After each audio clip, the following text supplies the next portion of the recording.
be making it. If you checked out the last few days, you might have a good idea of how who those teams might just actually be. Smash roll come into effect.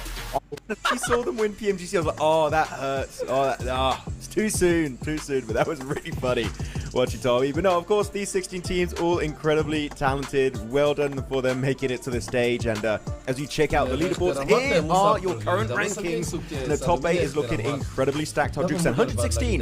That is an extra 10 points needed for Tiamba and an extra 14 points needed for Aurora. On Rondo, easily doable for 2 of these teams here going on the very first game. Yeah, definitely easy for sure. And now it is still possible we could see, 3rd through 5th possibly get there with a 26-point game because Rondo is just that crazy. But, it's not as probable, that's for sure, right? So yeah. Aurora, Tiamba are the biggest threats, no doubt, in this lobby. You really want to hold them back from getting 116 points if you're the rest of these squads, right? Because you want to make sure you can get as many games as possible to put points up. Looking a little bit further down the leaderboards, right? This is still not over yet, right? I mean, we could definitely see some teams come out of nowhere and take this thing. Even if you go down to like Al Ula and E Arena with 75 points, if they get a massive Rondo off the rip, they're in the running for first place. But I think if they want to get that championship, Max, they have to do it here right off the rip.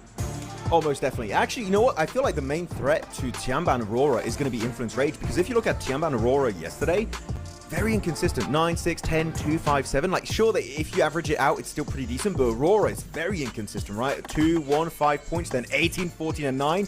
First half of the day, kind of terrible. Second half, amazing. But look at Influence Rage's results, Hotchicks. 19, 9, 13, 6, 15, 6. Throughout the entirety of the day, they closed the gap quite significantly. I'm not saying we need to get a big win, etc. from Influence Rage, which, by the way, would be nice to see.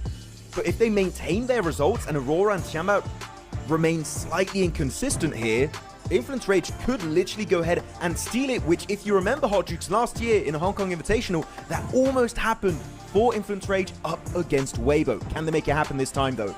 That's a great point. I mean, literally, Influence Rage had a championship day yesterday. That is the formula, folks, right there. If you have a rough game and you're not going to get a good position, you want to put up a minimum of 6 points on the board, and then when you do get those positions, you really go crazy. And they were putting up double digits in almost every other game besides that. So yeah, a perfect day from Influence Rage yesterday.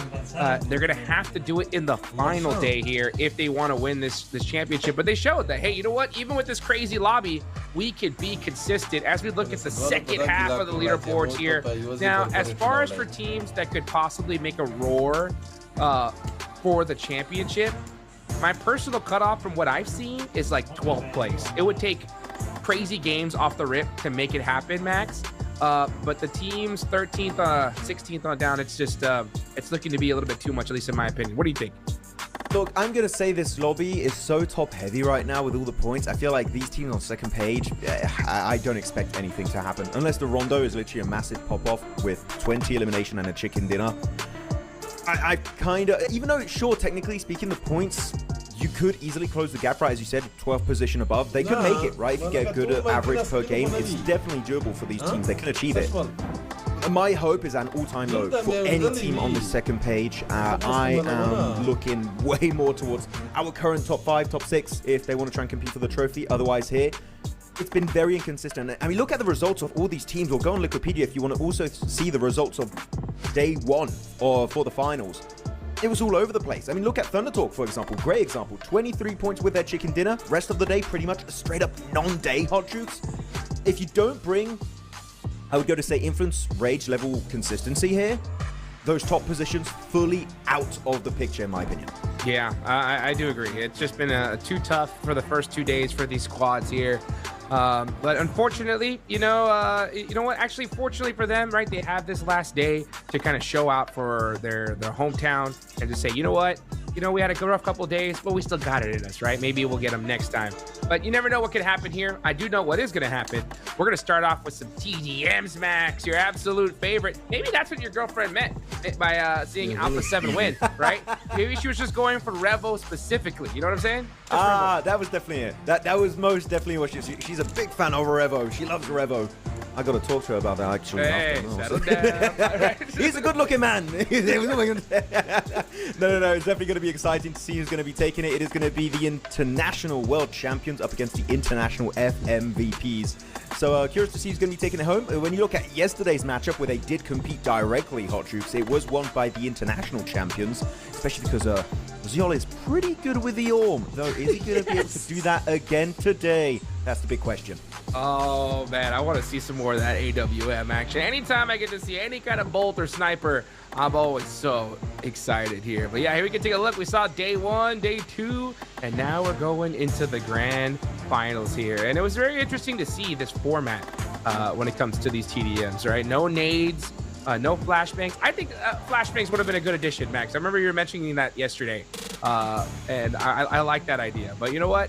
It is just all about that AKM or SCAR. So we did notice that Top really loved to use that SCAR compared to everything else, and he was putting in some work with it. Yeah, he's getting headshot after headshot, but it was still not enough. You know, at the end of the day, it was the international champions to get this 2-0 yesterday on the matchup. But no, otherwise, I feel like these two teams are looking great. I would not be surprised if the international FMVPs on the right side of your screen also do get themselves a win here today. It's just yesterday there was a lot of momentum built up. I feel like that's a big issue. Well, it's not really an issue. It's just how TDM works most of the time. It's like if you start to feel yourself and you get so many more eliminations back to back to back, you're just going to build up so much momentum. The enemy team is literally just going to get spawn camped to some point. So I would say for now, on the right side, Top, Noble, Dog, Federalis can't afford to give any lead to the enemy team. Otherwise, I feel like it's going to be lost from literally minute 1. Yeah, I mean, both these teams are insane, and I think it can go either way for sure. It's just, we just noticed that the international champion squad just seemed to, man, when they work together, it's just so wild. It's like they just, even though they don't maybe not even speak the same language, they can just have that instinct of where each other are, and they were covering each other's angles. It was looking so dang good. But then none of that mattered because it was all about Ziol with the Om. Once he hit that first shot, it was all over. Yeah, I feel like Top at some point did try and use it, but he ain't Ziol. If you give Top a Mini 14, then that's a completely different topic. He might pop off in CQ. Actually, that would be really funny. Just straight up rushes players in Mini 14 CQC and just spams them to death. That could be something very interesting, but no, unfortunately it's not the case. As you said, he's going to play most likely with the SCAR. The rest of the players might be going with the AKM. That is going to be what they're going for. And keep in mind, by the way, it's not just like a fun random show match. No, there's a lot of money on the line. It's just about just over $14.5 thousand. So whoever gets in first place here is going to be securing over 7,000 USD, and that's on top of the prize pool of the main event. Hot Troops, so much on the line off the back of this TDM. If I'm not mistaken, might be one of the biggest TDMs in terms of prize pool we've ever seen. Let's get it. And as a matter of fact, we are going to go ahead and see some of that TDM action in just a little bit, guys. Guys, get ready. We have a crazy day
精英对抗赛。 Welcome 两 to 日 the 交战， 2026仅剩 PMGO 两支战 International 队 Elite Match. 今日一 After 决 2 days 没有 of 荣 fierce 获， competition, 唯 only 有 2称 teams 王。 remain. 两支战 Today, 队 only the 皆 crown 已就位。 awaits. Both teams 首 are 先 now in 有请 position. 统治战场的海 First, 外王 please 朝 welcome the 国际 overseas 冠军 dynasty, 队 the international champions team. 塞拉斯、Rival、C Cloud、Royal。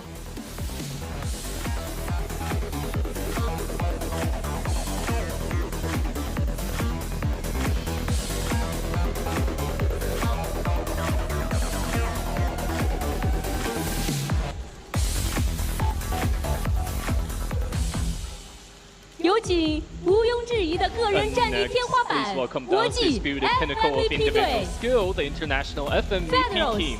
Duke Top Nobu。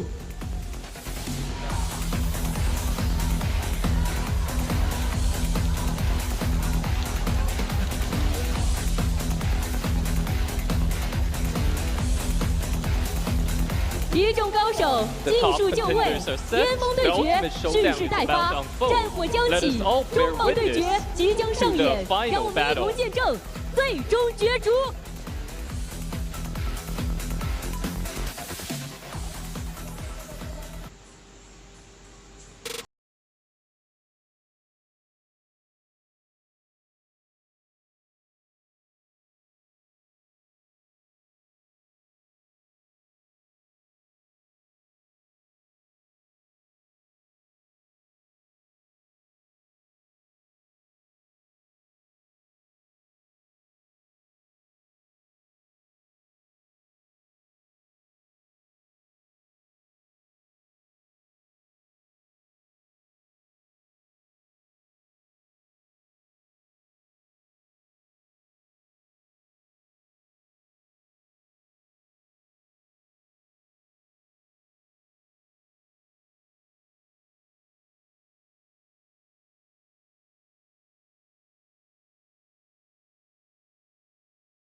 هم مصر يكون إذا كان فايدة بدوا دغت التريجان وش نشوف لك مرات يبوش يونسي نمر خاصيات نش يونس يبوش دي ولي ولي ولي قادم من منافسة كده ما كسر بدر يبوش يونسي ده تعرف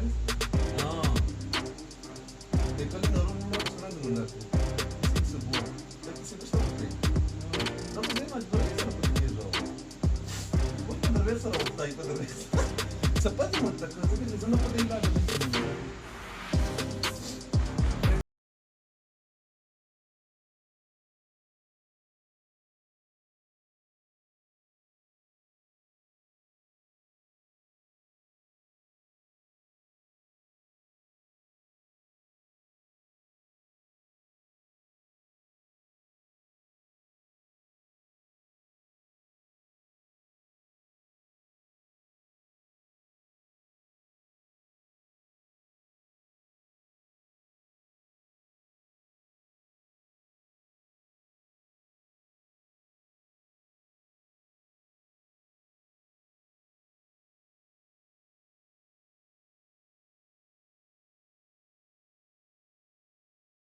Player from Alpha 7 playing here today. We're gonna see him right now try to win the championship for his squad, Max, right? For squad. Say, you know what? I know that we aren't playing in this one, but I am. We got this. We'll see if they got this indeed. I mean, Revo, Silas, Yol, Say Cloud, an insane lineup. All international champs ranging from PMGOs, ranging also from PMGCs and PMWCs. They got all the events, these guys, an absolutely storied lineup. And then the international FMVPs, maybe not all winning actual tournaments, Hot Jukes, or some of them top. Finally, we need to see a global trophy, maybe today. But with that said, let's get right into the first game here of the international champions up against the international FMVPs, who will secure the trophy. Let's get it. You can see Revo trying to hold some angles off a rib here. We got Silas with the AK. And everybody just trying to make the perfect play. No one wants to be the first one eliminated, got it. right? Not on the day. Oh, what'd you see? Zyol's got the Orm. He's got it! Zyol is just spawn camping the Orm. he's just waiting for it. The moment it's spawned, like, yoink! My weapon, my sniper, and he gets it right away, so I'd love to see him play around it. As Doc holding one right side angle. Again, Silas going for the right side peek, going to be a little bit easier. But I do like it. Look at Federalis here, always just peeking from those crates, trying to give a bit more insight to his teammates. But man, 0 eliminations. This is the longest time it's ever taken in this show match to get one single elim. Okay, this is serious. Things are going down here in TDM. Yeah, you said it. I was about to say, it seems to be a little bit of a difference in strategy whenever the money's on the line here, because these guys are taking their time. Nobody, yeah, nobody is looking to just run out in the open. Right now, it's just a peak battle.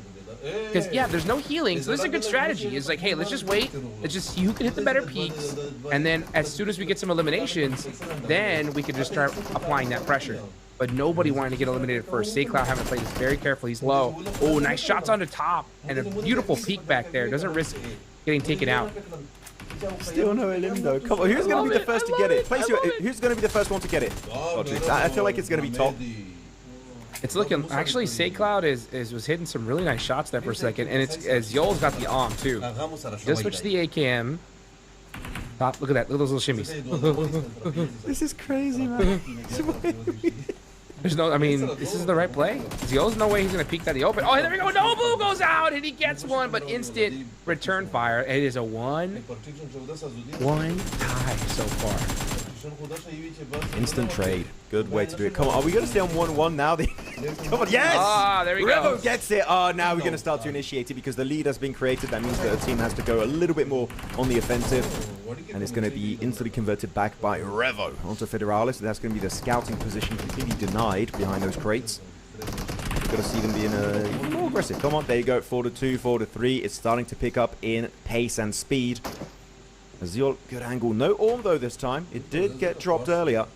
So intrigued to see if he's going to transform camp the Orm once again here, as he is kind of taking a 1v2 here. Doesn't have really any backup behind him. If he does take the peek, but be careful, you will get peeked by 2 players all at once. Nice shot there by Doc onto Silas. And I love this difference in strategy. I think that these teams definitely realize that, hey, you know what, guys, there's no nades here. We could just hold this spot for practically forever and just force them to peek out into the open. So yeah, like Ziol behind that just little piece of cover, he is completely safe since there's 0 utility. I remember once we had a TDM showdown where the timer was 40 minutes. Oh, this would be a long game. No, it's only 10 minutes here, so it's cool. Even if we do have the game, by the way, Revo gets it. Nice headshot onto top. That's huge. But still, we've got to try and see if they can close that gap by the 10-minute mark. They want to have a chance to win this first game. It is PO3. Keep that in mind. So even if you do lose or win the first one, it's not over just yet, as Yol gets a great right side peek onto Nullbull. But though he's low HP, and as we said already earlier, Hot Tricks, there's no health regen, meaning what you have left in HP, that's all you have until you get fully eliminated. There's Silas as well, trying to put some sprays down, get some coverage for his teammate. Revel pushing up. Federalis is going to be holding that box right behind him. Right now, 8-7. International champs are in the lead there. Beautiful spray there from Silas. That opens up the door for Revel to start pushing up. And now we can just start seeing the international champs starting to put their clamps on here. Ziol up close and personal. Yatches Nolbu as well. Oh, nice little return fire there from top. I mean, that's huge. He was solo HP and he got 2 eliminations. That's Ziol already converting so many extra points and kind of putting the lead in favor of international champion squad. 13-11. So it's only now 1 elimination difference, so it's pretty much non-existent in a lobby of this caliber. It keeps increasing every once in a while. You blink and miss out on a few eliminations as Ziol again. Ziol, I would say, when it comes to these TDM matches, Hot Tricks, he's the MVP in my mind. He's gotten so many great moments, and especially he's playing with the Orm at times, which not everyone does, and it's kind of high reward with also a lot of risk. So he's the best. I would say, in my mind, he's number 1. Yes. 100%. 100%. The second I saw that first headshot, I was you were hyped. I was sold.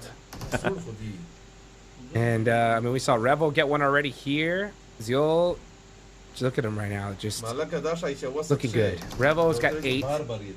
Ziol has 6.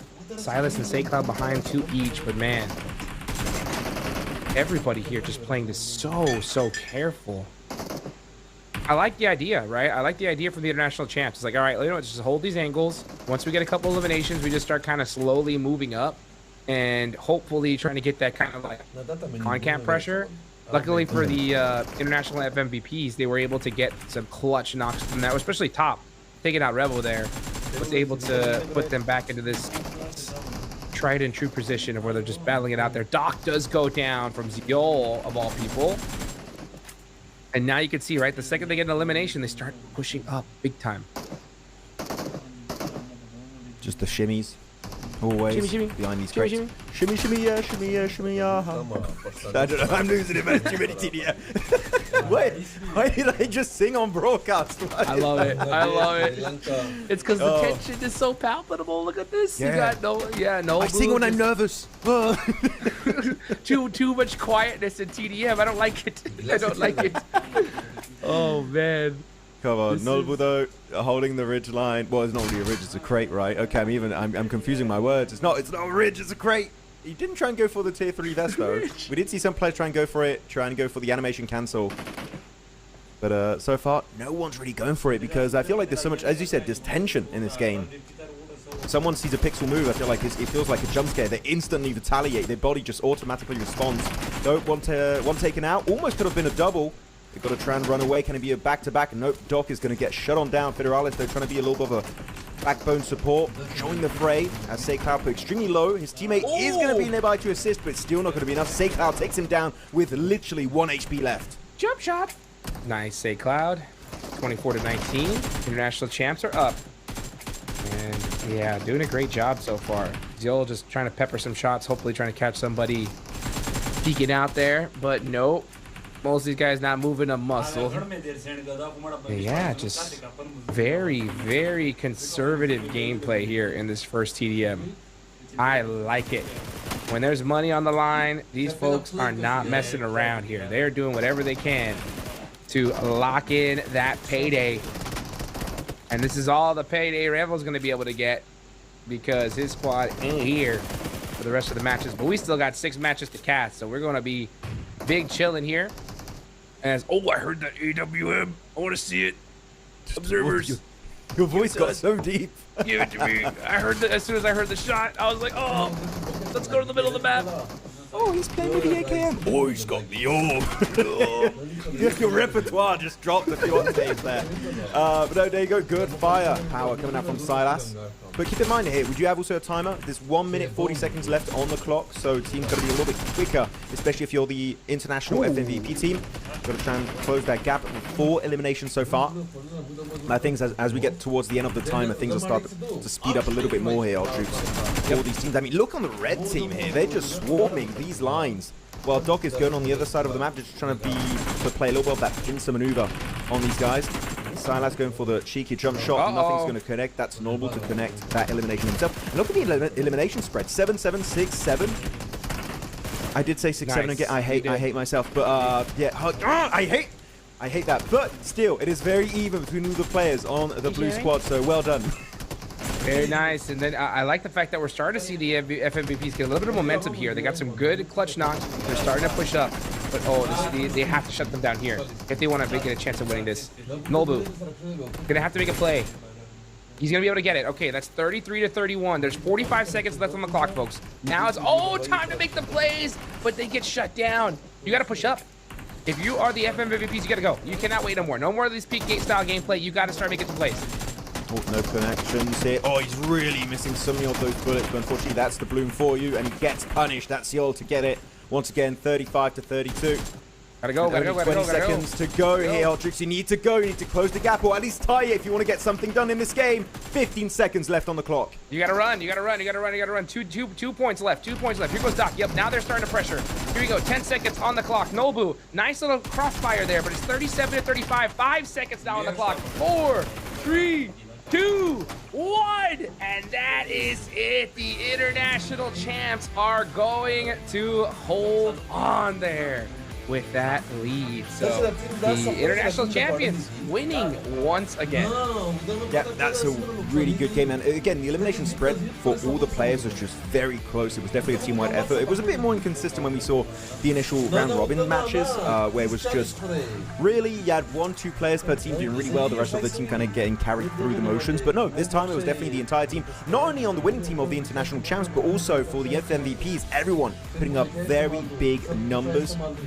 So as I said, this could very easily go to a match number 3. I would genuinely not be surprised, Hot Jukes. But great mechanics overall. The shimmies were good. And now we're just going to be waiting for our next match. And this is pretty important too, because I talked about the prize pool. Between second and first place, it's a $3,000 difference. So wow. I feel like this is for like a singular BO3 round of TDMs. The amount of money you can make off this match alone is pretty damn significant. Yes, it is. And you can just see Doc being like, hey, you see this? This is how we need to win. They didn't win the last one. So he's making sure that he tells his team. Very important. Guys, we suck. What happened? You know, did we lose? Like, how? Did we lose? Doc does not Doc, lose. I don't Doc lose only TDM. knows victory. Doc win. Doc don't lose. Yeah, he would say that, but in Mongolian. I don't know how you say that. No, like, honestly, like, if we had comms, that's probably what he'd tell me. You know what I'm saying? Like, just, how we lose? No. I don't like it. So you can see them getting ready here for the next match here. It still could go either way, but I love to see how every single day we've seen the strategies evolve, right? Esports players, I love watching them play in any kind of situation because they are going to find some way to win this out. And when it comes to the final day where everything's on the line, they just go to show that, you know what, it's all about just hitting those tight peaks, making those plays towards the end. I really want to see these players play in the update 4.5 mode with Naruto and stuff because, man, they're going to drop some ninja skills on everyone. Come on, that'll be fun.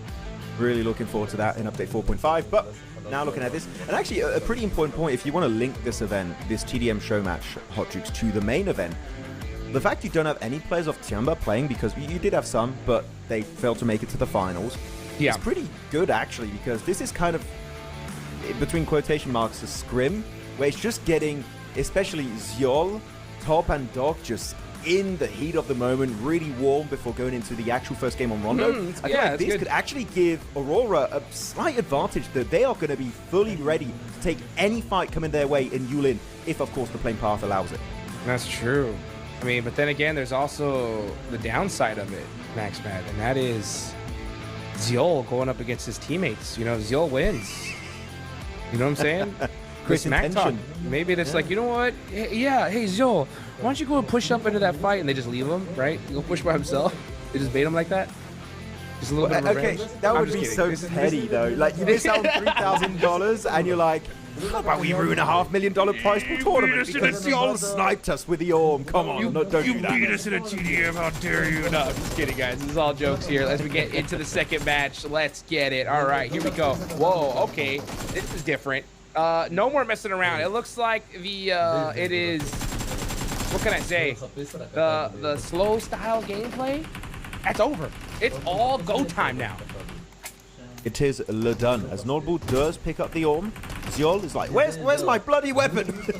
He's got it, there you go. Nordbull gets eliminated. Finally, Zyol can maybe pick it up for himself.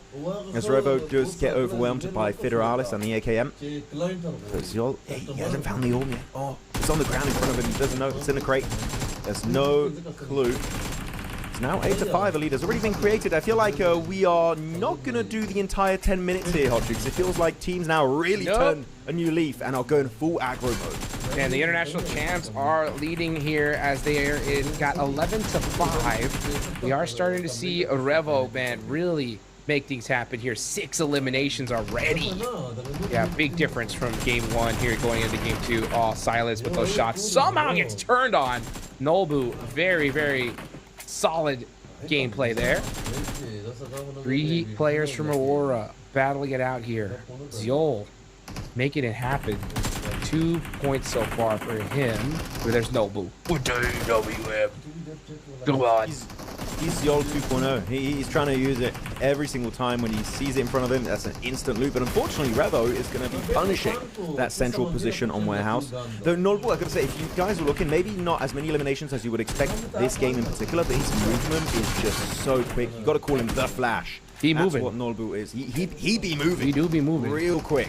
As here you go, Federalis pushes up, gets himself an extra one, 16 eliminations, but that's 9 elims for Revo. Alpha 7 may not qualify in the main tournament, but in TDM, whoo, Revo means business, Hot Jukes. Let's go. Yeah, he is gaming. But as we look here, the point spread now tied. Okay, so the international champs had a little bit of a lead. Now things have evened out. I think because of that, we're starting to see a little bit of hesitation now. Now it's like, all right, let's slow things down. But that first knock is going to speed things up immediately. Revo gets one on his dock. Nice little free fire there. Great teamwork from the international MVPs. As Nobu, ooh, with the sprays. Revo got the AWM, not able to get the shot off. Yeah. He's moving. Echo through warehouse. He's moving. But he be moving. Oh, that's still some good movements, but unfortunately, his body couldn't keep up. The mind was just too quick. As SayCloud, very low HP. I feel like every time we see SayCloud's POV, he's like on 5 HP or something. It's like, how does he keep clinging onto life every time? Oh, Silas! Disgusting P. Oh my goodness, that peak. Fah! Oh my goodness, he sent it. I love it. I'm gonna have fun in TDM, man. Yes, yeah, absolutely. That's how you do it there. Silas going, putting in that work. He's starting to feel himself now with that elimination. Seeing the tiniest pixel. I see a player with 12. Federalis, one for the 1v2. It looks like he's gonna get it. There we go. Just plays like that, that's gonna win you that money. Going for got 3. There you go, Federalis. Getting that KD up. Ah, but Silas shutting him down. Right now, we're seeing exactly what happened in day 1, day 2 of these TDM show matches, by the way, Hodges, where it's 1-2 players kind of hard carrying, the rest of the team getting carried. Like right now, Revo, 12 eliminations. Cool, where's the rest of the team, he's asking right now. He wants a little bit more support from SayCloud, Ziol, and Silas. I mean, Silas had a bunch of good eliminations in the last minute or so. So who knows, maybe he's looking to catch up to his brother in arms. He's top now behind the concrete blocks, getting slowly but surely pushed up. We'll see if he can stand tall in that moment. But 28, man, it was looking to be a decent lead created by the international champs, but that lead has been completely flipped on its head as the FMVP is looking to take it to game 3. Yes, that is how you do it there. Federalis putting down some shots. I think I did see the AWM, and that was Nobu taking down Revo. And now we're starting to see the FMVPs have a little bit of a lead here, and that's a good one. 5 so far. We could see a 3rd TDM. We should. Got 5 minutes left though. Of course, if they start to play a little bit more passive, which is what we saw during the last game, they can really try and hit the shots. Nobu though. No movement needed. If you're dead, instant shot with that weapon. He's trying to get himself the double. Doesn't quite get it on the open side, and he just gets fully swarmed. Back angle secured. It's going to be Ziol to get it done also on Federalis. 34 to 29. 6 more eliminations required. Now 5. It's looking like the FMVPs might be taking it indeed to a match 3, which we have yet to see this entire event so far. Ziol with the AK. Revo pushing up. Got to be able to get some eliminations here. Oh, starting to close the gap here. Oh, Federalis shutting that down. And now they have a 4-point lead. 3 more eliminations, and the international MVPs are going to win this one. But let's see what the international champs can do as they are starting to apply that pressure, at least on the right side. On the left, they have a little bit of ways to go to move up, but Nobu's got that AWM! And shuts down Revo. That was the nail in the coffin, as the FMVPs should be able to win this one here after that crazy shot. I mean, wait a minute. Hold on. We don't know. They're getting a few eliminations. They got 2 back-to-back here, but okay, it's going to be secured by Nobu from D+ Kia. And we indeed, for the very first time here, will be going down to a match 3 in the China and International Elite show match competition. Yay, let's go. 3 TDMs. I am so stoked that it's so, we haven't seen it right? All tournament long. Yeah, they're happy about that. It's like, Doc win? Yeah, Doc like win. I love it. That is how you do it, guys. And now we're going to see, right, who is going to be able to win it out in this last TDM coming up. Yep, it's going to be very intense, down to the wire, and I feel like we might have a bit of a repeat of the first game of this showdown, Hodgix, where it's very passive, a lot of tension in the game to get those first few eliminations to create a lead, and that kind of dictates the entire conversation that a team has a disadvantage, and they kind of have to go on the offensive to reclaim that point advantage. Looking at this, of course, all the players getting ready. Bit of tension. Revo, for the first time, not smiling. He's feeling the pressure. He's like, I don't want to get eliminated again. It's already been once. He's not happy. You gotta make it now in TDM. He actually does not look happy, and it makes sense too because, man, he had a ton of eliminations in the last one, but it just wasn't enough, unfortunately. But here we go. We're gonna go into that last match, and we're gonna find out who is gonna be the TDM champions. It's going to be a close one for sure. I wouldn't be surprised if it's like a 5 elimination difference at the end. Silas giving a thumbs up. He's ready. He was hitting some sick shots, by the way. With the AKM, he just barely peaked for half a second. Instant headshot, elimination secured. Can he do it again? You know what? Hot Troops. What's up? Prediction time. Oh, man. Who's going to take it? Who's going to secure the final win of this BO3? Honestly, I hope it's this legend right here, right? I want to see Alpha 7 at least win something here. You know, come on. Let's go. Revo. Especially after that last game. I mean, ton of eliminations.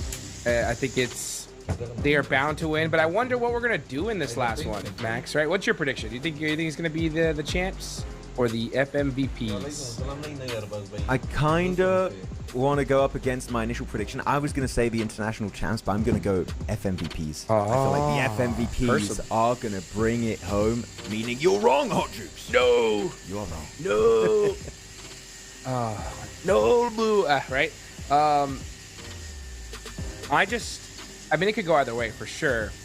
Going into the last game, my question is, though, are we going to see them go back to kind of playing it really, really slow, or are they just going to start pushing off the rip once again? What do you think? I feel like it's going to be very passive. I feel like it's going to be somewhat of a repeat of match 1. If someone gets a lucky elimination in the first few seconds, then it might kind of entice the enemy team to play a bit more aggressive to hopefully deny a gap being created.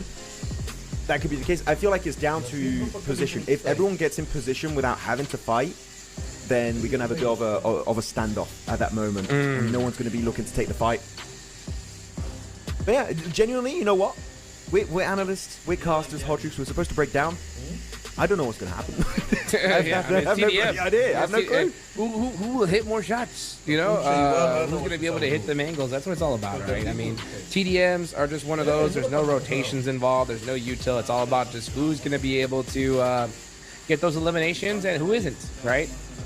No kind of crazy, wild strategies except for Ziol with the That is just too good.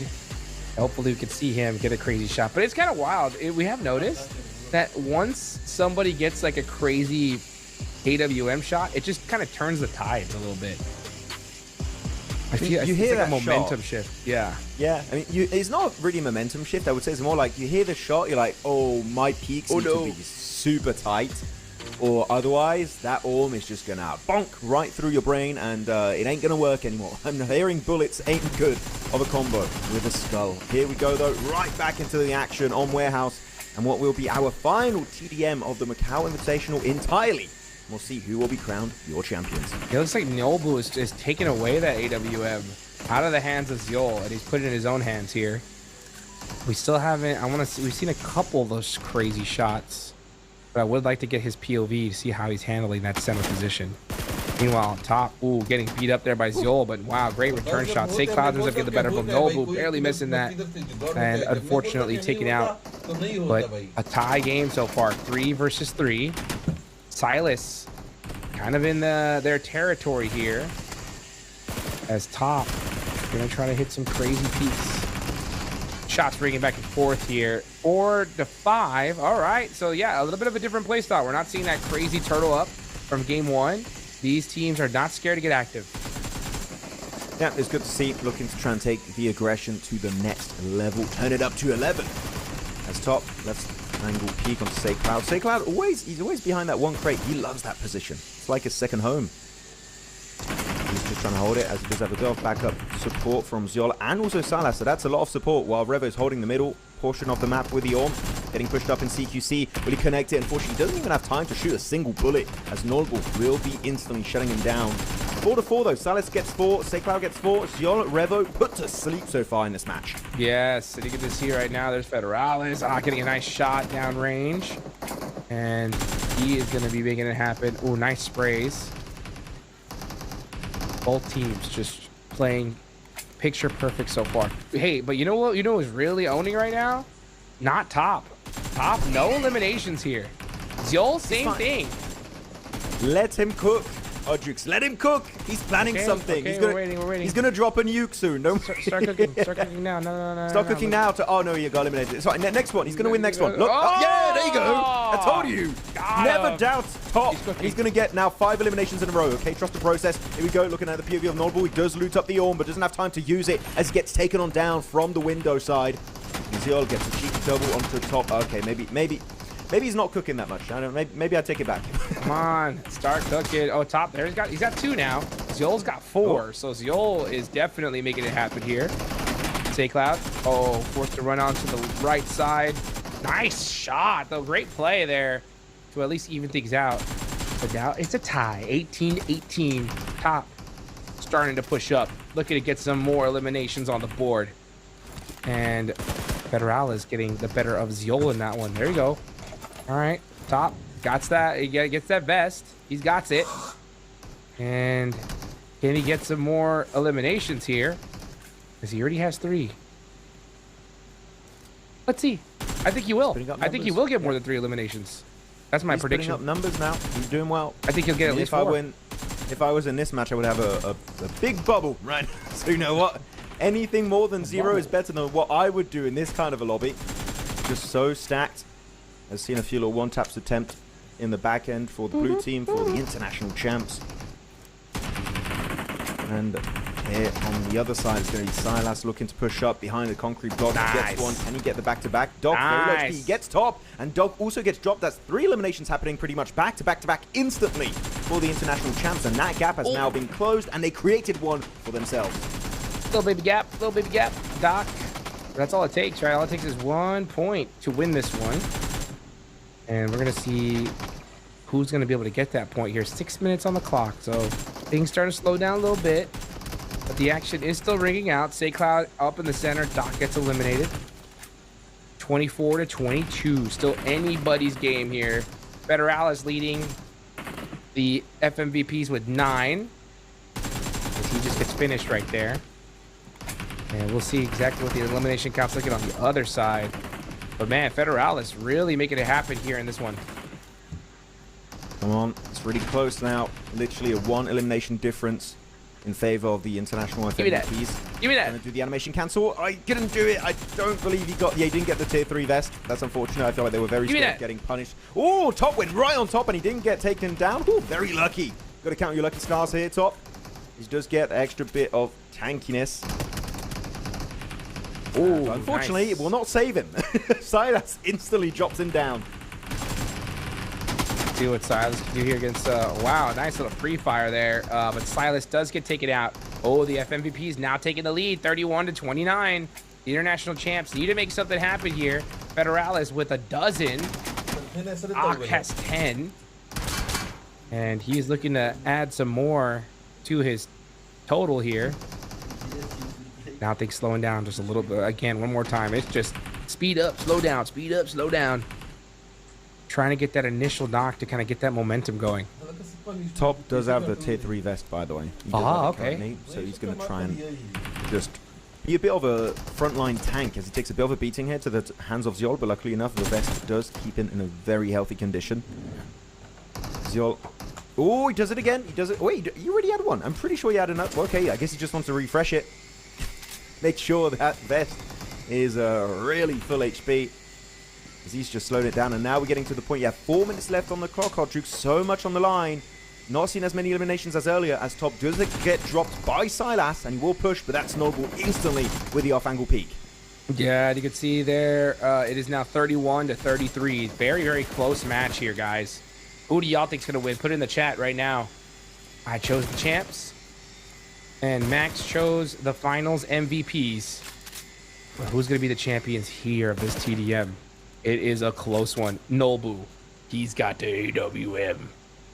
Ooh. Looking dangerous. The deep repertoire is back. Oh, boy. He's Batman. With Get the it. arm. Noble. Noble gets it.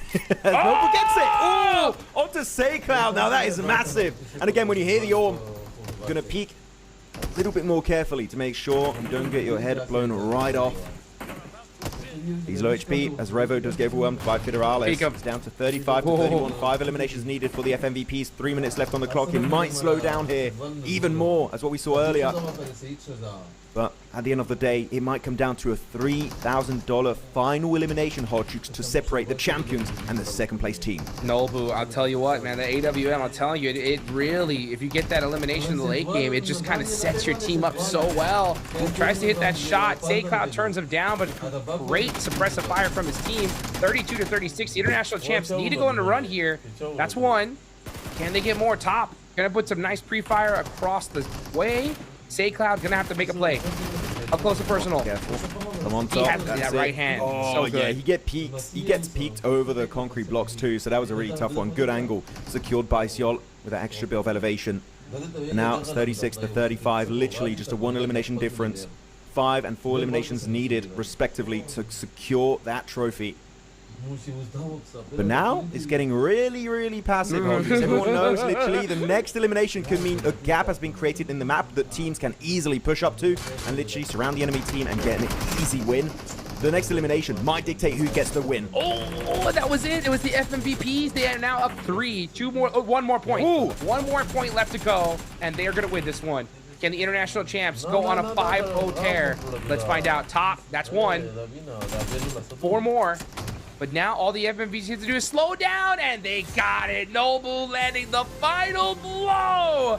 And with the comeback, the finals MVPs go on a 2-0 run and make it happen. No better way to end it, but Nolbu securing the final elimination with an Orm. Such a good play.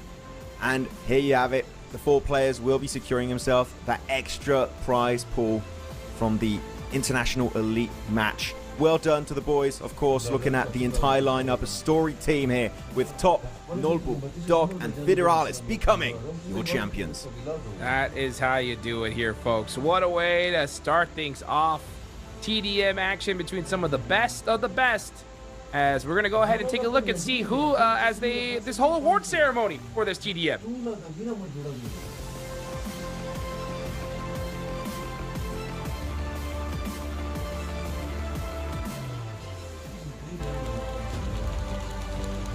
接下来，让我们为冠军送上属于他们的荣誉。Now we will award the champions their honor.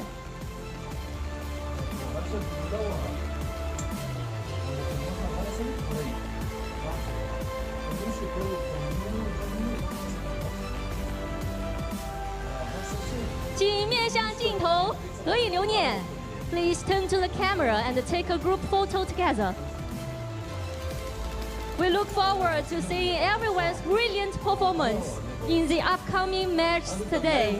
再次恭喜国际 FMVP 队获得2026澳门邀请赛中外精英对抗赛的冠军，也期待在今天后续的比赛当中各位精彩的表现。那么接下来，让我们把时间交给解说席。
台下的人总会问：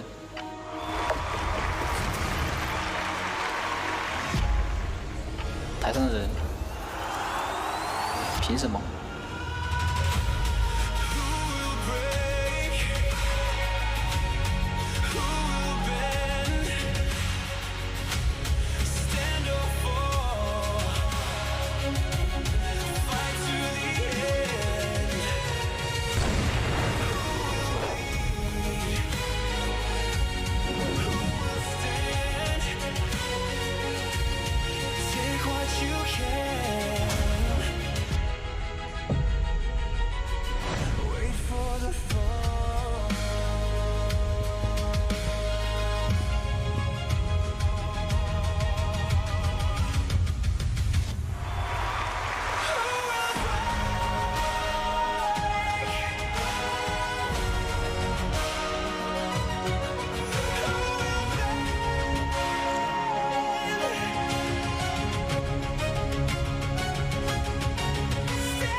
来吧，我会证明最高的山峰只会开出一朵花。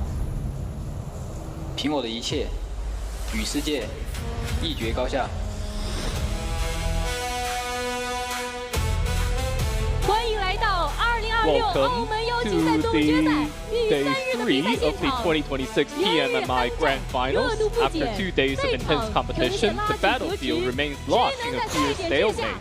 Under the smash point system, whoever strikes first may well end the match right then and there. Now let's welcome the 16 teams.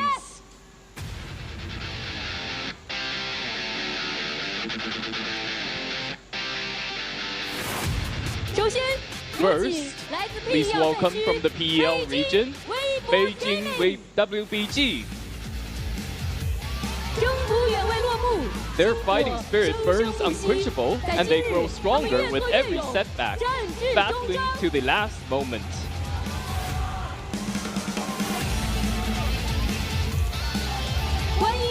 Welcome.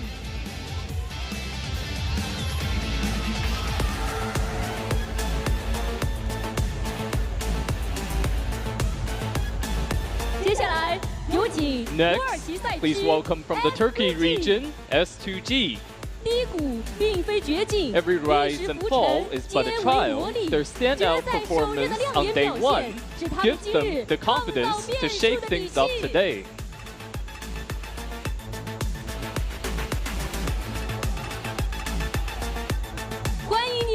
Welcome.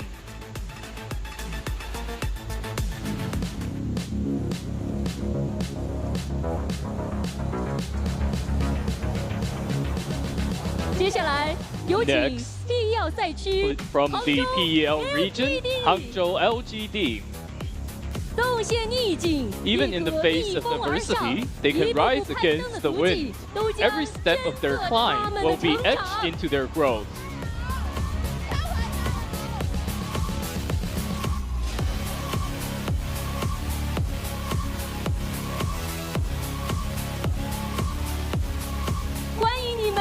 Welcome.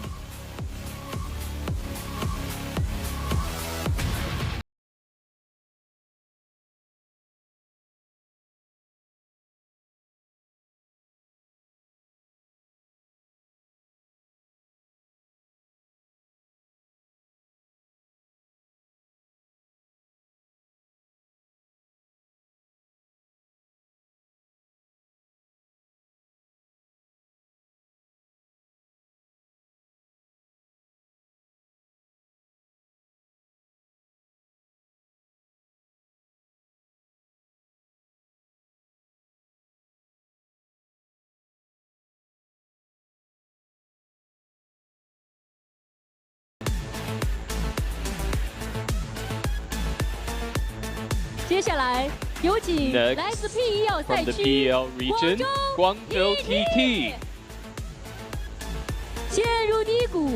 They never lost heart despite hitting bottom. They faced adversity head-on and fought their way out. The undying flame within them burns ever brighter. 欢迎你们 Welcome.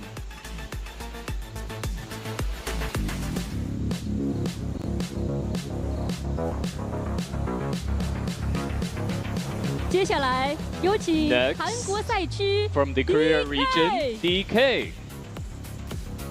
昔日霸主 The former 疯狂依旧 overlords remain 王牌 sharp 选 as 手 ever. 持续发 Their 力 ace 用 players 香 keep 火 delivering, 封住 reshaping 巅 their 峰 brand 红 ambition through the fire of battle.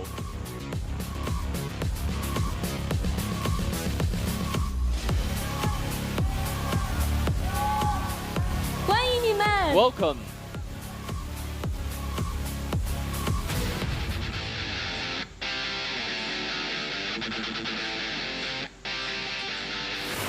接下来有请 Next, 来自东南亚 From 赛 the 区 Southeast Asia region, BTR. 枪神坐镇 With a 火 gun 力 god 纵 at the 横 helm, 用无 their 限枪 firepower 法 sweeps 撕裂 across all 防线 fronts. 踏 They 平前 tear 路 through 所 defenses 有 with 劲敌 unstoppable marksmanship and crush every foe.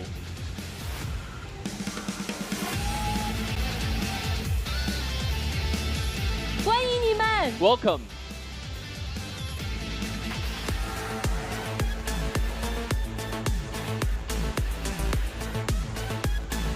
接下来有请 Next, 必要赛 from the 区 PL 成 region, 都 Chengdu AG.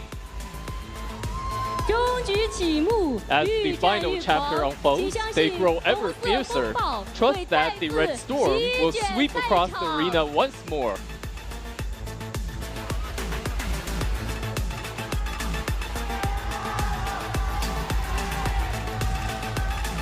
欢迎你们 Welcome.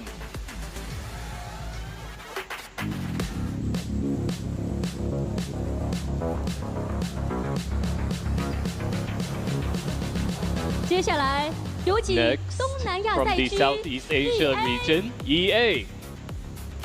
以无畏之心 They aim their 将 guns 直 at 顶 the 峰 throne 王座，以 and 新 shake 生 the 之势 mightiest 撼动 contenders. 全场豪强。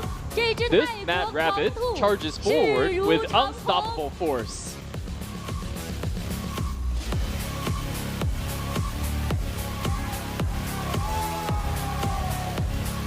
欢迎你们！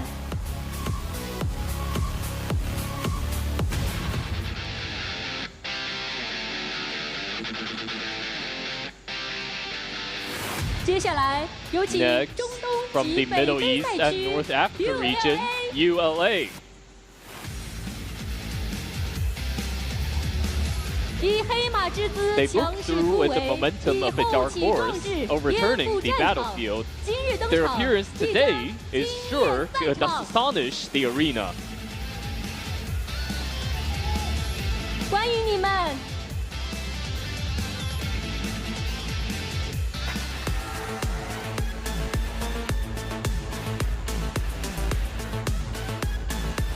接下来有请 Next, 韩国赛区 From the Korea region, NS NS. 稳扎稳打， Steady 步步 and 为营。 methodical, 18岁的 advancing 少 step 年 by 将 step. 击碎昨日 This 旧 young 绪， team will 再 shatter 次点燃 yesterday's 韩 old 国赛 order 区 and 希 reignite 望 hope 之 for the 火。 Korea region.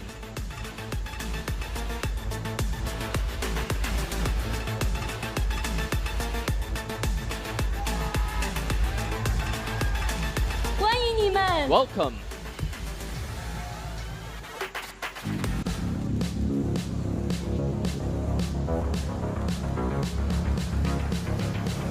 接下来有请 Next, 来自南 From 美 the 洲赛 South 区 America region, Furia Furia. 一招亮剑， Once they 势不 draw 可 their 挡 blades, 圈 they're 中稳 unstoppable. 扣，稳手上游。 The 猛 beast 兽 has 现已 broken 破门 out of 而 its 出， cage, 只待时 waiting 机 only for the 一 right 举夺 moment 魁 to claim victory.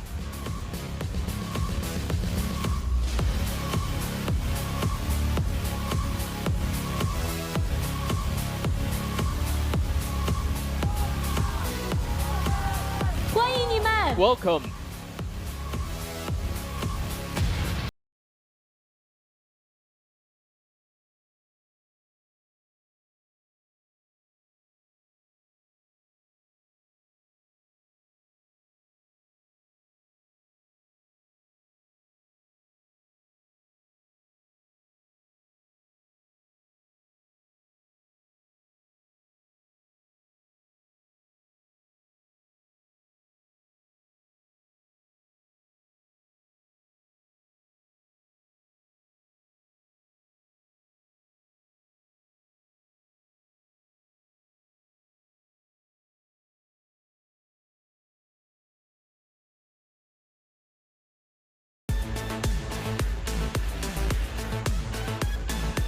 接下来有请 Next, 来自南 from 美 the 洲赛 South 区 America region, INF.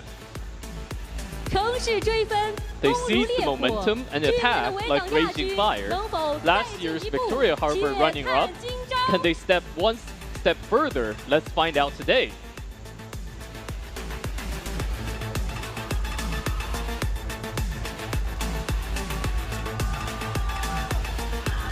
欢迎你们！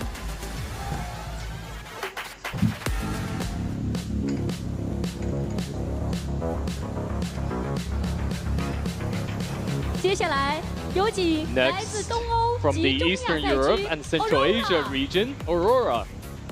他们总以极致的 They 爆发力 always steer 撕 the 破战 match 局 up，like 烈 wild 马踏 steeds 野 charging 不 across 容 the 小 plains. 觑。 They're not to be underestimated. Unahin, terus dia kalau donat subscribe.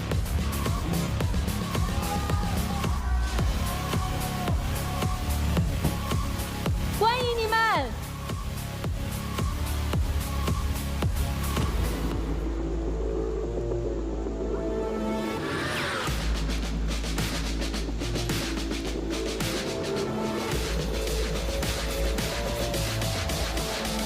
最后，让我们有 Finally, 请来自 From the PEL region, Suzhou Tianba. Kalau terap pinter, terus terap namin. Oke? 两日登顶。他们 Having 独 topped the 掌 standings 赛 for 场 two 法 straight 则 days, 在世 they 界舞 alone 台 command the loss of 捍 the 卫属于 arena, 不一样的 defending PL's 无 supreme 上 glory 荣光 atop the world stage.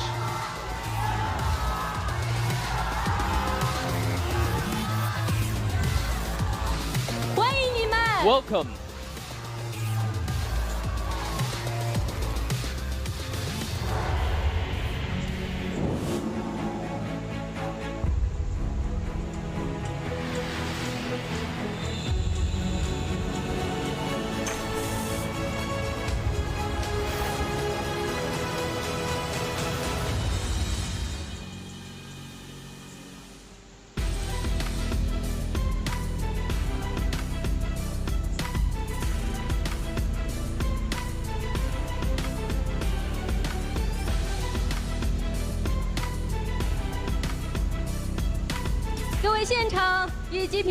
Hello everyone, both in the arena and in front of the screen. 欢迎来到2026澳门 Welcome 邀 to 请 the 赛的比赛现 2026 场。 PMMI. 大家好，我是今天的主持人小游。 I'm your host, Xiao You. After 2 days of intense clashes, a brand new landscape has emerged. Some hold the advantage while others have their backs against the wall. And today, victory and defeat will be decided.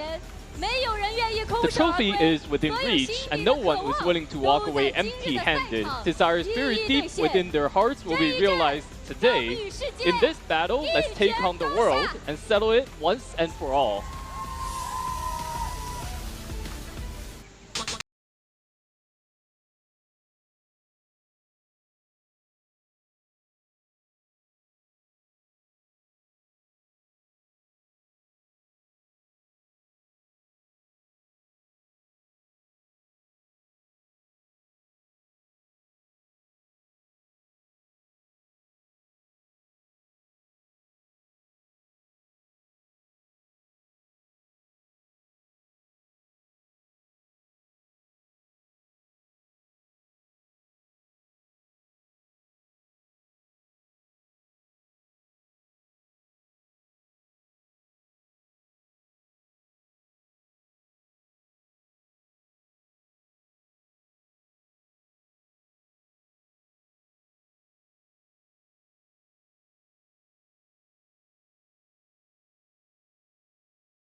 We are back, folks. Here we go. We're about to get into the nitty-gritty of this tournament. That is right, the main matches, and one of the most important ones of the, I wouldn't say just of the day, of the entire tournament. The final rondo, Max, man. This is going to be huge. This is going to be massive. It really is going to set the tone for the entirety of today as to who has just even the slightest chance for a comeback. Or if it's secured by the top squads, if they're just going to end the tournament early. Hodrix is really going to be the situation. But you know what? I feel like a lot of these teams, if they do maybe get an elimination on the player of Aurora or even on the player of Tiamba, maybe they're going to chase it down. But what I theorize, Hodrix, is going to happen, just like in PMGO Season 1, Aurora got camped out by Boom on the recall tower. I feel like teams might try, and I would even go to say, I recommend teams try and drop split players of or Tiamba or Aurora to make sure you really hinder their rondo so they can't get the smash zone literally in game 1. Yeah, मेरा भाई जितने भी Europe से viewer है वो भाई कभी ये सवाल नहीं पूछते हम पाकिस्तानी भाई ये सवाल पूछते हैं कि ना दे तो ये रिगार्डिंग है ये वो है ये can decide, right, who you don't want to win. You know what I'm saying? Like you could do whatever you want. You can make that. हम आगे भाई नहीं जा रहे, तरक्की नहीं कर रहे कि दूसरों का नुक्स निकाल रहे भाई. You could even feed them, right? So that's going to be the big question mark. What is going to happen here today? I want to see every single strategy that can possibly come out to just either disrupt this lobby or try to win it, right? So we'll see what's going to happen here. It's going to be a lot going down in the lobby. Thank you, talking about the main question, which is who's going to become the champion, which is the main topic of conversation here going into this event for the Macau Invitational. But also keep in mind, lads, we also have that big discussion as to who will be the next two, and actually the last two PEL teams to qualify for PMWC in Paris. Right now, All Gamers kind of forget about All Gamers because they're already in by winning their spring season in PEL. They 100% secure their ticket for Paris. So they're in. There's only 2 slots remaining. And really in all, I'm going to go from top to bottom in teams that really had a chance. Okay. It was LGD, Thunder Talk, Weibo, and then Tiamba was in 5th position. And as we stated, Tiamba, if they want to make it to Paris, they need to be top 2. So even if they don't win, they need to remain in 2nd position, Hodrix. Otherwise, the dream to make it to Paris will be long gone.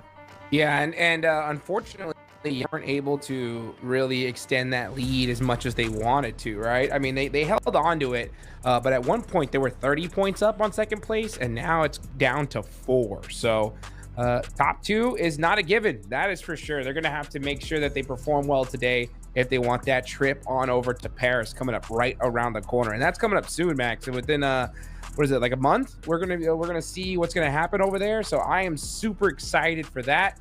But I am even more excited for this rondo coming up. You know, got a little bit of remake happening right here. The game should be getting started very, very soon. It's just going to give these players another moment to really just think out what their strategies are going to be for a rondo coming up.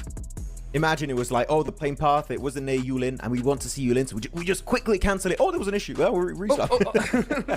I want to see some Yulin madness right now. And usually in the past, you remember when rondo was added to competitive hot tricks, it was always in Neox we had the hot drops, but Neox is not as big and doesn't have as many buildings as Yulin. Yulin, I feel like, is just a lot more interesting and gives you a lot more opportunities to actually just go and sweep from the outskirts towards the middle compared to Neox.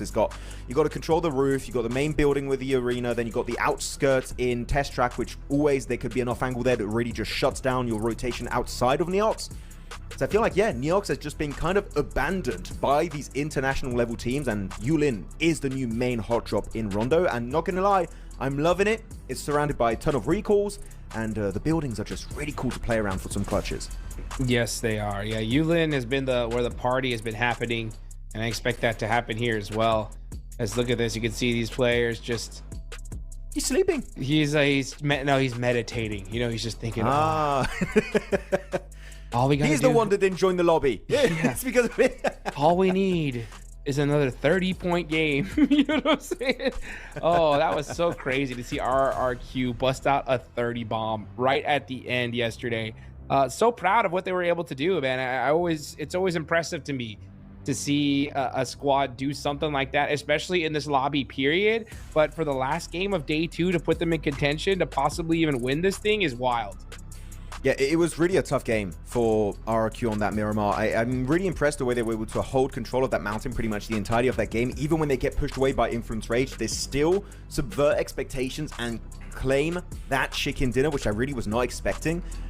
Massive for them, and actually does put them pretty comfortably overall in the leaderboards. So we'll see if RRQ can actually look to push out of the 4th position up in the podium, which is super realistic. Hodrix, they got a 3-point gap between themselves and Influence Rage, a 12-point gap between themselves and Aurora, and a 16-point gap between themselves and Tiamba. So RRQ, if they actually drop another 30-point bomb, man, Smash Zone, it's technically doable for themselves and also Influence Rage. So it's looking strong for the top 2, but anyone around top 5 position could make it on this rondo if they go absolutely crazy mode. Well, here we go. We've talked about the storylines. We've broken down the teams. Now it's time to see who delivers when it matters the most. Match 1 starts now. It's Rondo, the place where you can get the most eliminations. And let's see who's gonna get him here. And oh, hey, X marks the spot, baby. 2 planes. Let's see how this is gonna roll out. Oh my goodness, I am excited. I know you are, Max. Let's get into it. Well, this sucks if you're on the Eastern Plane because you can't make it to Yulin. If your plan was to go to Yulin and you're on the Eastern Plane, it ain't happening. You got to go for a secondary option, which could be or Danqing, which right now KRX are going for that location in a 3-1 split with QXE over to the eastern side near Jadina City, or you go for Neox. Right now, though, you can see the amount of teams in Yulin is going to be way lower than what you would really expect with a good plane path. You have Al Ula, Aurora, D plus Kia also joining the fray. Only 3 teams, and we've seen way more in this area in the past. Actually, no, also LGD is going to be there. They were hiding in the distance, so 4 teams involved in this Yulin hot drop. Zol with the Car 98, and he hits it on the Ling S. Are you kidding me? Revis goes down, though.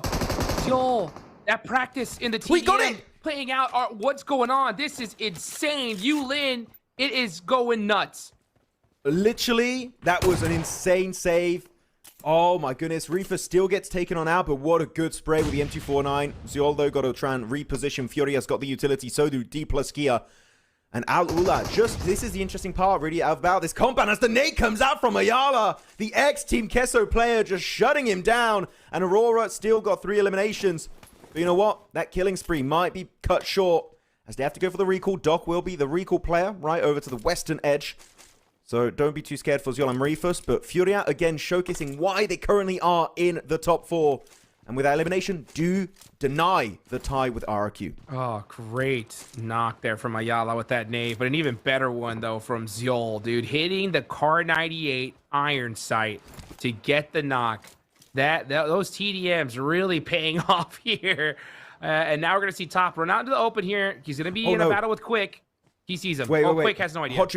Hodrix, big information. Bigatron are camping out Doc with a recall tower. That's why Doc didn't get the recall. Bigatron are camping out the entirety of Aurora. You can't see it right now. I can see on the minimap. Things are looking pretty bad for Aurora. If they can't get back up as a full team, the Smash Zone might not be in reach on game 1. As they go, good cleanup. But yeah, looking at Doc's POV, he had to leave because Bigatron, they're scouting. They're looking. They're on the hunt. Doc, can he make it to another recall tower? Run. I think that's why we saw Top try to disengage that completely. I think he was trying to get in a recall tower himself just in case Doc couldn't find it. But now Doc's in trouble. Ooh. Yeah, he's hiding. Running for his life at this point. I definitely want to keep an eye on that because if Aurora get taken out here, that is going to open the door for so many other teams on the leaderboard. Schweppes gets a nice knock on Takami. But Aurora in trouble. Possibly getting eliminated early here. I mean, Tiamba just loving this, right? The whole lobby is already 3 players down. They still have not done the recall. Something's cooking up over there. So Tiamba just going to try and play it slow because you know what? Their main competition has been wounded quite significantly. Though making it over to the other hot drop location, it's actually going to be a little bit more presence here than I initially expected. It's going to be S2G, E Arena, and also the side of All Gamers. But really, the 9th position, All Gamers need to go absolutely ham in this opening game. It's going to be lost here, trying to hold the angle behind that door, gets the first knock here onto Maple. Sam CG, also good assistive shot, but at the end, lost will get overwhelmed. Liu, Flower H, looking to confirm lost, I believe, as I see HamCG trying to join up, but E-Arena got a great third-party opportunity, Hodrix. This fight should be an easy win for E-Arena in that engage. Yeah, let's see what E-Arena is going to do. Yeah, they should have this locked down. HamCG just trying to get these eliminations. Not going to be able to do it as all gamers. Flower are going to get the better of them. And now here comes E-Arena. Flower, nothing he can do. That is what you do, folks. If you get a chance to get that third party, you got to get it. And now all gamers are going to get their revive going. But it does look like Doc ends up getting to that revive tower after all. So Aurora all back up, safe and sound. Yeah, I was looking at the minimap, so Bigatron was just rolling around, just couldn't find Doc, so he was playing a good game of hide and seek, and he does get the full reset. So that could have been really bad for Aurora, and Tiamba, I believe, have seen that, you know, with the player count going up, probably Aurora got fully reset here in this game, and they will go back to the good old looting stage. Not going for round 2 in Yulin, because I mean, yeah, Furia, D plus Kia, they mean business here at the very start of this game, getting themselves so many eliminations, though. It's going to be Claws from Al-Ula finally joining the fray, getting a little bit deeper in that city, and Furia taking some casualties. Though, actually, I'm looking at the minimap. I don't see Furia's split player. Are all the players of Furia in here? No. Were they? No. Furia's down 3, yeah, already. Where is that final player? That's going to be the question. I literally can't see him. I'm looking everywhere on the map, and I cannot spot that player of Furia. Where is he? Is he on a wrangle or something? What's going on? Oh, there he is. Wait, it's Chief. Oh, no. They sent all 4 players inside Yulin. Oh, no. Chief's going to have to do something if he wants to keep his team alive here, and that is a crazy strategy. They were hoping for those eliminations. Nobu just finds the toes of Claws and gives him a nice pedicure right there. Not the one that he was paying for, that's for sure. Quick, going to have to make something happen, but Chief even more gets Nobu. That kind of opens the door for Chief here. Chief needs to just find a way to exit. Needs a way to get to the revive tower. And now he stole it. I think he's just playing this very quiet, which is not a bad idea here. Yeah, if you're Chief, just play it silent. If you could avoid this engagement altogether, that's great, but it's coming. Yeah, I did say maybe all 4 players went inside. Maybe they're the recall player that just got camped out. That could be the scenario that happened for Furia, though quick. He's really been quick on the pivot, quickly joining the fight. Now it's going to be a 1v1v1. People here, Al-Ula. And still Chief is out there for Furia. He might be looking for third party this fight, having to swap over to the secondary weapon here. It's going to be the M4 spray connecting, secures the headshot onto Chips, and that is it. What a win from Quick, taking down pretty much the entirety of D+. But Chief now stranded in a 1v1. There is still hope in the shadows here that Furia can redeem this match. Well, he has the health, but Quick's got that quickness. Let's see what he can do. He's got the moves, man. He's gonna have to do it though. Quick's got a nade. Oh boy, yeah, he's gotta know what's coming. Jumping out the window, nice, safe and sound. For now, Quick has a shotgun, so Chief wants to avoid the CQC fight. If he could just leave, he would. But he's gonna end up challenging it here. Shotgun. Can he get the shot? Chief keeping his team alive. What a clutch play from Chief. And now he's just going to be trying to play this very carefully and get the heck out of Dodge here. He's got to find a recall tower very, very fast. You know his team is so hyped. Yeah, they're like, yes, Chief, yes! Thank you. He carried it right now. But by the way, looking at the fight, Quick should have hit the shots with the shotgun. The fact that we see Chief get the win with the Honey Badger in CQC right there, shouldn't really happen. But you know what? Ia had some really good shimmies there around the side of the staircase to get that win. So GG's. That's going to put them up also to an extra few eliminations here. I believe they had 90 at the start of this game. So that's 5 early eliminations plus normally a full reset thanks to Chief. He saved the day twice, actually, when you look at this lineup. He's doing it this game on Rondo, and that one Miramar game, Hodrix, where he was hiding next to that buggy, and he got, what was it, top 2, I believe, as a solo against Aurora. He's really keeping the entirety of his team in the conversation here for the championship, though it's a very Eastern Circle 2. Teams on the West, especially towards Yulin, gonna have to go for a quick rotate, as now Influence Rage, 3rd place team now, looking to take the flash onto the clash onto Weibo. As they're getting pushed all over the place, surrounded fully. As instant defense of Little Boy gets it done. That's going to put them up to 4 eliminations total. Good start from them. And Weibo, really, after taking another L here, this is really going to lock them down at the very bottom of those leaderboards. Yeah, Weibo just couldn't get it done in this tournament. Very unfortunate for them. Influence Rage they are in now 3rd place. Look at that. 5 eliminations. Everybody's up. Great start for this team.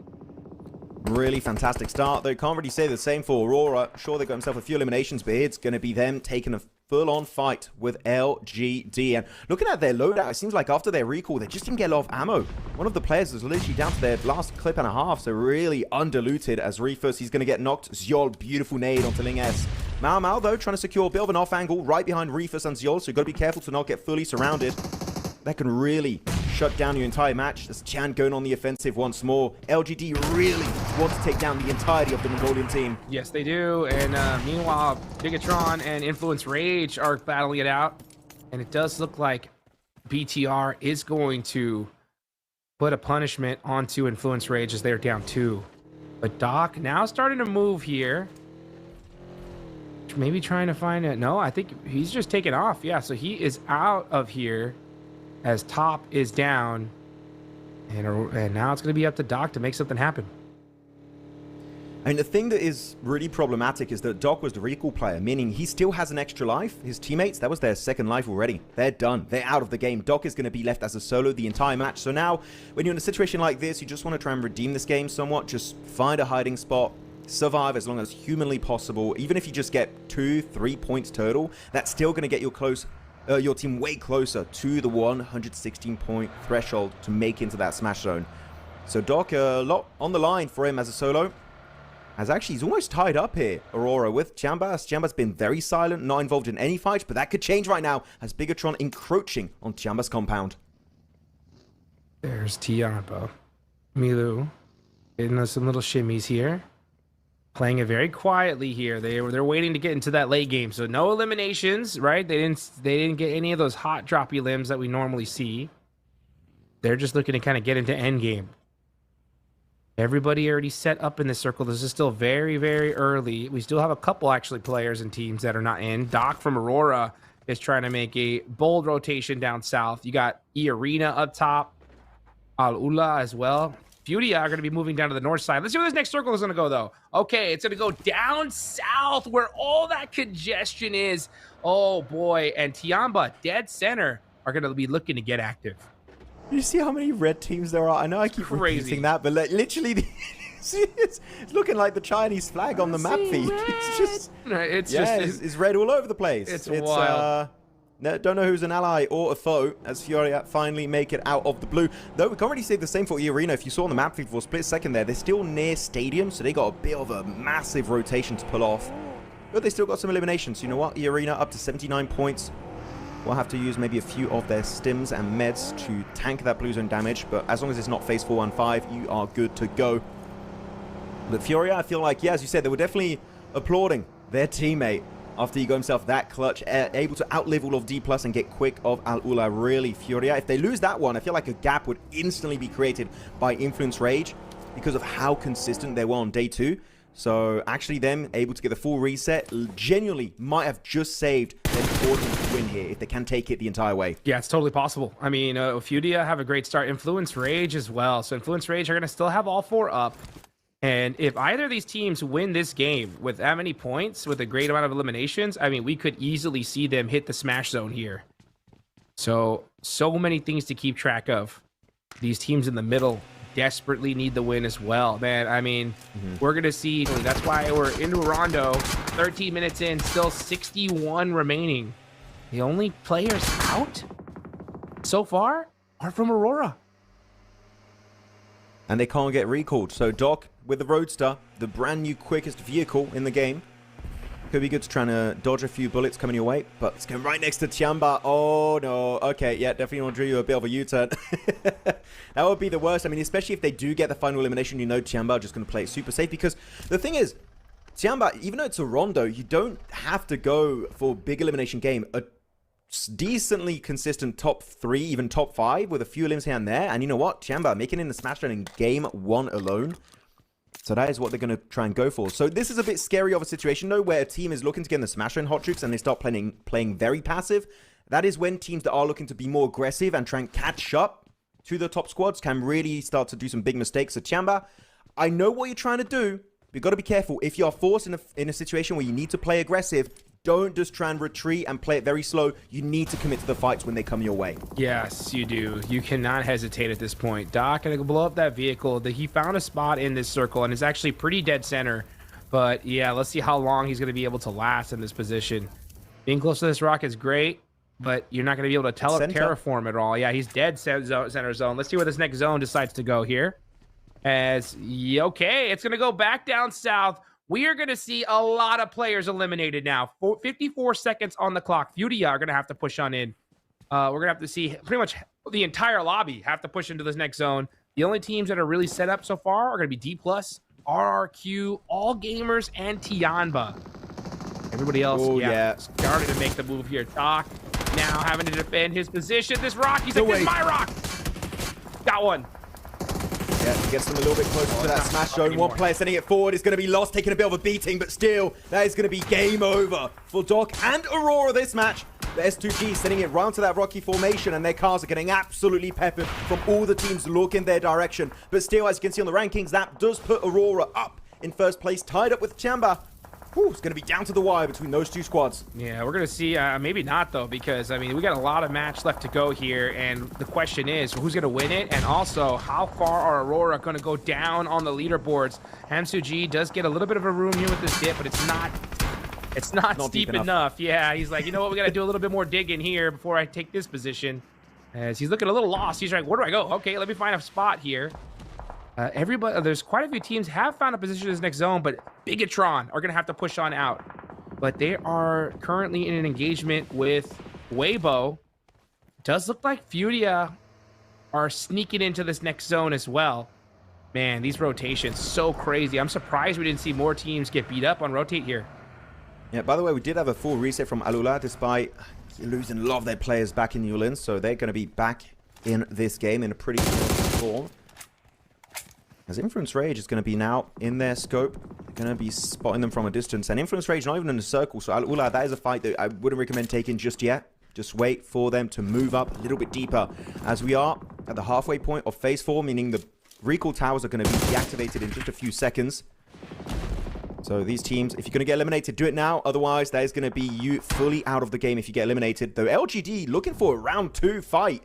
This time, non-Aurora, it's going to be on the boys from Furia that really just can't catch a break, it seems. Yeah, they definitely can't. Chief, up close. Igor, a little bit too far away to get rezzed at this point. And LGD right there at the edge. But yeah, they had a really tough push in this circle, so I'm not surprised we're seeing Furia kind of get peppered here. But now LGD got their eyes towards D+ Kia. This is kind of a very interesting situation. This is one of those spots where you kind of want to just hold it, wait for the next zone, and depending on where that next circle goes, then to start to push. But LGD starting to creep up onto Nobu. Yeah, Nobu just laying down right now, just waiting for anybody to cross his path. Good spot, Ayala. He's trying to get prone again. Oh, literally just a few pixels able to be hidden away over that ridge. LGD, though, actually, because of their position, D+, Chip's going to try and deny them peeking over, but he does get instantly put down to just insanely low HP. Lucky. But Noble just doing no noise with his teammate, really hoping they can get a bit of a backstab situation. As Chamba, for the very first time in this game, looking to do a quick exit outside of this compound, which is in a circle, by the way. They're taking a bit of a risk, but it is going to pay off on Bigatron as they already get all those eliminations up to now 109 points. Wow, Tianba leaving the safety of that building to go out and get some of these eliminations. And they do. So now with this next zone, oh, look at that. That's All Gamers XEZ with a beautiful nade onto QZZ. That is going to hurt him. Aking's starting to throw some smokes, but it's going to be tough to save his teammate. And yeah, that is all over. Oh, in the bus! He got the elimination and said, all right, see ya. Yoinks the Pico bus, and it works out. Actually, looking at the circle, their compound is not in zone anymore, so actually that was a really good move. Maybe they just predicted that, yeah, it is very unlikely the circle's going to favor our compound, so might as well send it on Bigatron while they are in a weakened state. Very good responsiveness from Champion. Now 7 points away, Hot Troops, but as 2 players alone, we might have no players making in the Smash Zone. Actually, it's more likely Influence Rage could be the one to make it up there as they're up to 98, almost to the 100-point club. But now this is going to be the big fight. Look at the setup of D+ here. LGD, I would say, taking the fight to D+ would not be the best way to do it. I would give KRX or even Furia because D+ are fully ready for the fight as they spray them down, scare them off. LGD not willing to take that fight. Nobu backing off for now. And it makes sense. This is outside of the play zone. I think both these teams need to kind of focus on trying to get into this next one because Furia are going to be trying to gatekeep them. But this is a nice split between D+. They are rocking 2 already in this next circle. And Nobu and Sizzy, yeah, get in the vehicle. Avoid this engagement. Let's get with the rest of our team and try to soak up some points later on. I really thought LGD was just going to disengage, but no, they can actually just reposition very slightly to have a better ridge line and actually just fight D+ Kia. So what I thought was going to be a passive approach actually was just a quick repositioning plan. As though Mau, yeah, I love that play from D+ Kia. Just tighten up that 2-2 split into a 4-man position. And now, even those cover flares, I really don't think, Hot Jukes, that's going to be saving the day for LGD. As the blue zone is going to be on them in just a few seconds worth of time. That damage of phase 5 is going to be quite significant. It's now over to the other side of the circle. It's going to be back onto Tiamba, down to Eagle and Aking. Aking in particular putting up massive numbers during the entirety of this event. But not having QZZ. Now that could be a little bit to the detriment of Tiamba not having the main MVP contender here for this event out of the picture entirely. But you know what? Still a decent dip. It's in circle. Who knows? Maybe they can get those extra 7 points to make in the Smash Zone. They're going to try, that's for sure. So is the rest of the lobby. Influence Rage looking very dangerous with 4 players up. Aki can put some nice pressures there onto KRX. And we are getting into the end game here. 35 players remaining. Hamsuji end up getting that knock there. Al Ula are eliminated in 7th place. But I have a big feeling we're going to see one team. Oh, no, Pedrino! Oh, Pedrino! Oh, he put the cover flare on himself. Oh, that's terrible when that happens. Oh, no, Influence Rage. Losing 1, maybe he gets the reset, but that is literally the worst thing that could happen. Luckily enough, they are in a decent position in the circle, Hot Jukes, but going out that way, oh, that's a feels bad man moment. That has got to hurt, literally. Tianba still have 2 up. They're trying to make some moves. Influence Rage. Did they end up getting up? I think he did. Yes. Okay. So they have all 4. And now the calm before the storm. Stage 6. But this is out of circle here. So Tianba are going to have to push up, but it's going to be so difficult for them to get into this next zone. But let's see what they can do. Maybe they can try to sneak some eliminations here. And this battle is going to be raging out between Influence Rage and Thundertalk outside of the circle. AJ gets a nice knock on a little boy. And, yeah, I think they're just going to have to give him up here. Thundertalk, they need to win this fight. If they want to make it to PMWC, they can't afford to fumble against Influence Rage. They do get an extra knock onto Loranzi, instantly clutch it out, yet don't give them any room for a comeback. Influence Rage will give them an inch. They will take a mile. The blue zone not going to be making any friends with the Brazilian team. And AJ's guys have some great peaks here, really just jiggling all over the place, making sure they can't secure that headshot. His movement is looking top tier. Though Tiamba finally getting pushed up on that ridgeline, but XCC getting a little bit too aggro and instantly punished. What a play. Now up to 111 points. Tiamba getting that much closer to that smash zone. All they need is 5 more, but good luck trying to get into this next circle. Eagle, yeah, on fire. Goodbye. That is Tiamba out of there.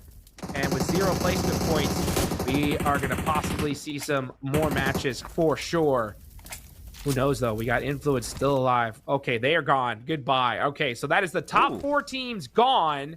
Now it's a chance, right, for RRQ, Nongshim Red Force, to put up a good game here and possibly usurp the top teams on our leaderboards.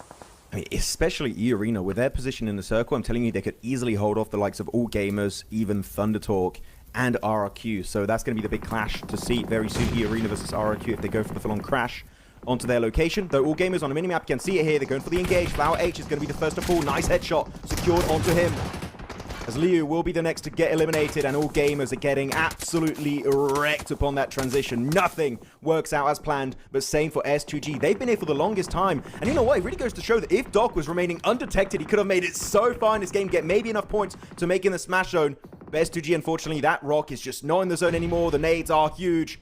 Kami is out. It's down to HamCG, the MVP contender from Turkey. These are some great eliminations here from Nongshim. Now that's 93 points so far. The hard shift of this circle, this zone just straight went yeet all the way on over to D+ Kia, and they desperately need this game. They are in 10th place right here. If they want to get a chance at first, they need to win this game, and the door is open considering that our top 4 teams are already out of here. RRQ, 30-point game to end yesterday. Put them in such a good position. 0 eliminations now, but they have a decent spot. Let's see if they can start getting some elims here now as they push onto E-Arena. Here we go. Dead Boss hopping out of the vehicle, gets knocked. Swept, put in a blender here. He gets knocked as well. That's E-Arena eliminated. I was confused what was happening there for a second. You know what? We locked in onto the POV of one of the players of RRQ, and they do get himself a good fight. In those smokes, it's really hard to get it. The nade coming out onto AMCG. He does tank it a little bit further, trying to get some damage onto So Easy, Human and XEY, but I feel like that next nade is going to be the nail in the coffin. It's a good throw. It gets it done. That's it. S2G out of the game, locked in 14th position. Actually, that's going to be a good extra 4 placement points, but now 3 teams remain. Nongshim Red Force, RRQ, and D plus Kia. 2 South Korean teams and 1 Indonesian team who will be the one to claim the first chicken dinner of day 3 of the Macau finals. Well, let's see what's going to happen here. Nongshim Red Force looking really good. They're on fire. 94 points. RRQ at 93. D plus. This is going to be intense, folks. Still quite a few eliminations there. Remember, first place, 10 placement points. 116 is the mark, though. If any team's able to hit 116, the next game, all they got to do is win 1 more, and this tournament is over. D plus far away from that mark, and they want to close that gap right here and right now. So let's see what D plus can do. They got a lucky zone shift before, but not this time. The zone does move away from them. Nobu is in this circle, though, and Nobu gets a nice knock. So the rest of his team, yeah, going to be rotating onto him. A beautiful rotation from D plus Kia here. I mean, really, if you are the side of Nongshim or RRQ, want to get as many points as possible this game, just so in maybe the next match on the Wrangle, you can actually make it in the Smash Zone. Yes. So that's going to be what they're hoping for. And this will be a very important finish, actually, Hodrix, to deny points. If you cannot win this game, go out to the Blue Zone or nade yourself, Molotov yourself. I don't care. You don't want to give those extra points to your direct competition here for the trophy. As RRQ, I feel like that's going to be the team that's really going to be in the hot seat. This circle, they're in it for now, but Stage 8, I'm telling you, it's looking insanely unlikely they will be in a good spot. So without any vehicles whatsoever from what I've seen, this game just doesn't seem like it's going to be headed the way of RRQ. It might just be down to D plus Kia and Nongshim Red Force as D plus. Look at the setup on the map right now, Hot Jukes. An amazing 2-2 split. They're putting down all the cover flares. They get an airdrop just because why the hell not, I guess. D plus looking insanely well set up. They need to go for the win here if they want to have a chance at redemption in these finals. Even if one of these teams gets every single elimination and wins the game, it's not going to be enough to hit Smash, but it could be enough to rocket launch you into first place. So let's see what happens here. RRQ, Nongshim, going to try to make things happen. The better the performance here, the easier it is to reach that Smash Zone in one of the next games. And D plus just trying to put themselves in contention here. And this is how you do it. They have the north side. Oh, they're rocking a 2-2 split. I love what D plus is doing. They're always putting one player just right in the edge of the zone, and they have the rest of the squad try to get to him. But there's 30 seconds left on the clock. This is the last zone shift here. It's going to come down to who fights first at this point, right? That's what it's going to really happen. As, yeah, RRQ throwing some nades, just trying to see if they can get a lucky knock, but no one's there. No, it's just trying to create dips, actually. You know about the damage, just about creating those little bit of safe haven inside the play zone, which I believe one of those nades actually did create a dip in the circle. So if they can make it there, that would be huge. They do have one car in working condition. Does it still have gas, though? Not sure, but I do believe it should. So, yeah, those cars able to be protected, especially that one Roadster that does pick up speed very quickly in the most recent updates to the game. So if they can use that to get to that dip, that could be huge. And actually, it's going to be Gemfos going to be out there creating that dip. He just crashed for a split second. Luckily enough, none of the bullets connect for D+. But Gemfos making it forward as Nodbull does get knocked. D+ might be missing out on a chance to get that chicken dinner as the circle really favoring none of these teams. But Nongshim Red Force remaining silent might be able to go for a nice third party to lock in that win. Let's see what happens. RRQ just trying to get to safety here. XZY is able to get the confirmation onto Nolbu. Meanwhile, Fabian gonna have to hit some shots here to help out his teammates. As Nongshim Red Force, here they come on the push. Chimps is there with a shotgun. Does get one. Can he get two? He can't. So Nongshim Red Force taking full advantage here of that split, and they punish D+ Kia. That is them eliminated. It is now Nongshim Red Force versus RRQ. Here they come, trying to come on the third party here. Here comes the full squad. They are sending it 2 versus 2. So easy, getting some nice shots there on a Jet Boss. And with that, MG3. Oh, the MG3's out. Oh, he's going for it. Come on, got to spam it. The nade's coming in, though. He's going to find one so easy. XEY taking on out. The Molotov on Hyunbin. He's going out into the blue zone. He wants to deny the point, not give it away. And it is going to be RRQ. All the odds were stacked against them, and yet they make it happen. And not only is this a chicken dinner, Hot Jukes, it's a back-to-back from Miramar right into Rondo. Are you kidding me? Just how many points is RRQ gonna get? This back-to-back chicken dinner has got to be the most points we have seen in just 2 matches from a squad. They win the last one yesterday. Oh yeah, they're excited. They're hyped. Their whole region's got to be pumped up because RRQ are looking to steal this tournament away in just a few matches. They were in 4th position, right? Tied up with Furia around, 90 points. So this game literally gives all the hope back to RRQ that maybe the first place is not out of the realm of possibilities. There's so much to break down in that finish, though. Really, the way Nongshim Red Force rock up on D+ Kia, I am a believer that should have been instantly shut down by D+. The way they were able to rock up that mountain with a car, I'm so surprised. And actually, one theory I do have in that game finish, Hot Jukes, is I think RRQ just let Nongshim Red Force push up so they could third party it. I feel like that was the idea. Send the boys forward, let them take the fight, wound each other, and then we can get the win. As Firen becomes your game MVP here on Rondo. There you go, 4 eliminations there, 42% team contribution. Yeah, what a play there. I mean, I understand Nongshim Red Force, they saw the split. They're like, hey, let's go get these eliminations and hold the spot. RRQ did a great job by not hesitating, setting those 2 players up. And with that utility, they were able to just shut down Nongshim Red Force. A great game from so many of these squads, though. An unfortunate one, though, on the side of Aurora. They just couldn't get things kicked off here as they lose 3 players early on, and then once again, and then Doc not able to make it happen against S2G.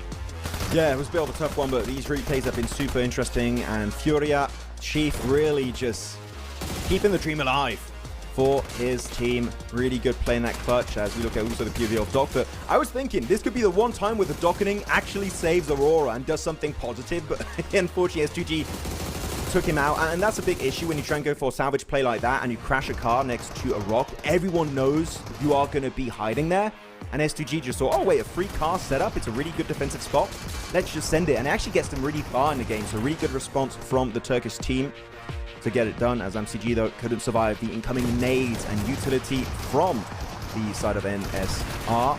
And the push-up, I feel like this push-up in particular should not have been allowed in 1,000 years by the side of D+, but they still pull it off. And RRQ though rocking up, third-partying it with their utility and secure themselves. Literally such an easy win. They didn't have to shoot a single bullet, it feels like, to get that win. So RRQ again on fire with the back-to-back wins. Wow. In 2 games, Max, 46 points. Whew. How crazy is that? I mean, what a wild just comeback. Probably one of the most legendary ones I've seen, especially in such an intense lobby. But yeah, RRQ on top with 16. Nongshim are going to tie them with 16. D+ with 15. A lot of points. Very top heavy here. Overall, Influence Rage as well, getting some solid points on the board. And it's we're going to get 3 matches, at least minimum, today here, Max. That's for sure. Oh, most definitely. I mean, generally, also going back to the game I was casting, and I was saying, RRQ, no way they're going to win that game.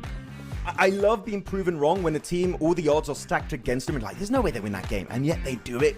What an impressive showcase. And really, I was expecting more from this team back in PMGO Season 1 because you got Lepar, Genforce, like it's such a stacked lineup when it comes to top-tier Indonesian players, and they finally deliver here. So RRQ really, really stoked about how they played in recent games.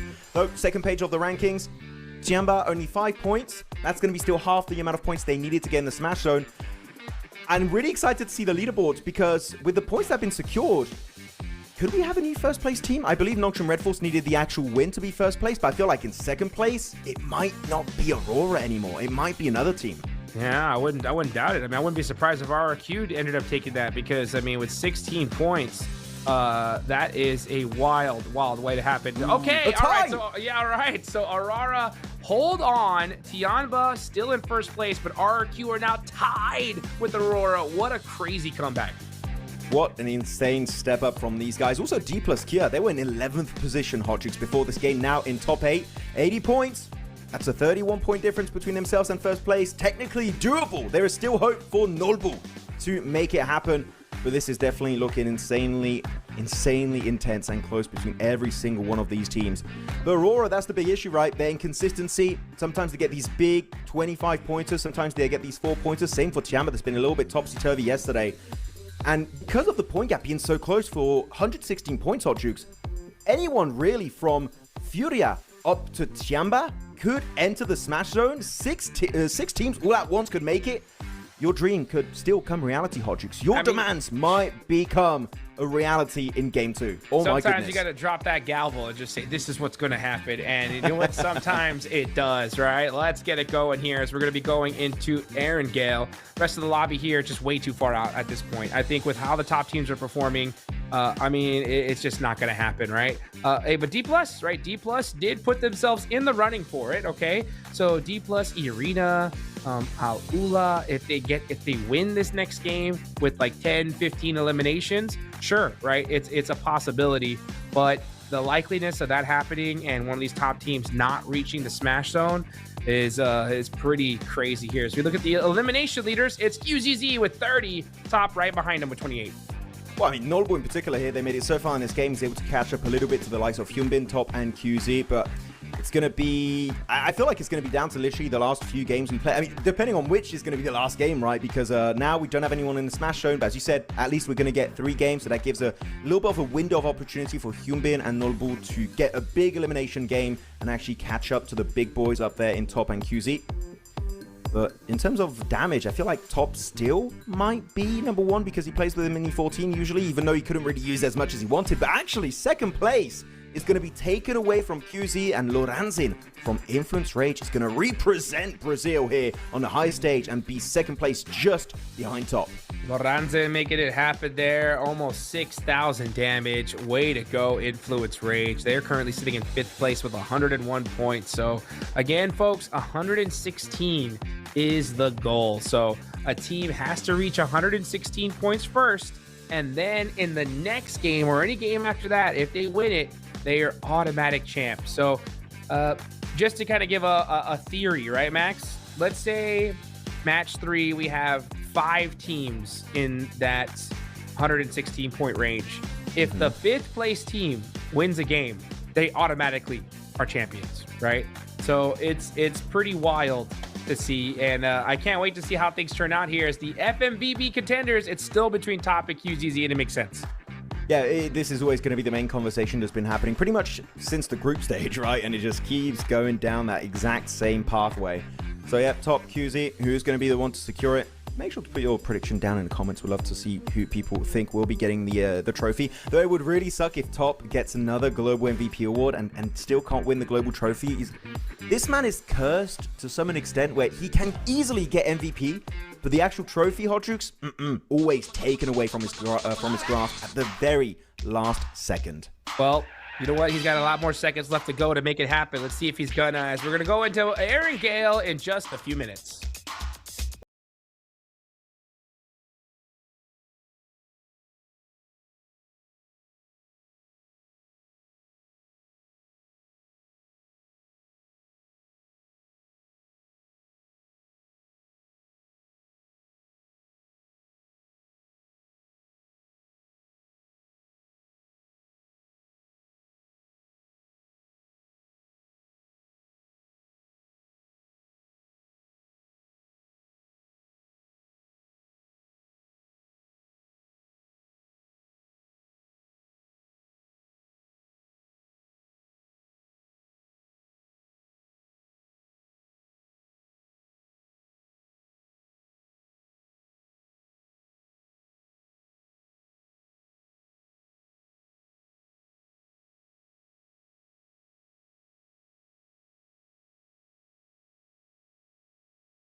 We are back, folks. You can see the crowd is hyped. I love to see all the different artwork and support for all of these local squads right now. And man, we had a great rondo to start things off. We're going to get into the meat potatoes of this match as we head into Erangel. And the goal, 116 points once again, right? The team gets that, wins the next game. This thing is all over.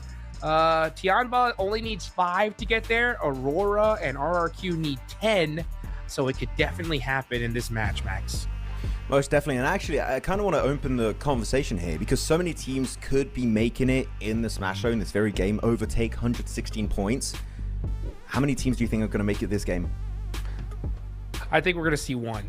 I think we're going to see one do it. It could be possible with multiple, but with how intense this lobby is, because every single team needs a win here. Even if you go all the way down to, we're looking at Al Ula right here, right? Al Ula have 79 points. They need a minimum 20-point game if they want to make some kind of crazy comeback. And honestly, I'm putting anything as possible, Max, considering that RRQ got 46 points in 2 games, right? So you never know. You never know what can happen here. But I know what's going to happen. I activated my observation hub right now. I picked in the future 20 to 30 minutes ahead in time. And I see that Tianba making the Smash Zone and an extra team will also secure it. And who could it be? Aurora, RRQ, Nocturne Red Force, Influence Rage, Furia, maybe. No spoilers, I ain't gonna tell you guys. No, it's I don't want to ruin the spectacle happening in front of your eyes. But I believe 2 teams will be making it here. Mainly because Tianba can just literally have a mid-game, an average game, Hot Tricks, and they can still make it in 116 points. They just need 5 to make it. They're currently at 111. Super easy for Tianba. Literally even a bad game could push them up there. But then you're looking at Aurora, RRQ, all these other teams need 10 plus points. And it's just not enough points for the lobby for all these teams, in my opinion, to make it at the same time. We might have 3, 4, 5 teams be in the Smash Zone literally after the second Erangel. But for now, 2 teams, that is my prediction of how many is going to make it here. And based also on the plane, if it's good or bad, you know what, things could get a bit crazy and maybe all the top teams just get fully eliminated. That is an option that we have seen happens many times, especially during the group stage.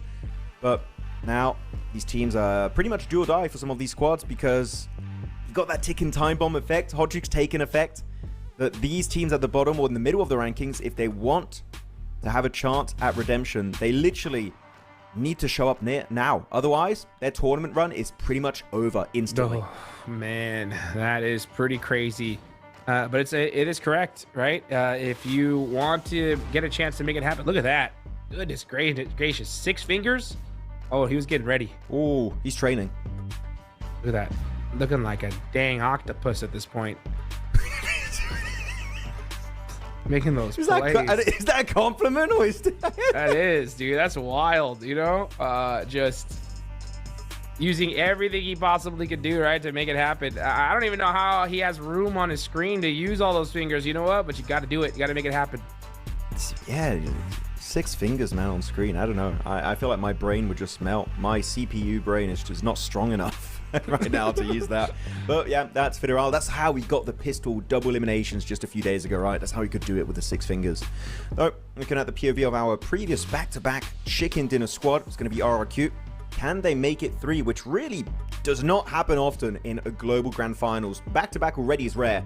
Now, 3 in a row, they would definitely put their name in PUBG Mobile Esports history for doing so here on the Macau Invitational stage. Everyone just locked in, looking at their screen, training on the spawn island, I'm pretty sure. Taking a few shots, seeing if they are feeling it this game. And I do have a bit of a spoiler. I see the plane path on the right side of my screen, Hot Jukes, and it's pretty damn good for literally every team in this lobby. Well, let's just take a look and see just how good as we get into Erangel. That is right, match number 2. Let's get it going here for the PUBG Mobile Macau Invitational 2026 Grand Finals. All right, the plane path looks like it's going to be going from south to north as we have Aurora top, currently the MVP contender. QZZ right behind him, and Aurora are going to be heading to Sosnovka. That is going to be the plan. Decent playing path for most of these teams, as I already mentioned. Thunder Talk, though, going to go for a southern stretch down south of military base just to avoid Aurora, make their way over to Novoretnoye, which is their main drop location. And again, we've been talking for a period of time now, Hodrix, about winning the tournament. Thunder Talk, it's still not game over when it comes to the race for PMWC, even though they're so low on the rankings. Luckily enough, LGD and Weibo are even lower than their position on the leaderboard, so there's still an opportunity for Thunder Talk to do well. They're just got to remain consistent and keep LGD and Weibo at bay. If they do so, I feel like Paris is definitely achievable for them to secure their plane ticket. So Thunder Talk, I feel like that's why they're playing a bit more passive, because they just want to outlive LGD and Weibo. By doing so, that will get them to one of the biggest events of the year, so they cannot afford to go out in the early stage. Got to be able to make it towards the end game if you want to win this tournament. Tianba, now we're going to see them heading towards Yasnaya, and they've been taking full advantage of this position here, especially with that new loot truck. They have been getting well set up and have been putting in the work when it comes to Erangel. Now the first zone does come on over. It looks like a very typical circle here, as the center of the zone is going to be in that ruins area. So, man, it's time to make it happen, Max. It's time to make it happen. Let's see who's going to be able to do it. Let me ask you this. Well, it's honestly going to be a really tough question, because, like, RRQ's comeback is just legendary, right? We got to talk about it. 46 points in 2 games is wild. I personally don't think that we're going to see another team down low on the leaderboards pull something like that off. Like, what do you think? I mean, we've kind of seen it from D+, that last game, right? Got himself a bunch of eliminations. I feel like they're kind of pulling a similar play. It's just not 2 wins back-to-back, right? Which is it's kind of an extreme case scenario. But no, I feel like D+, especially with Nolbu, has a lot of potential of doing something similar. Then I feel like anyone below D+ Kia, I've seen enough where I can say quite confidently now that a comeback would have to be a miraculous run. D+ and above, those are the teams that really, for me, I am hopeful that they can bring a big game here throughout today's now remaining potential 5 matches, depending on how the Smash Zone really takes into effect. So yeah, I would say top 8 and above, only teams that really have a chance to do it. Even though you could say Al-Ula is only, what is that, 1 point away, All Gamers 3 points away. Sure, but I'm just not sold. I'm a little bit uncertain right now, Hodrick. So yeah, top 8 above for me, those are the big names that we need to pay attention to when it comes to that first place conversation. What do you agree? Absolutely. Oh, no, yeah, 100%. Yeah, it's obviously top 8. It's just always good to kind of keep those random thoughts in place here, because it's still early, right? I mean, it is match number 2. I think this game is going to pretty much end those conversations, like about even if I'm talking about mathematically possible, right? Because it is right now with 4 games left to go. If a team like Al-Ula wins it again with 20 points, but yeah, if they don't get it here, in my opinion, it's 100% done. Yeah, I mean, actually, we're looking at these positions on the rankings. No, gotta be careful there, KRX. You have a bit of an encounter with the RRQ. It's not going to result in any shots being taken just yet. It's just GemForce also proactively scouting ahead of this team, seeing where KRX are going, just so in Circle 2, they know where KRX could be located to avoid a potential crash by mistake. So that's some good information. But I'm actually wondering, because we see this circle, right? It's mainland. It's literally cutting off the bridge on the western side. I was wondering if we were going to see RRQ try and hold off Aurora. But no, they're not going for it. And I feel like that makes sense. I feel like some people wanted to see that happen, Hodrix. But the reason why I'm saying it makes no sense is because by doing so, you're taking a gamble early game. RRQ are literally tied with Aurora in 2nd place. You don't want to give an opportunity for Aurora to get in the Smasher in this game, because give them 4 points, they're up to 110. That would be a massive throw. So in this particular situation, I think it's a good idea that RQ don't commit to the bridge camp. If it was a team maybe low on the rankings that hasn't got anything to lose, like Weibo that dropped Promos, then maybe. But otherwise, I feel like that bridge camp is just not the best idea at this point of the game. Yeah, not the best idea for sure. And I got to agree with you on that one. But what if it was 4 Thrives? Yeah. If it was 4 Thrives, there's a whole different story at this point. Oh, I wonder, man, what do you think, Max? Just guessing. What do you think if 4 Thrives were here? Where would they be on the leaderboards? Bro, you want to get me in some drama right now? Yeah.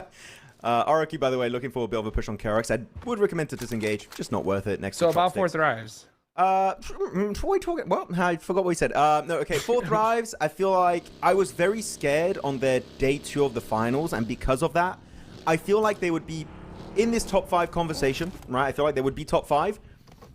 Though when it comes to encountering the Smash ruling, it was looking very scary against Ulf in PMGO Season 1. They would be top 5 right now. There you go. That's my answer. Top 5. Would they actually win it, though? I don't know, and I would even go and say maybe not, because it is a bit of a longer finals, and I feel like they might actually lose out on a few nice games. So yeah, but top 5 right now. What would you say? I'd say first place. I think they're the best team in the world, right? They won the last game. They could win this one, right? But they're not here, so 0th place. That's what 0th. 0th, unfortunately. With Weibo. Yeah, with Weibo. Oh man, you hate to see it. I can't believe Weibo. I did not expect that at all. I expected big things from them, but yeah, 16th place in the finals. Way too much red at the bottom of the leaderboards here. But with a crazy lobby like this, you never know what's going to happen.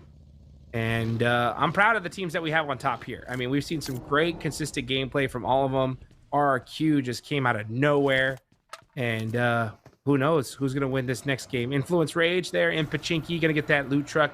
They are all set up. Look at that. Level 3 out of their mind. Did they get 2 loot trucks? I feel because we were seeing some crates on the ground in front of the loot truck. I feel like they got 2 loot truck spawns, which multiple loot trucks can spawn on the same pathway. I feel like they got 2. So they might have P90s and stuff. So they were just waiting for the second one to come through. So, and the loot must be kind of insane. I want to see the POV of all the players. Top 6, 6x scope on the org, S12K, so Federal doesn't have it. It would be very unlucky you have 2 loot trucks and you don't get an airdrop weapon. That's a feels bad man moment. Yeah. Those loot trucks, man, they really just make things happen for your squad. I'm just looking at this migration on this map as teams are just starting to center up big time here. 64 teams remaining, and this is going to be very typical. When you're in the final day, everybody is just playing this so careful. That's why we're not even seeing a lot of shots on teams while they're rotating. Just everybody just trying to find their position in this next circle and getting ready for it. Everybody, look at this. Everybody moved super quickly, so we're not seeing teams take any time here. Where is this next zone going to go? Almost all the spots in the center of it are already taken, but are we going to get a crazy hard shift? We're going to go to the northwestern side. Okay, so Al-Ula are in it. Aurora are going to have to find a cheeky rotation on in, possibly hugging the shoreline, going all the way up to South George, as all gamers are going to be coming in from north. But now shots are ringing out as Al-Ula are getting peppered. Yep, it's going to be looking pretty good for LGD. They want to overtake Thunder Talk. That's going to be their main goal in these games. But Al-Ula just really, since their first day, I know I keep saying this as a negative, and it really is, but it goes to show their first day was just such an outlandish performance, and they just were unable to replicate it as Claws gets taken out, one of the bigger names. But we got really hyped up on day 1, right, Hodge? Like, Claws, Quick, oh my goodness, these guys are just completely cracking. Quick did great early on Rondo up against D+, but when it comes to team-wide performances, they're just not really hitting that same level in the PMMI finals. But you know what? At least it gives them experience for the next time we see a global event. Hopefully they can come a little bit more prepared, as we have now a hovercraft that spawns on water, literally on the tippy top of the world. It's on top of Everest. This is not their natural condition. They play around. This is not their natural environment. But yeah, the hovercraft is up here. This is a fun position to see it in. It do be hovering. It do be hovering, and it is going to be keeping an eye on RRQ. Oh my gosh, there's 2 hovercrafts on Everest. I mean, generally, if you're a team that's looking at Everest and you see the hovercraft, I beg you, just take one-tap shots and damage it and destroy it.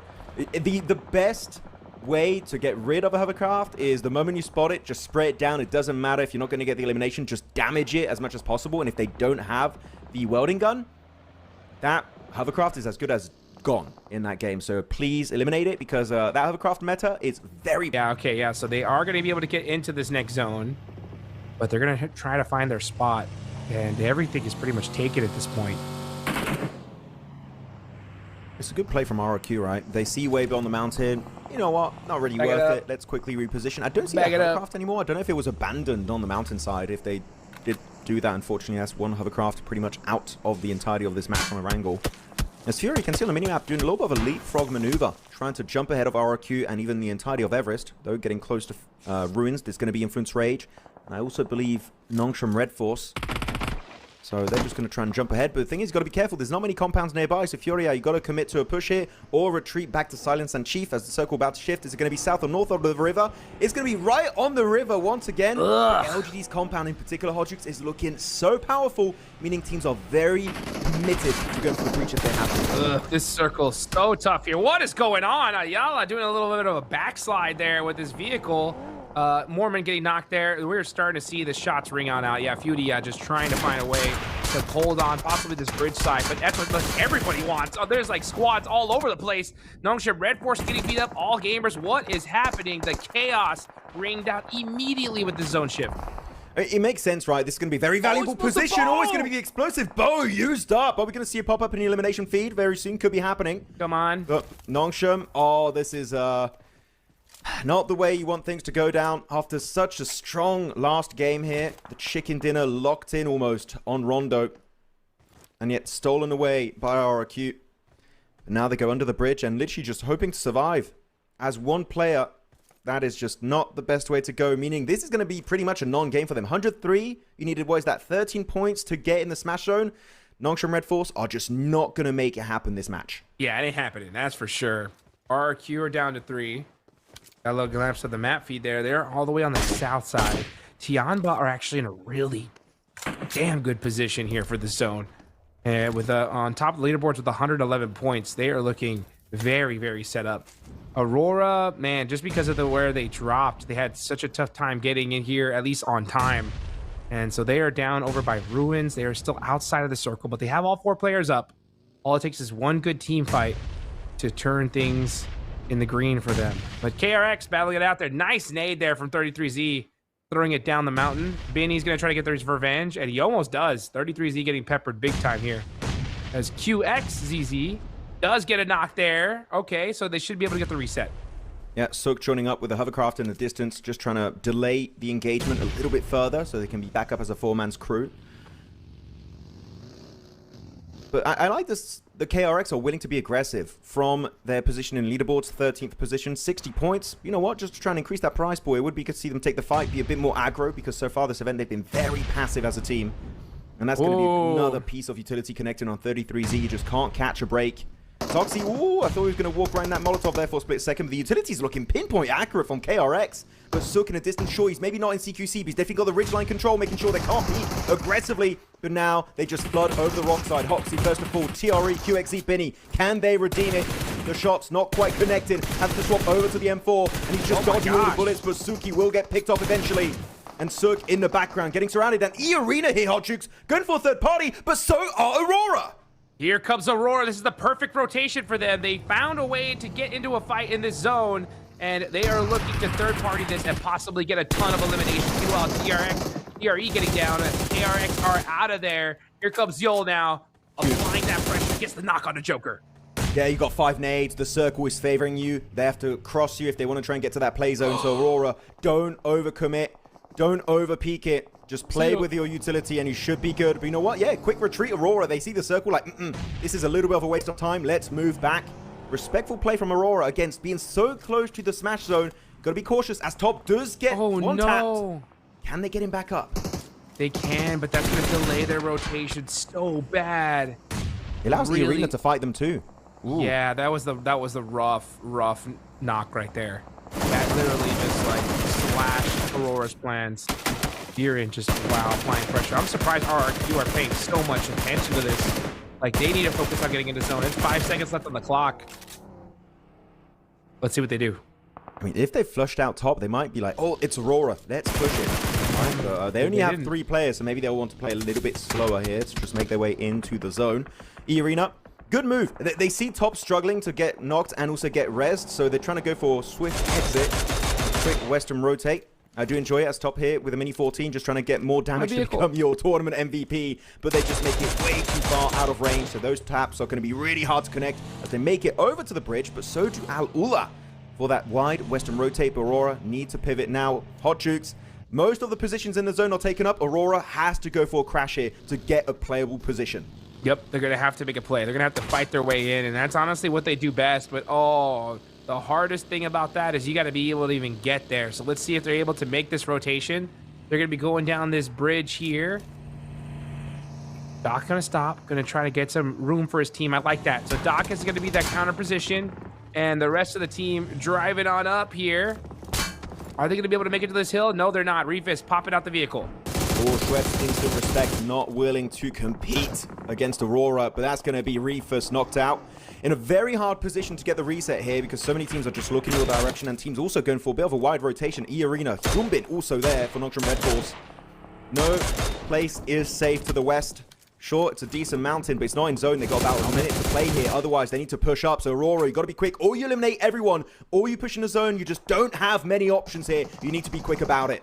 Hyunbin is right behind him. There's Nocturne Red Force. Oh, but he is going to go into the blue zone there. So Aurora doing a great job of leapfrogging. This is a very difficult game, but they are executing it the best they possibly can. Or pretty much anybody can right there. Having Doc on the back line, applying pressure. Oh, what'd you see? This is terrible. Look at that. Aurora almost out. RRQ down to single player. Nocturne Red Force just one player. The big teams at the very top that are looking to make their way into the Smash Zone, Hodrix, is just not panning out as Hyunbin gets top. What a play as a solo, dipping right into the water, hoping to dodge those incoming bullets. Zeol Doc, though, can they redeem as a duo as E-Arena leapfrog their position? But again, many teams look in their direction. I feel like surviving here is going to be tough. Quick is going to be in that shed. It's not playable position. Where are they going to send it? Just trying to find a way into this next zone. They do end up in this next circle. The next one will pop right now as well. So let's see where they decide to go here. They're going to be passing up sitting, but it does look like they are able to make it to safety. For now, we'll see if that's going to be rewarded with Circle 5. Actually goes hard to the western edge, so that shed of Quick was going to be in the zone. I'm sure they wish they went for that position instead, away from all these teams. But Tiamba, any elimination secured on E-Arena is going to get them one step closer to that Smash Zone. They're hoping for it, as Quick now going to get a straight-up huge defense play onto Schweppes. As QZ just going to try and third party from a distance. But Al-Ula, the dream, is still not dead. 81 points. If you can make it a little bit further, get some placement points, who knows what the MENA team can do. 32 players remaining. This zone has just been so brutal. Okay, now Quick in trouble. Joker up close and personal, getting peppered, but Quick, never mind, shuts that down and getting another elimination for his squad. Maybe Aurora are happy they didn't crash it. Right? Because Quick is, again, he's clutching it up every single game, it feels like. Never underestimate Quick. Otherwise, he will make sure you remember his name. Doc, as you could see in the elimination feed, he just got taken out, and so do the entirety of Aurora. They remain on 106 points. That's a 0-point match for Aurora Hotchukes. They couldn't afford when all the teams below them are so close to that Smash Zone. Unreal. Now Tianba, 0 points so far, but they have all 4 up, and they have the north side. So you could just see them poised, ready to go, and finally start getting active here. As all like the mid-upper teams have been eliminated. There's just all the squads with 4 up are going to be pretty much at the bottom of the leaderboards minus Tianba. But this zone has just been so chaotic. It makes sense why everybody is so damaged just trying to get into this next one. Little boy, yeah, just trying to snake it out for his team on the south side. And there's Tianba. Let's see how they're able to make things happen here against Thunder Talk. Oh, did I see an MG3 there for Tiamba? I feel like I did. Oh my goodness. Of course, makes sense. They're dropping Yasnaya Polyana. They're getting 1, maybe 2 loot trucks, meaning they could get some airdrop weapons. So that weapon could really make the difference here up against Thunder Talk. That not willing to take that smoke realistically. They got the vehicles here, thinking what their next move is going to be. They do have a few options, maybe crashing on the garage of S2G or even cube compound of LGD. Tiamba also looking at the western side of the circle, really good off angle from Eagle, just getting a bit of insight, making sure they don't get surrounded by maybe all gamers or Fury as they cross the bridge side. So Tiamba, just again, their map awareness is just top tier, playing fully around their information. But here, as Thunder Talk get closer, maybe it would be a good time for Eagle to regroup to take this fight in a 4v3. So quiet right now. And that's because it's only stage 5, but this zone was so chaotic that we lost so many teams. So now everybody just waiting for this next circle. Nobody trying to get into a crazy engagement. They do not want to get third-partied. Lauren's in, gets taken out to the play zone there. And Influence Rage. Oh, yeah, getting beat up as they try to hit this shoreline. S2G doing a great job at gatekeeping them. This next zone is going to go ahead and pop, and it goes up to the north there. And Lil Boy eliminated. That's Influence Rage out. Basically a non-game, also no placement points. But now we do get to top 8, meaning placement points will be going the way of all of these teams. And Chamba, you know what? Because they get at least 1 placement point, that means they need at least 4 more total points that can get in eliminations, in placement points. It does not matter. And actually, when it comes to the center of the circle, Chamba do have priority. It's going to be QZ that's holding a really solid rock here on the front line. The only real threat to their position would be ThunderTalk. I'm going to say it right now, Hardtrix, I believe if ThunderTalk get eliminated, Chamba making the smash zone, because that's the only real threat to their game here on Erangel. As Sitting constantly scouting ahead with his vehicle, trying to get a bit more insight. And actually putting their focus onto S2G. So I feel like this fight, if it happens fully, that might be the win headed the way of Chamba. AJ getting some nice impressive shots, but then you're going to see S2G push on up, but AJ shuts them down. We're seeing some other teammates, though. Yeah, look at that. LGD actually stealing some of those eliminations. And then here comes Sitting, roaring on over to his squad. But is it too late? And it looks like it's going to be. That's ThunderTalk out of there. Yeah, LGD, good third party here from this compound. Up to 8 eliminations. Makes sense. I mentioned it literally on like circle 2 or 3. That compound is just an absolute godsend if you can play there the entirety of the match. So, well done execution-wise. S2G, ThunderTalk, pretty much out of the entirety of this match. Not going to get much done. But up the top of the rankings really is doable for RRQ. If they can keep snaking their way in here for GenFoss, it would be massive. But of course, looking at the circle, they have to push in the water. The LGD, they're looking at every bush, every rock and tree to make sure no stragglers can survive. But Chamba, he got himself 1 placement. But actually, that's going to be 2 placement points now with that 1 extra elimination. I think Chamba, it's done. I feel like unless a massive throw happens, Chamba will reach 116 points this game. Yeah, they're looking just so rock solid here. They've kept everybody up, and now they're starting to put some eliminations on the board. RRQ not able to go for the triple win, as they only have 1 player up left, but everybody's just so hurt. Just trying to get into this end zone here. Beautya, gotta have to make a play. Maple's got that nade. Airburst is good. Catches Silence and even peppers up Chief. But he's got a nade of his own.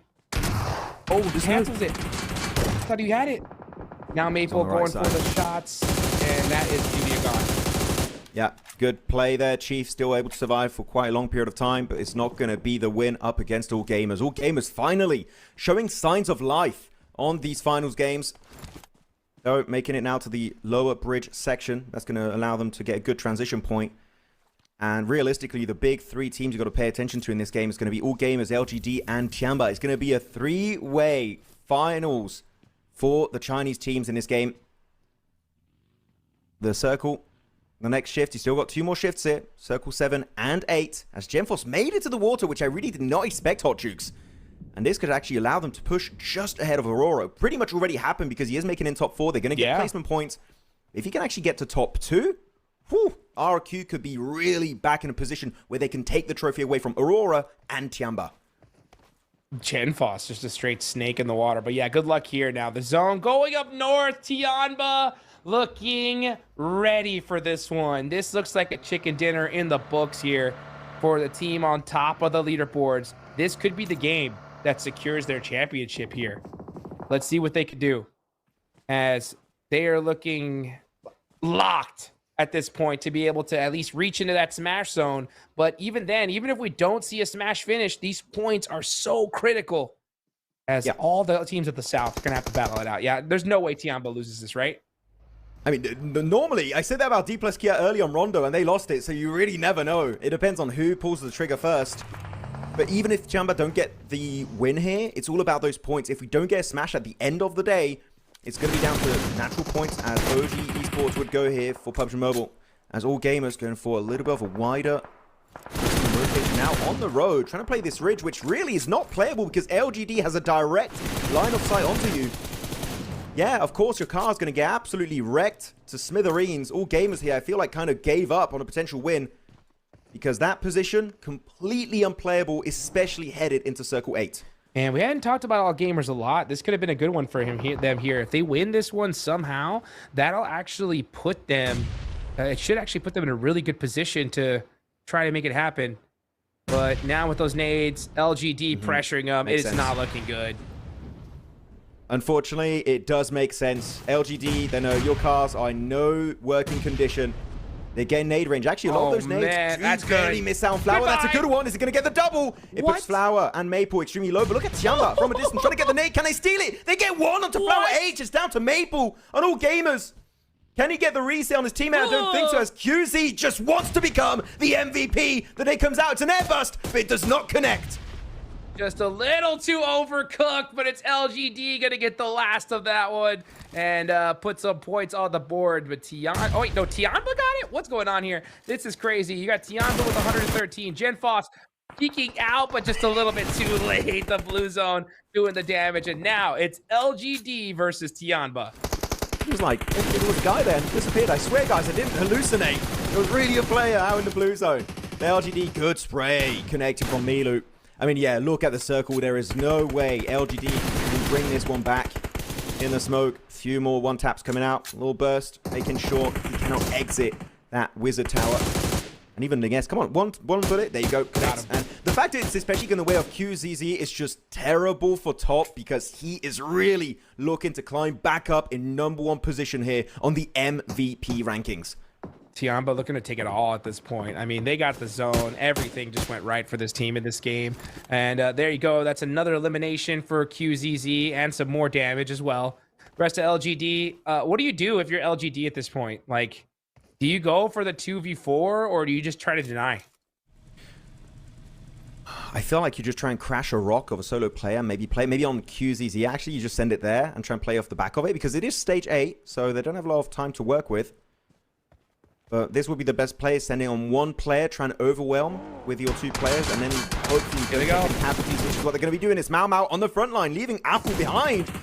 Not the way I was expecting it to go down, but he does get a bit more of extra elevation. But as you can see on the minimap, he still is not in the play zone, and like Tiamba, they're comfortably here in that playable area. Well, here comes the utility usage. Mau Mau might not even get an opportunity to hit those shots. All it takes is one nade to do it, and they are trying to hunt him down.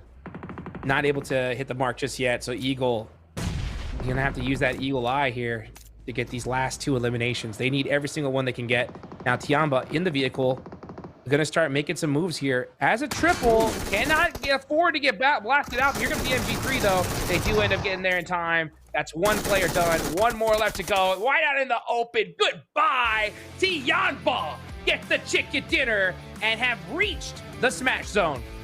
It's a double MG3 elimination to wrap it up. I'm loving it out here, but as you said, Tiamba indeed will lock in their position as the first squad to go in the smash zone. And now, if they get a single chicken dinner during the rest of today's games, they will be crowned your Macau Invitational champions, taking away the flame from Weibo. And you can see ecstatic after that win.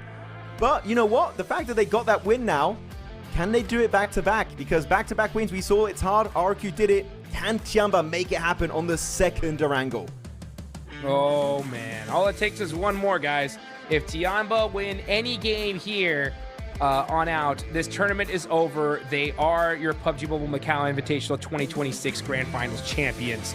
And we will see them lift the trophy, and whoever's below them gets second place. And after that game, Aurora going out early, I believe second place could be RRQ. We'll see. Or we're not sure who will be in second place, but it's going to be pretty dang close. But what a way to start things off here. I love that I said, attention, a team has passed the smash zone, 116 points, and it is Tiamba. Red alert throughout the arena. They are the team, the one threat that everyone needs to take down. One win could decide if they will secure the trophy, as our game MVP will be Milu with the MG3, the best weapon in the game, Hot Jukes. It makes sense. Yes, indeed. Milu making it happen there. QZZ getting some points on the board as well. That's going to make things interesting when it comes to the entire tournament MVP conversation. But yeah, Tiamba played it very, very carefully. You know, they were holding that northern position. They got a beautiful zone shift in their direction, and then it was just easy dubs after that. So, man, We're going to have to go into this next Erangel and just see what happens. I think at this point, Max, if you're any other team in the lobby, you see Tianma starting to get some momentum, I think you have to go out of your way to make sure you take the squad out. I mean, Yasna Poliana definitely could happen, even if you just want to camp out the outskirts of the city. It's definitely a doable plan if you want to commit to it as you go through the highlights. But I'm going to say, even if Tianba don't end up winning because of some mishaps in the next few games, for me, their PMWC slot is just locked in. There's too big of a gap between themselves and the other Chinese teams here. Again, they want to be in top 2, and I feel like after that win, especially, they're going to remain in top 2. But if I don't see them making it to PMWC, I would be genuinely surprised and also upset, because this is a team from China that I feel like could maybe win PMWC with the level of gameplay we've witnessed from these 4 players the entirety of PMMI. Right, you are here. As we look at Furia getting taken out by All Gamers. All Gamers had a really big opportunity to put themselves in contention, and unfortunately just weren't able to make it happen. Great nade usage there from the side of LGD. LGD making a little bit of noise, but just a little bit too little, too late at this point in the stage. Look at QZZ. He was like, no, I need those points. No. I need to be top. Please, give me the points. I was really hungry for those extra eliminations. I definitely do get it, because, yeah, of course you want to be MVP, right? You want to try and take that spot away from Federalis, from Bigatron as you look at this game. It's a low elimination game, right? But if you're Chamba, you must feel so bad, because if they got enough points in a previous rondo, this would be it. That would have been 2 games and game over. Tianba would be your champions right now, but the rondo was just cut short for them, and they couldn't reach 116. So you got to do it again. You got 1 chicken dinner. It's not going to be enough. You need to get a second one here out of these potential 6 games. Yep, that's what it's going to take here as we look at the match rankings here. LGD ending up on top, okay, with 17 points, 11 eliminations. Great game from them. But, oh, wow, look at that. Top 4. All China here in the final day. It's definitely not like that on the leaderboards. Yeah. Most of these guys are towards the bottom, except for LGD, of course. Tianba, which is going to be the exception, getting 16 points. But All Gamers, Thunder Talk, and LGD makes sense, especially for LGD playing their compound next to the bridge. I always say it, if you are in that position and the circle favors that compound, if you get less than 10 eliminations, I'm going to say you threw the match. So LGD finally showing up a little bit here, showing some signs of life. Are they going to continue that kind of push forward to maybe catch up to the likes of Cham at the very top and maybe make their way at PMWC? Definitely their work is cut out for them, but there is a chance LGD could be making it, but they need to go absolutely ham here on the next few games, depending on how many we have again, because we just don't know at this point in time. No, we do not. As we take a look here at the overall rankings, Tianba in the smash zone. One more game. We got to keep saying it here because they are the biggest threat without a doubt.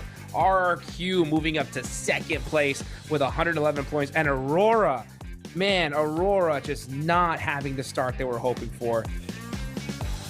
I mean, really, when you look at the Rondo, getting chased down by BTR makes sense. It's always Indonesian teams chasing down Aurora on Rondo, by the way. It was boom in PMGO Season 1. Now it was the side of BTR.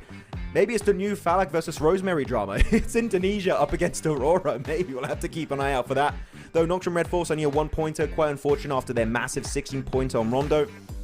Teams definitely slowing down. And I feel like it's to the point of the tournament, Hodrix, where teams are already feeling the pressure and doing pretty big mistakes that should not be happening at this stage of the tournament. So teams are going to be kicking themselves after missing out on potential big games at that point. Yeah, that's what it's all about here, man. I mean, what a way to start things off. It's so crazy to see here, right? Will Aurora make that comeback? Will we see one of these other teams do something special? But now you have Tianba with just 1 game. They could end this tournament here. So it's been a great start here. And now we look at the elimination leaders. Yeah, QZZ just moving up little by little here, 32-28. I think with this game, he is now definitely your top contender for MVP. It really also was interesting because last game it was a 2 elimination difference, if I'm not mistaken, between QZZ and Top, and now it's been increased to 4. So Top, he's got to catch up, man. These last 2 games, if you want to become MVP. Actually, you know what? I'm going to say I don't want Top to be MVP. Reason why, every time Top becomes MVP, they barely miss out on the trophy. So I feel like Top, you got to decide champions or MVP. You can't have both. At least historically speaking, he could not get both. As top will be number 1 in terms of overall damage. Again, makes sense playing with the Mini 14, and he got some big shots while he was on Everest. So really impactful, but QZZ, it's about, what, an 800 damage difference here? That's literally one good game from this guy. He could easily jump back up, as he will be now number 1. It keeps changing. It's back and forth. It's all top in number 1, all QZZ in number 1. It's going to keep changing until the very last match, I feel like. Yep, literally. I agree 100%. And I think that, you know, top damage definitely does matter. But, you know, eliminations carry their weight in their own, and QZZ just keeps getting them every single game. But you know what? I will say, what's going to happen if the zone...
Here we go. We are back, but the battleground has changed. There's a thickness in the air now, as they know the tension's at an all-time high. Tianba, one more chicken dinner, and this tournament is over.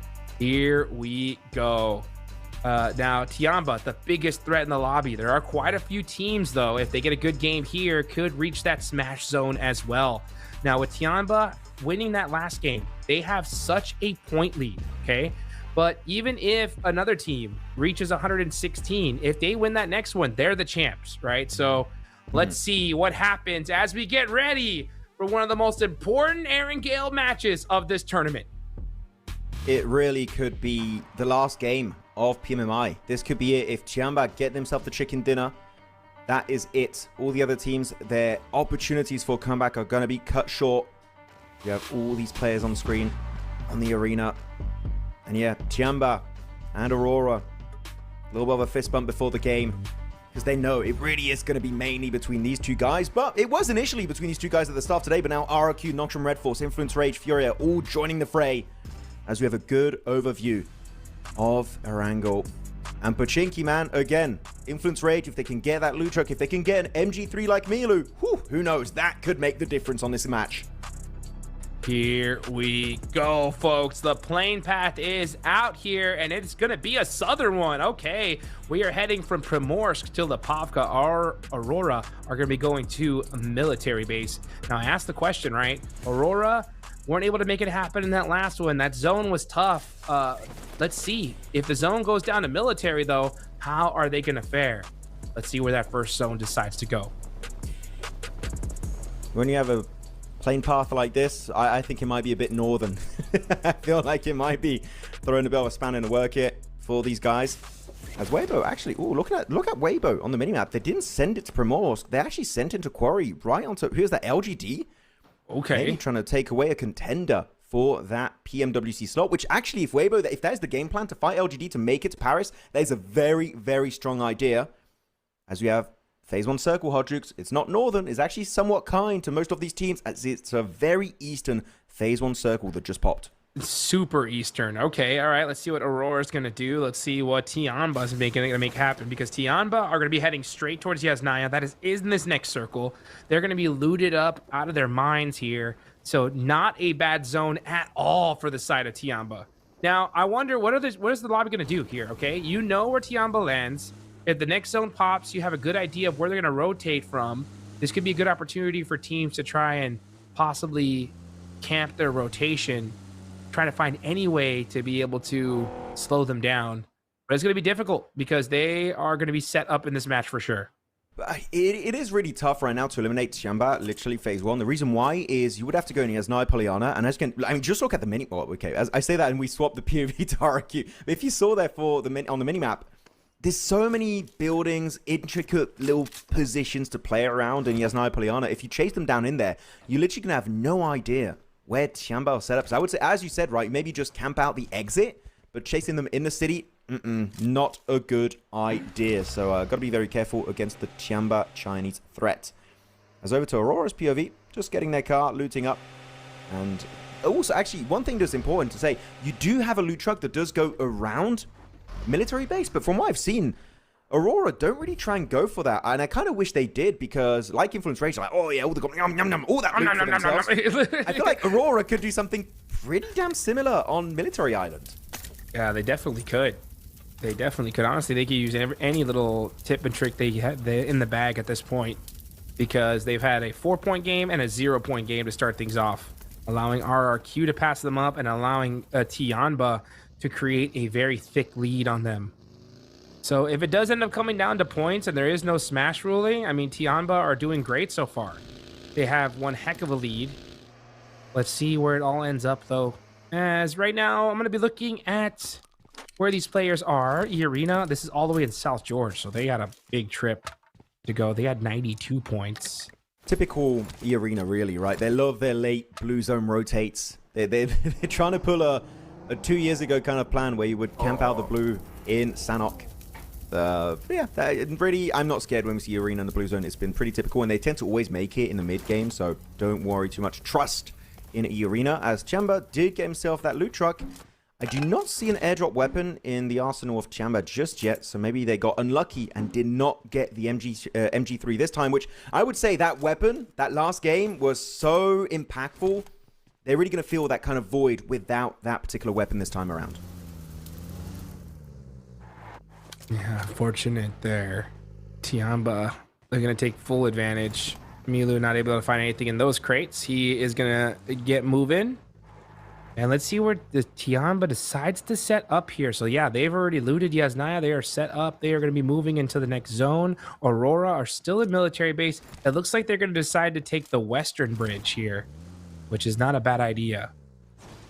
RRQ, yeah, RRQ are starting to keep an eye out, though. That could mean really tough things for Aurora. By the way, I feel like this tournament, I've been saying the C word, camping, a lot. I don't mean it in a negative, just to be very clear. They're just holding position, right? Maybe I should stop saying that, just like they're holding the position. Why not? I don't even care. Honestly, like if I was in this tournament, you got $400,000 on the line, you camp, do whatever you want, right? I mean, there's money on the line here, folks. You know what I'm saying? Like now, this is just a regular match where you're just playing, you're camping, that's a whole different story. Here, you do anything you possibly can to win, period. Okay, you know what? don't camp. Giga camp then. Sure, screw it. Straight up, do whatever it takes. Camp, you know, 4v1, 3v1. There's no honor here, right? I mean, this is where you do whatever it takes. You know, hot drop, whatever you can do to possibly win. Now, you know, don't hot drop unless, you know, you're absolutely desperate. But yeah, I mean, there's money on the line here, folks. You cannot mess around. By the way, quick resolution to the quote-unquote hot drop we had between Weibo and LGD and Quarry. Weibo went for the quick southern rotate. I feel like they saw they couldn't catch any of the members of LGD off guard, so they went straight back into Primorsk to initiate their looting stage. So that's pretty back to just typical gameplay from Weibo, which, well, their typical gameplay has not been great, right? 40 points so far throughout the tournament, 16th position. Really big upset compared to what we saw from these guys last year in Hong Kong. So that is quite upsetting to see. Out of all these teams, yeah, Tiamba, again, this is great for them because it was such a southern plane, Hot Jukes. They dropped Yasnai Poliana. Really, there's no massive threat up north that's going to be coming to just go for the quick backstab onto them. So they know they can scout pretty proactively in front of them. They do have to be careful about one thing, though. I'm looking at the map. Bigatron did go for a big rotation up north in Severny. And they have two other players in Boatyard / Rozhok. So sure, right now it's unlikely anyone's going to be behind you, but do be careful. Teams on this in this lobby are willing to go for these wide wraps. So if you are a little bit too comfortable in these zones, BTR might be there to put you to sleep. So got to keep your eyes open on those potential backstabs. Gotta keep an eye out. RRQ finding a position here, second place. 5 points is all they need to reach the smash zone. So you can tell they're playing this very, very carefully here. Aurora now is starting to move into that play zone. Let's see what Aurora is going to do. As they made it into the main island, now they are just carefully rotating on in. Do not want to lose anybody on rotation here. As majority of the team... Okay, yeah, there goes Aurora. They're picking up some more loot. That is still in the blue zone, but they got to be careful. Now they're coming in pretty late here. Doc going to be passing up KRX, and now Tiamba. Uh-oh, QZZ. I saw it. He's got the P90. Ooh, okay. Now that's going to be big, especially for him. Do you feel like they gave that weapon to him in particular because they want him to be MVP? I would like... instantly. I mean, P90, QZZ, hello, right here. Why not, dude? Dude's going for MVP. He's absolutely cracked out of his mind when it comes to gun skill. You got to give your MVPs every advantage possible. Look at that split from Aurora. I actually don't hate it because if it was a southern shift, they had an easy rotation down there. But some northern shifts that are going to go straight onto Doc and Reefus, maybe sending it straight to Alamo, which we know was a very big point of conversation yesterday on that D plus Kia win. Lucky. But no, got to be careful. That, yeah, lucky. For who? For Aurora. For who are we talking? For Aurora. I don't think it was a lucky shift. I feel like they made their luck because of that 2-2 split. It was possible because of that initial macro decision. So I would say that's not lucky. That's just strong macro decision. But then now the fight is happening. It's Al Ula straight onto Tiamba. If they go out here, the smash will not be happening, Hot Jukes. No, it won't. But this is also going to let the whole lobby know what's going on here. So I wonder if other teams are going to be heading in this direction. As QZZ, he's got that P90 looking for some action. It is Milu, though, to get the first blood. Now popping some shots over towards D+, applying pressure to them. QZZ getting those eliminations and more damage as well, even on the finishes. And that is 3 eliminations for Tiamba. They have now reached 130 points.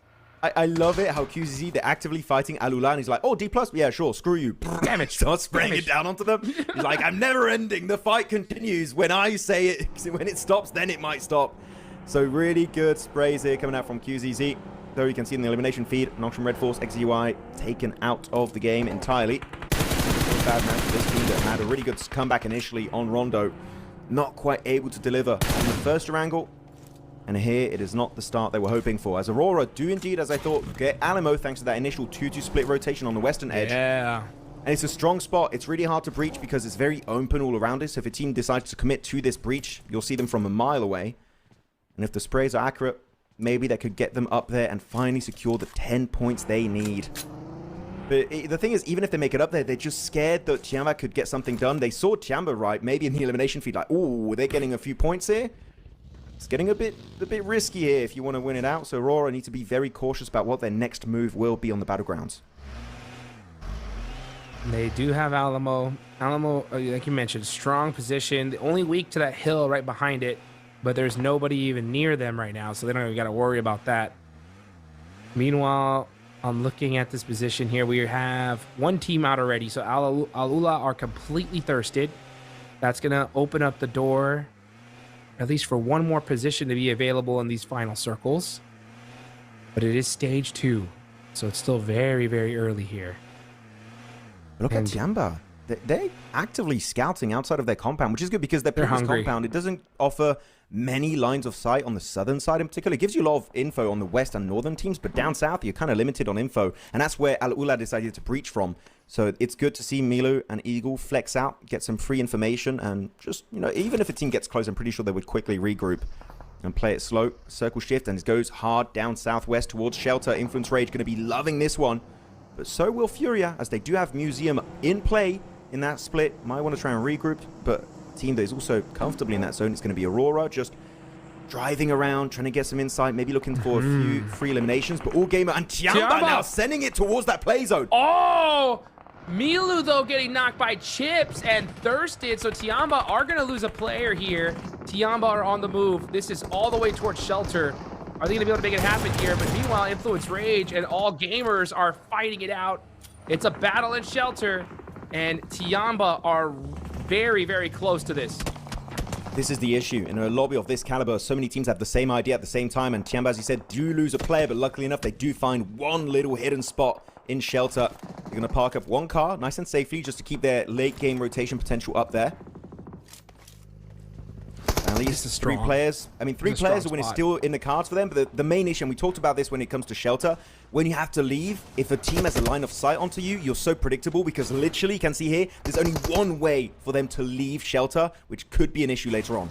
Yeah, but you got your vehicles protected. It is such a strong position, especially with this being so late in the circle here. Tiamba are going to be in a great position to get some placement points, most likely, if the zone especially heads in that direction. Meanwhile, we got RRQ battling it out with LGD. LGD going on the offensive. Narpeko not able to get that nade off. RRQ, again, only need 5 points to reach the smash zone. They could get quite a few of them here, but it's going to be up to the rest of the team as Narpeko is gone. Oh, never mind. I think they're taking off. Yep, yeah, it's not worth it. They're just going to leave them. Yep. Just leave. I do respect the idea of RRQ. They wanted to set up the defense, but they would just split up between so many different buildings, and LGD just pushing up together. Great synergy, by the way, from LGD, which is surprising to see them in 13th. But that is exactly how you get rid of that solo player on the Peko. And now they see RRQ just quickly shift away from the compound. You know what? It's free real estate. They just set up shop here as a 4-man. RRQ going to go for the insanely OP dip instead. Godly position. The main threat is going to be those northern teams. But you know what? With the vehicles in a decent angle here, it could keep them safe for the time being. And they just need a few more points, right? 5 points and RRQ are up to 116. They will be joining Tiamba in the smash zone. They need to get these points right here, right now, if they want to have a chance to be crowned your champions. Yes, Aurora ended up getting 1 elimination. So now they are slowly putting some points on the board. There's Doc with 1. And they need a few more in order to reach that smash zone as well. Nongshim Red Force down to 3, Influence Rage down to 2, and Furia. Will this be the game for Furia to finally roar back?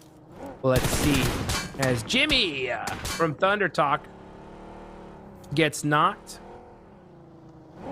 And let's see if his team is going to be able to pick it back up. Where's his next zone going to go, though? That's the question. Is it going to be a Shelter circle?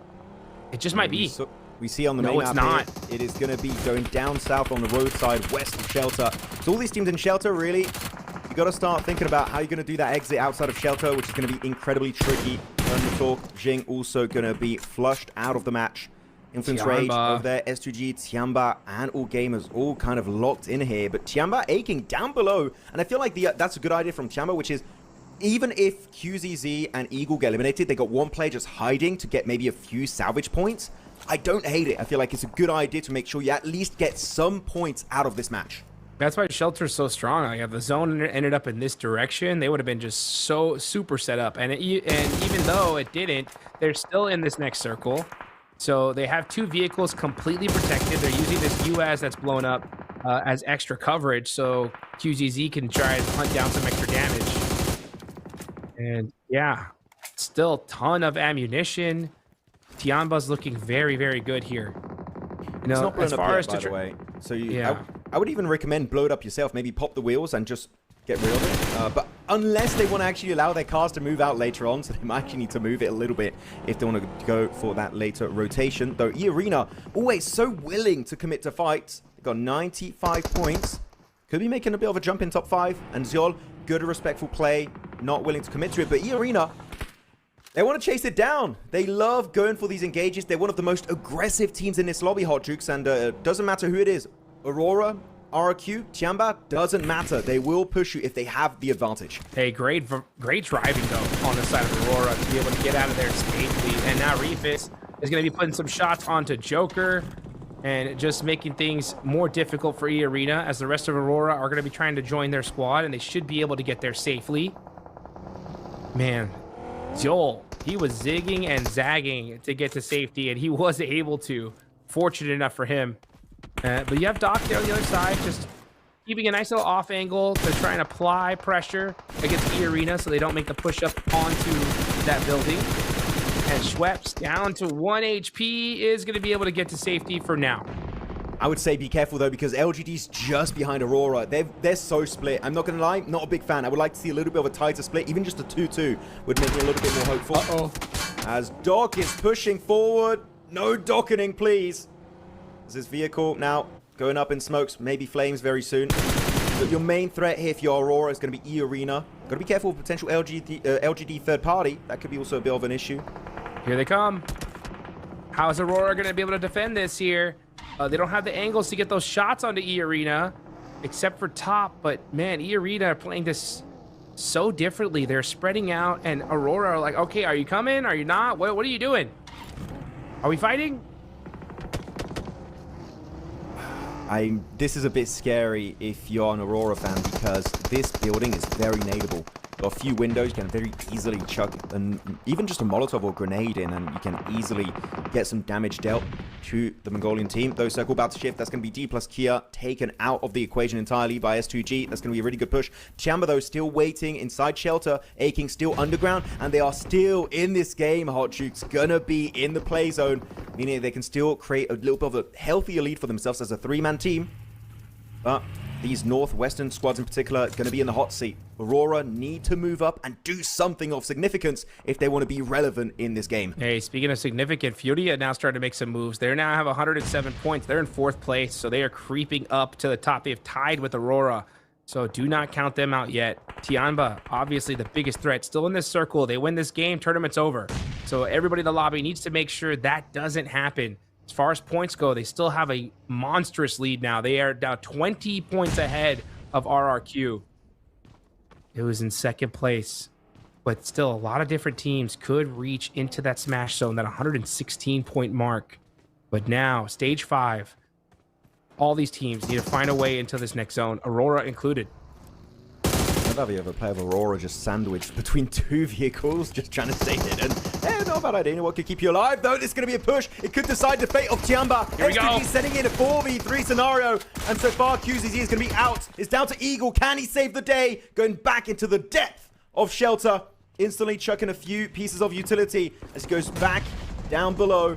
Akin going to be crawling his way over there, but QZZ, the MVP contender, has been taken out, Hot Jukes, meaning the P90 is not usable anymore. Yeah, but here comes Furia as well, looking to apply some pressure, and that is Soulk done for. So S2G, the threat to Tianba, is gone, at least for now. And now Aurora are going to be pushing on into this zone. They end up finding a dip, and they're going to hold this spot for as long as they possibly can. But Tianba are beat up right now.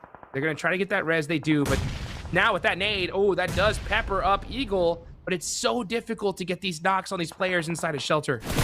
Just wait. I mean, really, if Influence Rage was to get eliminated, they can make their way to the other exit of shelter, so they could actually get something out of this match. Don't count Tiamba out just yet. There's still an opportunity at redemption. But Furia, yeah, with that 3-1 split, I'm loving the engage here, but that utility of Eagles looking pretty strong. Now their own nades coming on through. And Silence, the entire Furia don't want to push down in shelter itself. I feel like they kind of don't have an option. It's or you leave Tiamba alone or you chase them down, because Tiamba do not want to take that fight whatsoever. They really want to play it slow. Tiamba's going for the win here. That's what they want. They want that chicken dinner. It's not looking like it's going to be likely. So right now, just, hey, you know what? Put some more points on the board. You have a massive lead that you will definitely take. Taking, just making sure there's nobody hiding here in shelter. And nobody is. But let's see what happens here. Is Tiamba on the hunt? Uh-oh, the other side of you, they know, like, oh, you coming this way? Come on down. Yeah, you could see Tiamba, a few alarms ringing in their head. Just, oh, they've seen that buggy, they've seen the crates, like, oh, something happened over here, we just don't know what. And they go straight as Influence Rage leave the opening of shelter. What a rotation from Tiamba. And now actually do get a bit of a backstab angle onto Influence Rage, but they go straight back into shelter themselves. It's a whack-a-mole game happening here on the eastern location as Akin drops down into the blue. It's fine, it's still Reservoir. They got 40 seconds to work with. Don't worry, Tiamba will still be up as a two-man. But it's getting incredibly scary in this match because you still have so many top teams alive. You got RRQ, Furia now overtaking Aurora. Aurora still got a full squad. And even E-Arena could do something in this game up on their western position. But they need to push up very soon. Aurora finally getting a favorable zone shift here. So in a great spot in this next circle when it comes to position-wise. But they do not have a lot of coverage at all. So they're going to have to make that work with their vehicles. But yeah, Furia on the southwestern side of the circle. They're a big threat as well. But Tiamba are going to have the points here. Weibo making the rotation. Aurora trying to get some eliminations. Oh, pushing on the RRQ. RRQ need to defend this. Fearing gets knocked. Where's the rest of the team? Genfoss gets one. That was so quick. What? Okay, you blink and you missed it. That's it. Weibo fully eliminated. RRQ, good defense. Lepar, Genforce remaining. Trying to get Theorem back up, but KRX, they're going for the angle. And they're pushing up in the weak spot of OP Dip. Right in nade range for TRE. As QXE going for a little bit of a surround play. But E-Arena could also look to fourth party, realistically, this skirmish. As the nade doing some big damage. Lepar taken out. It's down to Theorem as a solo. And the buggy squishes him. That is it. End of the game for them. The smash zone will not be reached. 2 points away for RRQ. They are going to be kicking themselves after that fight. Oh, so close, too. And I think that KRX, they're at the bottom of the leaderboards. They're like, hey, RRQ's getting eliminations. We got to stop them. Let's go ahead and make it happen. And they did. Yeah, exactly. Nothing to lose. Might as well send it on that position. But Tiamba, now I feel like they might be at the end of their rope. That rotation away when teams are set up beautifully, such as KRX, Aurora, even E-Arena to the west. The Tiamba dream of a win here, I would say, it's pretty much down the toilet as A-King Eagle try to send it. A-King put low, knocked out. It's down to Eagle. And as he just stays hidden behind his two-seater, he's in nade range. Lorenzin's got two, but he does find Fitter. Oh, Eagle, how does he make it happen? As Lorenzen will get the spray, and that's it. Tiamba fully eliminated here from match number 3. Tiamba are gone, but there are quite a few teams that can still make it into the smash zone. Furia right there. Aurora. Nongshim Red Force with 2. Trey, though, from KRX applying the pressure. That was Tiamba in 8th place. Look at this. 7th through 3rd are still alive here. Who is going to win this match? Let's find out. Aurora need 8 points if they want to make it to the smash. Furia need an extra 6. Furia is going to be the big focal point here as Aurora. Their position is playable, but now that teams can actually play this ridgeline, one nade and it's going to be game over. It's out there, and Aurora get taken on out. The smash zone again will not be headed their way. Mongolia eliminated. 6 teams now remain. It's all about Furia. Can Furia make it happen right now? KRX are just making some noise now. I mean, this is what happens. You got nothing to lose. You just got to put it all on the line. And now they're finally starting to play the game that they should have been playing in the first 2 days. But now, Benny going to be rotating on over. And QXDZ with the run over onto Lorenzen. That is Influence Rage out. And now the placement points are in effect. Furia, you know, they counting. They're like, we just need those placement points, a few more eliminations. Not even a win. They don't even need the win. And they will still make it over 116 points. Which again, as a reminder, is the point threshold here for the smash ruling to take effect. But Fury, oh, so many vehicles. All 4. Fully functional here, so they could use it as TRE just gets some big damage onto Mormon. and the entirety of E-Arena. So E-Arena, their Western rotate going to be cut short. And LGD also suffering a very similar fate where those nades are doing so much work in these very small locations. The sprays are never ending, but Nongshim just can't get it done. And by the way, Nongshim, we kind of forgot about them this match, Hot Chooks, but they are looking in a very strong position. A decent finish here. They could be overtaking Influence Rage and Aurora in one fell swoop. Let's see what happens. They have 2 up. They have a Shack and a Dream. That nade looks good. Oh, that would hurt. Igor gonna have to back up a little bit, but now here come the nades from Furia as So Easy gets knocked. Hyunbin now in the Shack. And Ayala thread the needle. Oh, that Molly. Oh, I thought it was inside, but it was just outside the building. But yeah, Hyunbin is in big trouble. He's throwing out all those smokes so they can't get that nade in there. Silence goes down. All it takes is one, though. One nade to thread the needle into the Shack. Doesn't do it. Hyunbin still alive here, refusing to go down. The nades just can't be threaded through that needle. The window being smoked up, that is literally just keeping Nongshim Red Force alive. That smoke is the difference between them going out and surviving. But you know what? It will be a nade, but actually it's not Furia. Furia don't get it. They really wanted those eliminations, but it's denied by the other South Korean team. It's KRX up to 14 eliminations. Wait a minute, going massively hard in this game. Can they make it out from the bottom of the rankings and reach a position where, who knows, they can actually make it on the podium? Would be a comeback of the century here as Furia just want these last few remaining points, but they are getting peppered from all over the place, and KRX is just hard focused on them. Meanwhile, you got E-Arena on the other side. All they need is some more placement points, or at least a second place if Furia wants to do it just with placement alone. But man, KRX looking unstoppable. They have the lay of the land here. This is out of the zone though, so this deadly angle is going to be gone. As you said, Furia, they need top 2 or podium with a few limbs. Even top 4 could be doable, but they need to start fragging out at this point. And you know what? We had one 30-point bomb coming out yesterday from Oroki on Miramar. We might just get another one. No way. 17 eliminations, 3 more to be secured, and they can make it happen. But keep in mind, LGD are up there. They're in circle. And Afu's got himself the MG3. And this split from KRX, though, is a thing of absolute beauty. Literally, there's 2-2 splits keeping Furia and LGD in check at the exact same time. Now, this is some top-tier IGLing. Unless a massive upset happens, this has to be KRX's win. I like how QXZZ got in that vehicle. He was trying to get some extra sight lines by using that 3P peek in the car. That nade's going to do it, though. Chief is down. Igor, last player alive. And he snake his way to second place. Will he last long enough? It's not looking likely. As LGD, KRX, okay, now starting to battle it out. This is huge for the side of Furia. And now with Ling S gone, this could be looking good. Furia might be able to get second place and go to the smash zone. It's just Mao Mao. He needs to get one elimination. Can he steal it away? Can Igor pop up in the elimination feed? He's going to be pushed out by the blue zone. Igor is still alive. Somehow, some way, the dream is not over for Brazil. The nade is huge, it connects, and that is it. That will push Furia in the smash zone, but the chicken dinner will head the way of KRX. Oh my goodness, he got literally as a sole survivor, Hot Jukes, making it happen for Furia. Are you kidding me? And then, not to mention, KRX busting down the 30 bomb. Where did they come from? I mean, they were all the way at the bottom of the leaderboards, and with this game, I mean, man, they've got to be so pumped. Really loving what we saw from KRX. Genuinely, I see a game like this, Hot Chicks, and I'm like, where was KRX until now? Were they sleeping? This was one of the best games, literally, of the entire tournament. That is what we just witnessed from this South Korean squad.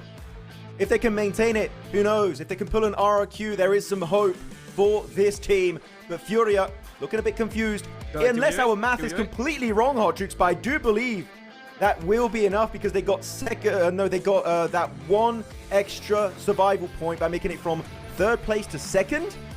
I think they're in. They should be, but they're looking a bit sad. Weirdly enough. Maybe you did, maybe you didn't. I don't know. Well, they're gonna find out. That's for sure. Oh man, Igor, keep that elbow safe, brother. You know what I'm saying? You gotta make sure, yeah, that you are making it happen. There's the coach, Coach Knight, a legend in the biz. It's just you can see the round of applause there. He's like, you guys did it, able to hold down Igor, making it happen, and now you can see it here, folks. Another team Oh, actually, never mind. It's KRX winning the game. Good job. Yeah, I mean, we have to talk about... Okay. QXZ is going to be taking it home with almost 1.4k damage, 12 eliminations. Oh my goodness. And the fact that he got 12 eliminations, Hot Jukes, and his team contribution is only 32%, clearly shows that everyone they just popped off. Crazy, dude. Loving it. KRX going absolutely crazy, as you say, Hot Jukes. Really happy with their performance. And just before this game, I want to check it out. Just before this match, KRX were actually standing... Let me scroll down a little bit here. KRX were in 14th position with 63 points. They got half of their total points pretty much in one single match, Hot Jukes. What just happened? What's going on, dude? What is going on? I mean, we've seen it happen before where a team at the bottom, they're like, all right, we got nothing to lose. Let's go crazy, right? But not that crazy. KRX, especially to go that crazy in this game. We still got 3 more to go potentially. So with KRX busting down a 30 bomb here, man, that put them in the show. It really, really did. I mean, if they're able to do it again, I mean, good luck with that, right? But if they do, man, who knows what can happen. I was seeing a lot of people early in chat during the break saying, oh, Tiamba were gifted the circle. That was an easy win last game. Not this one. Not this one. They had one of the toughest transitions to execute, leaving the eastern coastal side and making it straight to the zone.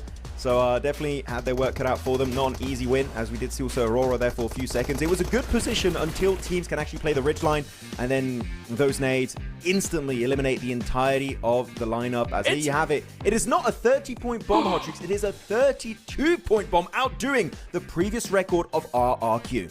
Oh, a record has been broken. KRX, I mean, I think all of South Korea is making the face of that player there in the back right now. They are so excited because that is a legendary comeback, guys. 32 points in a lobby like this with 3 matches left to go. Are you kidding me?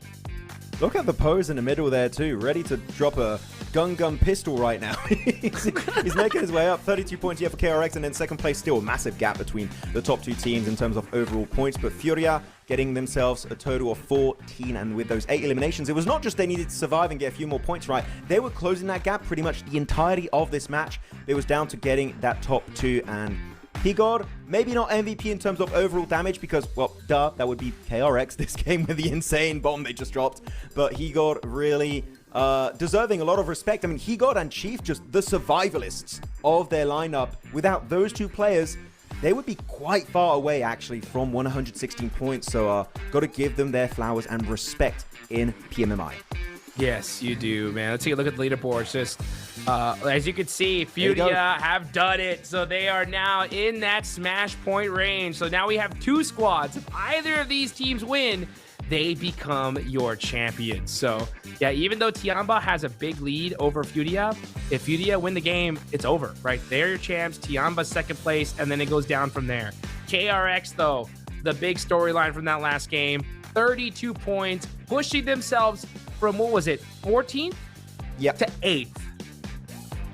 Huge. Absolutely huge. 32 points. That is, of course, going to do a pretty significant dent. And actually, now that they have 95 points, I think win is still really hard from Tiamba. As I said, they need to pull an RRQ, but top 5, top 3, achievable. It is in reach for KRX. So we'll be really excited to see if they can maintain their kind of performances so far today, going into match number 4.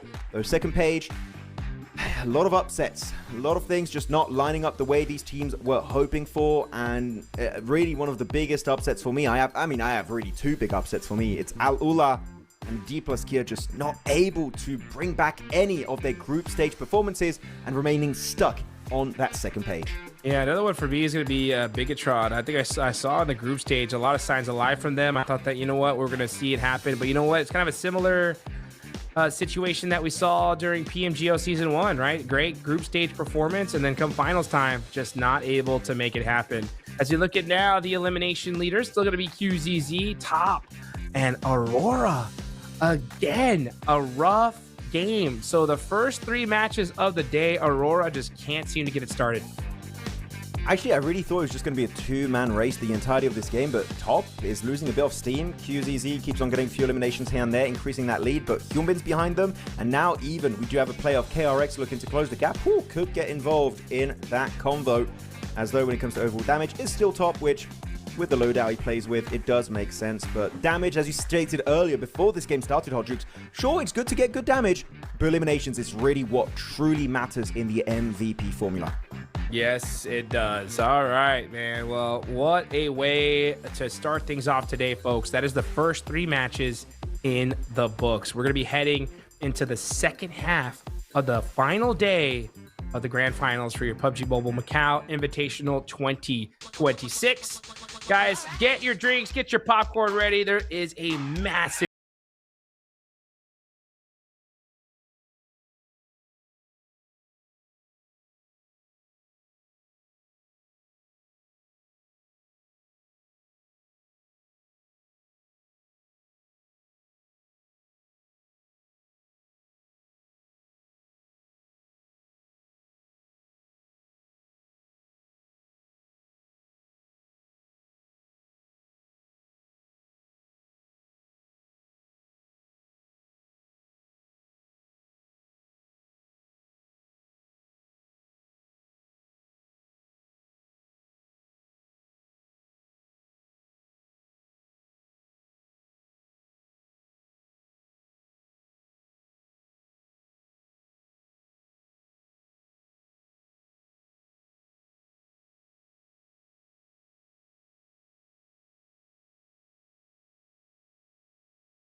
Welcome back, everybody, to the PUBG Mobile Macau Invitational 2026 Grand Finals. Here we go. Second half of the last day. We have two teams in that smash zone.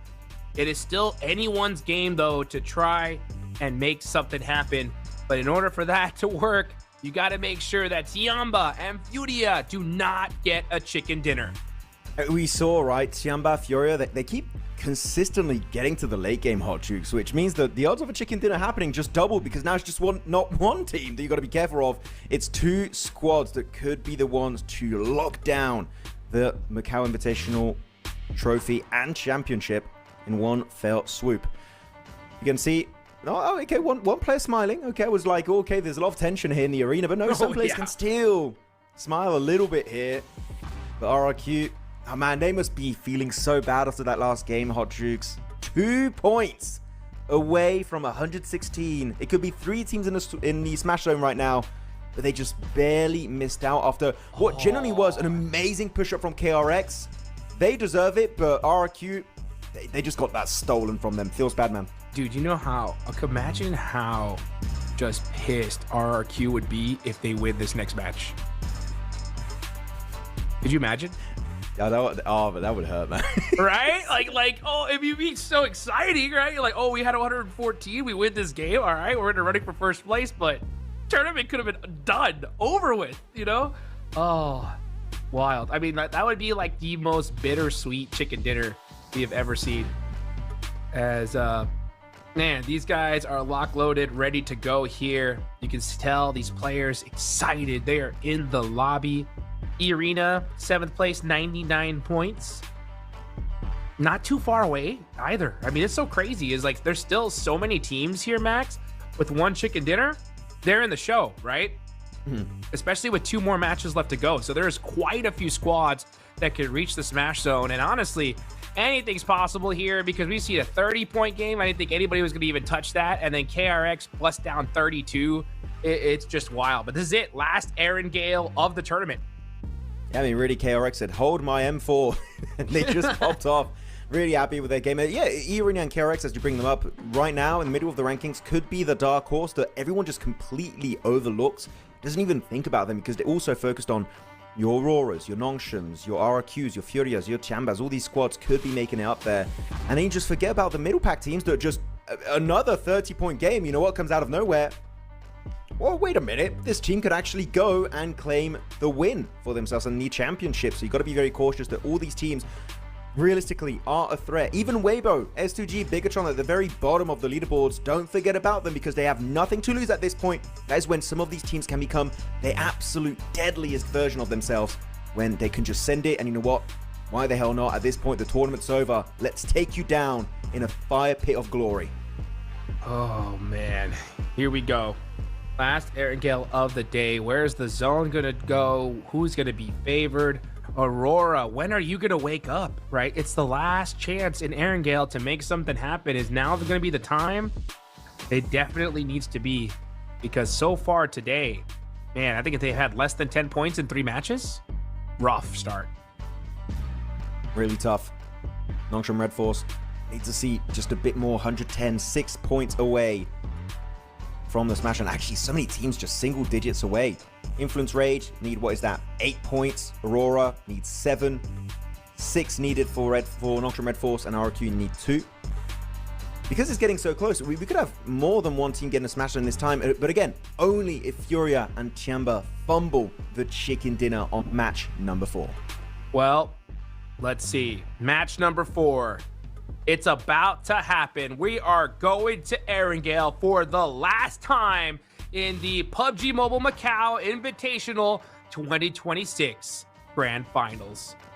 Now's the time to make it happen. Make your dreams come true right here, right now. Tianba, Furia, looking for the win. And if one of those teams win, this tournament is all over. It's going to be up to all the rest of these teams to try and hold them back. But here it is, Aaron Gale. Last time we're going to see it here, Maxman. And players are already hopping out the plane. Ooh, and we got a northern plane path. So Aurora are going to be heading to their second legendary drop of Severny. But LGD used to go there also sometimes, so it seems like we're going to have an Aurora hot drop. Oh, this is bad. This is really bad for actually the two teams, but especially for Aurora. But they're very stubborn. That is the big issue about this team, Hot Jukes. So even losing a single player would really hinder their opportunity to make it up there. If they're going to win it, it needs to be flawless. As though, looking at the other teams, RQ, very safe in Zaki. But yeah, as you can see on the left side of your screen, the hot drop is committed to... I did not expect it, and it's a military island, Aurora. Oh, okay, that feels bad for them. I feel genuinely bad. My heart aches for Mongolia. Oh, man. I mean, worst case scenario. But let's see what Aurora can do. Can they make something happen? They got the gun skill, that's for sure. But they're going to have to put it to work. Here comes Yol. He's got the over-under shotgun, looking for some angles. Not able to find something just yet. So Aurora backing off. Honestly, when you see a zone like this, it's time to move back. But Reefus opens it up as he gets the thirst onto Mau Mau. Huge elimination for Aurora. Yeah, massive. Now they're going to be tied up with Nongshim Red Force. They need 6 more eliminations. If they get 3 more, they're already pretty much halfway there for what they had to achieve this game. And Mau Mau is a very important player to take down. Reason why, he's always the off-angle player trying to surprise you and take you down really quickly. So the fact that Mau Mau, out of all the other players of LGD, gets eliminated, that is a huge advantage secured by Aurora. But now they've got no threat behind them, meaning they're just going to be pushing building by building. The only issue for Aurora is, and we see it happen quite a bit, Hodrix, in the past, they push 1 by 1, and that happens for Zjol. He's knocked. The flush has yet to happen. It might still not be over, but these solo pushes, it's really what's hindering their chances. Nice nade there from top, putting some damage on Afu. Doc trying to get there. They're starting to throw some smokes out. They want to get their whole entire team up. Reefus is isolated, though, and Doc getting peppered. That is going to make things very, very tough on the side of Aurora. They're going to have to make something happen, though. Can they keep their whole team alive? That's going to be the question. Right now, it's not looking too good. Top needs to make a play. Ooh, barely makes it into the building safely. That's a great nade from Doc. Ling is S down to 1 HP. Reefus is going to have to make something happen with that Uzi. Yeah, also, we did hear for a few seconds there, the loot truck has long gone from this drop location, Severny. As Doc will try and get a reset on Zjol, so that's going to be then back up, but Reefus here getting surrounded, getting pushed up in the 1v1 by Tian, and he's fully out. No way for him to come back this game. No recall tower. As now it's going to be down to an even Steven fight. The nade is big, but the wall... Oh, yeah, the door just tanks it. Tian will have some really good mobility, able to dodge that incoming utility damage. Aurora, you can see, using up all the meds. That was actually the final piece of medicine available for top. He's just going to be using that energy drink. LGD looking to retreat, maybe maximize their loot slightly, as they are mainly down to a tier 1 helmet, tier 1 vest. So any big damage they take is going to be taken pretty much down to 100%. This is cooked. This is cooked. But I mean, they're fully surrounded. There's no escape for Aurora. You can't cross the road, or otherwise Afu's got an angle on you. You have to commit. And if they're eliminated, Nongshim Red Force, Influence Rage, E-Arena, even KRX could push Aurora for the very first time outside of the top 5. Yeah, this is just the worst. And you know what? Who knows that this fight is happening? It's RRQ. They can come over here and just make chaos for both these teams. But honestly, this is just a terrible fight in general. I think that once they realized, or once they saw the play zone, both these teams should have just said, all right, guys, we got to leave. Because we can't fight this. This is taking way too dang long. Half the lobby is already in military. You have a long way to go.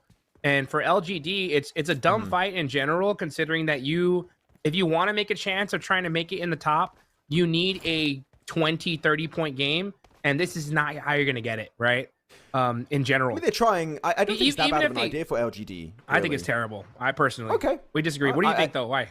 I feel like, I mean, they just want to commit to it. They've already played in Severny in the past, and I feel like only big games can put LGD back in a race. And by doing a hot drop here, I feel like that is one of the opportunities you can actually start to do a push towards the middle portion of the leaderboard. So I feel it's not a team that I'm like, I instantly hate it. I'm like, if they want to commit to it, fair enough. But actually, one thing that's very important, LGD, they have so many more buildings they could loot up. So they're coming back. They're pretty much all full HP, which is not the case for Aurora. Zjol down to about 50% top. He's still not up to 100% HP, and Dog just instantly left the vicinity. It's going to be turned basically into a 3v2. Zjol's giving himself a great back angle with the JS9, swapping on over to the pump, jumping out of that window to avoid them the grenade damage as Top gets fully overwhelmed, but Zjol redeems it onto Ling S. But Top, unfortunately for him, that's him, the MVP contender, fully eliminated. It's down to Afu and Tian to shut down Aurora. But RQ in the distance, you talked about it, Hot Jukes. They could be looking for that third party to get the 2 points to enter the smash zone. And let's see if they're going to be able to do it. Zjol gets Afu, gets the better of him, and gets return shot on Tian. Going to get the thirst. But now it comes down to 1v1. It's Doc. Jumps out the window, gets the elimination, and that is LGD gone. Aurora putting some points on the board. 3 points away from the smash zone, but Norpeco is there, ready to try and shut down Doc and the dreams of Aurora. I was so scared for Doc because he did the leap animation through the window. I was like, okay, he's dead. But no, he still wins it. Great moves from him, but now he was able to get a few bandages, but still not enough. He's solo HP, getting surrounded by the entirety of the Indonesian squad. He would need 3 eliminations solo here, which is he's not even getting remotely close to that. That's it. Aurora stuck on 113 points. They were so close to 116 at the start today, Hot Jukes, but they just can't convert it. Fumble after fumble, and Aurora just really struggling to get anything done on Erangel. Bigatron popping on some shots onto Pedrino. Influence Rage, man. They had a big opportunity to reach into that smash zone, and it doesn't look like it's going to happen as they're now down to 1 single player. Tough start for Influence Rage. Just to tie up kind of what we were talking about, the disagreement on LGD, I do see your point, and I do agree that, yeah, if a hot drop situation to try and get a 30-point game is great, the issue is the zone, right? As soon as it went south, if you're going to do that hot drop, you have to have that fight finish within like 2 minutes. I think the second that they were holding back and just realized, okay, this fight's going to take a little while, they should have just ejected, because a hot drop like that could work, but you need to get all 4 eliminations and keep all 4 players up. But the thing is with a northern play path, you know Aurora is going north, so you're going to try that battle against Aurora. I don't know. It just, to me, there's too many X factors for to make that fight make sense. I'm going to disagree to your disagreement to my initial point, because leaving Severny when you're involved in a hot drop is really tough, because if you know Severny layout terrain-wise all around it, it's very flat. And if you try and leave, I feel like that would have been an instant chase from Aurora. So the moment you go for it, even despite that circle that goes heavily down south on Military Island, it is just a tough exit. It's kind of one of those cities that when you drop into it, you have to take the fight or you just can't survive the encounter. Unlike maybe Yasnaya, which is so big, you could easily escape. Severny, bit of a different ball game, so they just couldn't escape. And even then, RRQ, even if they did win it, RRQ kind of wanted to surround them, which they did thanks to some amazing scouting from Genfos, though. Pops, its western side. And, you know, I'm sorry, I feel like we sound very biased for Aurora, which, no, I am a little bit. I like the team. They're pretty cool. They've won so many circles exactly like this. Yep. It hurts. It really hurts to see this, and Aurora already being out, one of the first 2 teams eliminated this game. Yeah, the stars just align against Aurora, it feels like. Yeah, really unfortunate. I think if it was another team that was like high up on the leaderboards, I think both of them would have left, because they're just like, hey, we can't afford this. But LGD being so low, I think they're just like, yeah, let's just fight this out. And it just didn't end up working out for either of these squads, as they're both done for in this game. But enough talking about that. We really got to dial in on the rest of the lobby here. We have RRQ 1 point away from Smash Zone. Nongshim Red Force very close to it as well. And of course, Furia, a team we got to have our eyes on here, because if they win this game, the tournament is over. Doesn't matter how much of a lead Tiamba has. Very you smash, big reply. You are the champs. Yeah, very big reply from Furia, though, not looking to contest that location away from KRX whatsoever. I feel like that is a great response, because all you need is a win. It can be a literally a 0 elimination win, which is very hard to do, but it happens rarely. All you need is that chicken dinner. Same for Tiamba. You don't need to go aggressive in the early stage. Just take it slow. Avoid any early to mid-stage encounters, unless there's literally so much value to gain that it is actually worth it. And it'd be worth it. And that's so easy with Hovercraft. This is the best way to do it. You see a Hovercraft, you shoot it down. That one is going to explode normally very soon. It is smoking, about to be lit on fire. Always the best kind of approach. See Hovercraft, Hot Jukes, just blast it into oblivion, because you don't want to let that one be in functional condition. No, you do not. Looking at RRQ moving super late in the zone. They did that camp onto Aurora. Shut them out of the tournament. Looking to hopefully at least secure a top 3 finish. And yeah, if you're Aurora, and if the game ends right now, I mean, yeah, you got top 3. You're gonna be in the money, that's for sure. But they're top 4 now, actually. So yeah, they're getting pushed down quite a bit. It's looking pretty bad. What, RRQ? Aurora. We're not going to talk about them anymore now because you know what? I meant RRQ. Sorry, yeah. Oh, okay, okay. Yeah, my bad. I guess I said Aurora. Yeah, no, they passed up Aurora, but yeah. So RRQ, 115 points. Not doing too bad. Tianba, this is in the blue zone still. So Tianba, they are eating a lot of blue damage as they're worried about Thunder Talk behind them. There are still so many squads hunting down this eastern bridge. This is looking chaotic. I mean, I do wonder if Tianba are aware this is RRQ because they saw the elimination feed light up. They know, well, it's probably Tavernier, right, between LGD and Aurora. It's the only fight that really makes sense. It's the only team that makes sense. So if we hold the Eastern Bridge, maybe we get very lucky and deny another team's entry into the 116-point club, which would be massive as QZZ, great line of sight over the water, gets that one done. And by creating a little bit of a power vacuum on the other side of the bridge, that just opens up a massive rotation, which they're instantly going to pull off because they see D+. Don't want any of that smoke, not willing to commit to the defense whatsoever, and that is actually a pretty decent reply from D+. As Tianba, quick rotation, got 4 vehicles, QZZ staying on the backside just in case they do get re-engaged from a team going for a late rotation, which could be or Thunder Talk or RRQ. So do keep that in mind, as they do find that loot truck, which... Who got that loot? I didn't see it earlier, but if it was a good weapon, who knows? That could be a team with a P90 or an MG3 in their backpack. You're going to need it, that's for sure, with this kind of circle, as we're going on over to the bridge on the west side. And all these teams are already kind of holding those positions. Tianba moving in super late, but it's still stage 3. They can afford to eat a little bit of blue zone here. But yeah, you know, when it comes to these late rotations like this, usually a lot of these top squads, they know better, right? They're like, hey, you know what? We can't afford to do an engagement in this place because we're both just going to go out. So they kind of do this little raising of the white flag, unless of course a player just is too obvious, then yeah, you got to get that elimination. But at a certain point, you got to just look at the other squad and say, guys, it's either we both don't shoot and get into this next zone, or we both get eliminated right now. And usually you want to pick the former. Yeah, I mean, RRQ, as they just reached 116. If you spot any player of Tianba and Furia, if you just see them in elimination feed, just send it. Because it doesn't matter, RRQ don't need a win at this point. All they need is to make sure Tianba and Furia don't get a chicken dinner. So hopefully they change their mindset. As Influence Rage, yep, taken out of the picture entirely. And 116, not happening for them.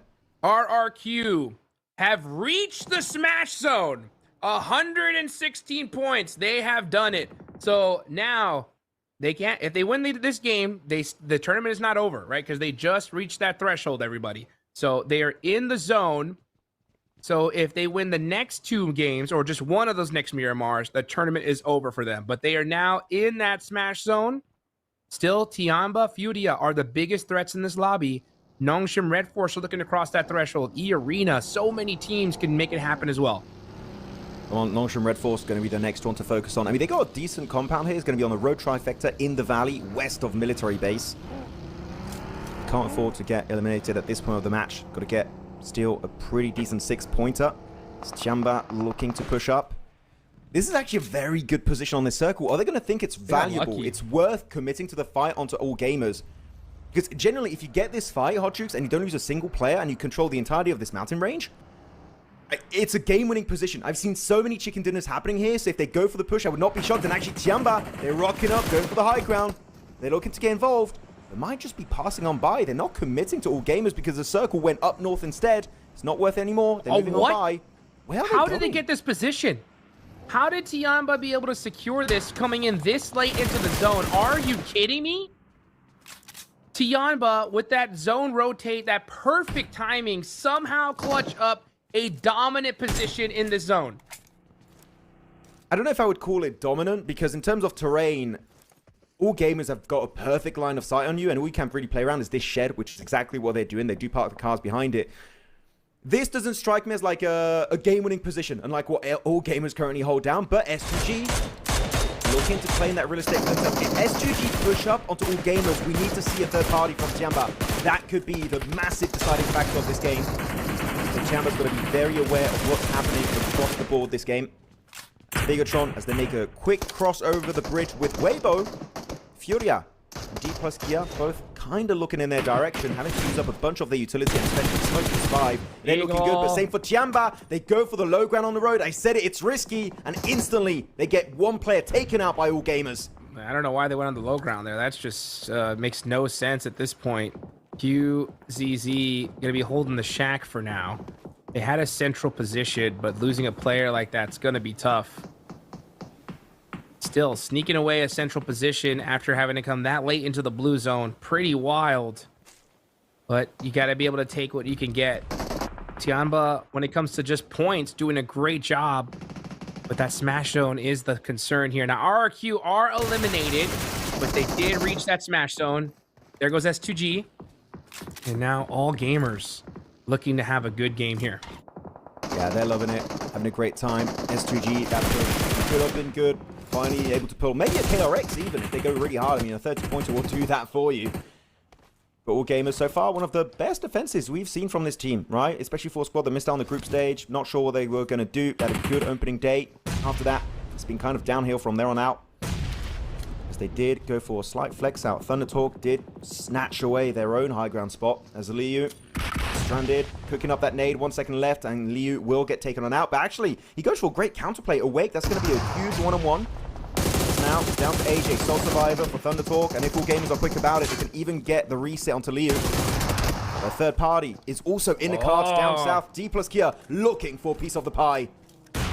Hey, all gamers are starting to game, I'll tell you that right now, and with 7 eliminations, maybe they're trying to hunt down their 30-point game. This could be huge for them if they do, because if they do get 30 points, that could be in the smash zone. Meanwhile, you got D plus, yeah, starting to creep up onto all gamers.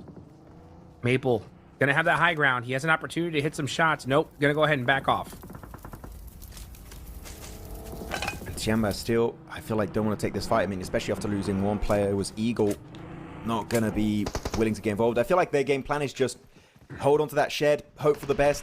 Hopefully the circle just favors that spot. I mean, maybe get a very low elimination win, which is, again, all you need if you want to smash it up.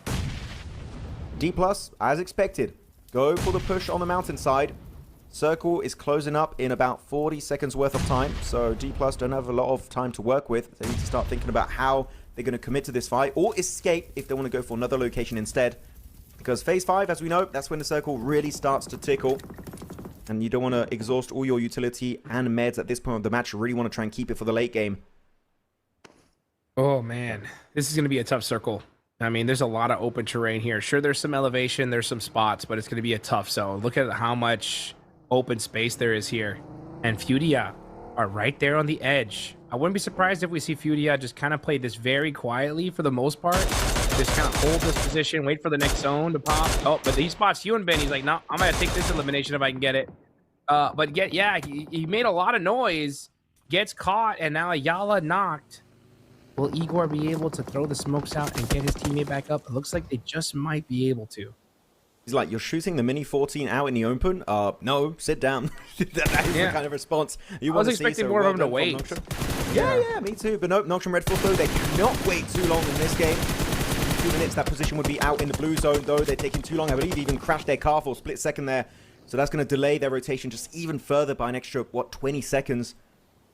Furia need to hold the line, because if they do so, actually, this is really big. Furia being in the smash zone, 117 points. If they eliminate Nocturne Red Force, that are in this match, I would say the main threat to their potential win, Furia could actually wrap it up. They could get the win from that northern eastern position in this zone. Or even Tianba. Their position, I said, was a bit risky, but they're dead center of phase 5. It's kind of king of the hill for them. If they keep remaining there and all the teams eliminate each other on the edge, Tianba, Furia, it's not impossible, Hodges, to see them wrap it up and finally get an international smash ruling taking effect. That's what I'm saying here. These guys are both big threats here. Tianba somehow stole a central position after being one of the latest teams to enter this circle. Yeah, it doesn't have the coverage that they're looking for, but man, dead center in a position like this, with how many teams are going to be forced to fight on the edge, it could be enough. We'll have to wait and see, though, because Furia are still awaiting with a really good spot. All 4 players up, but they got to take out Nongshim Red Force first. Got to win this fight. Igor, he was saving the day last match, getting them into the smash zone. But now he will be one of the early casualties. That res, unless they eliminate all of Nocturne Red Force, it ain't happening. He might even just nade his teammate. Oh, he got to put solo, not friendly fire, activated Furia. Not the way to go, but they do get some damage onto XEY. They've got to be careful to overpeak it, Chief. That's a good spray. And the nade! He gets taken on now. It's Silence on Ayala. The top two from this roster, but they're getting surrounded by South Korean players. It's Tizzy, Hyunbin looking to rock up. Hyunbin gets the angle on silence. And with that said, that's it. Furia fully eliminated from this game. Only Tiamba can now smash out this tournament. Well, now with that, Nongshim Red Force are now 2 points away from reaching into that smash zone. But you are correct. It's all up to Tiamba. If Tiamba win this game, this tournament is over. RRQ with 116. If Tiamba win and Nongshim Red Force get no point, that is Furia ending this with second place.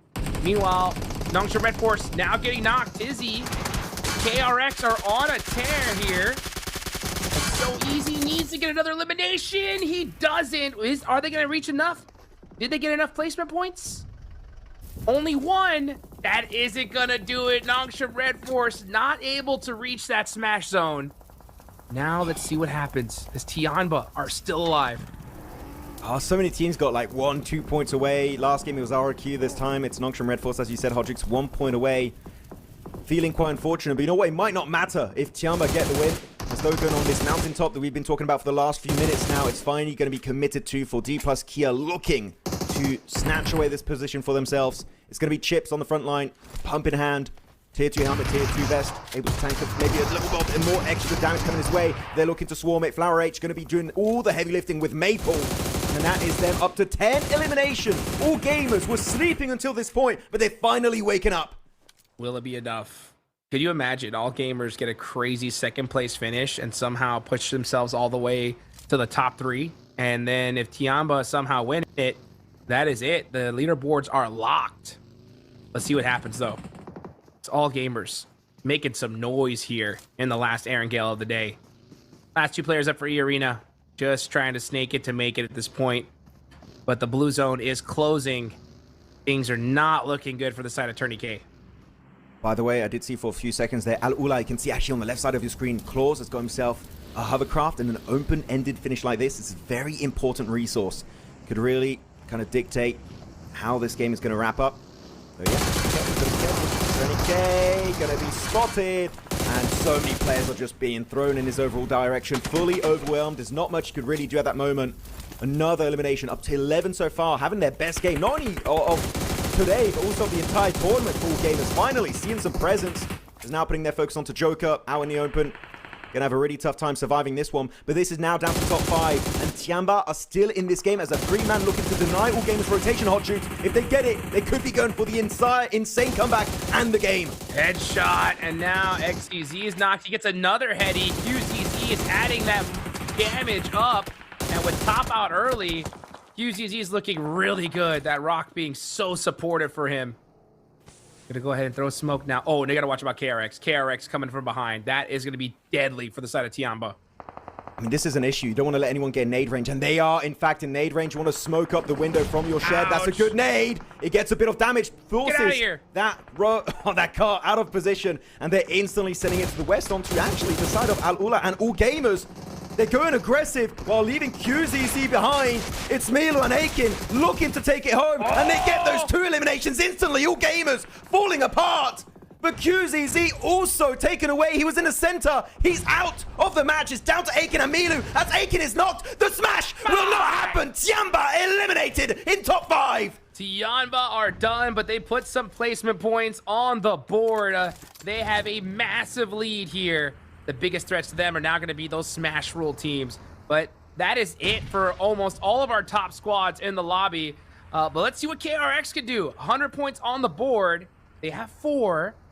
They can put themselves in a great position, especially if they're able to get all the rest of the eliminations here. Come on, do it again. I mean, I feel like actually counting all the points available, it's impossible for KRX to get in. Actually, no. If they get the chicken dinner, they get 10 points. They need 16. There's still... wait, 1, 2, 3, 4. There's no, enough. Not possible. No, it's not. I don't think so. No, it's not. Yeah, I counted. It was like, wait a minute. No, it's not doable. So even a chicken dinner. They have a 4-man. It'd be 1 short. Yeah. Yeah, just try and get as many points as possible, because if they get a huge elimination game, actually, Hodrix, they would overtake pretty much everyone. Maybe also included Aurora. So this could be them finally making a massive jump from 4th position up to the podium in 2 games, Hodrix. What is going on for KRX? Hey, Maple's gonna go ahead and deny that point, though.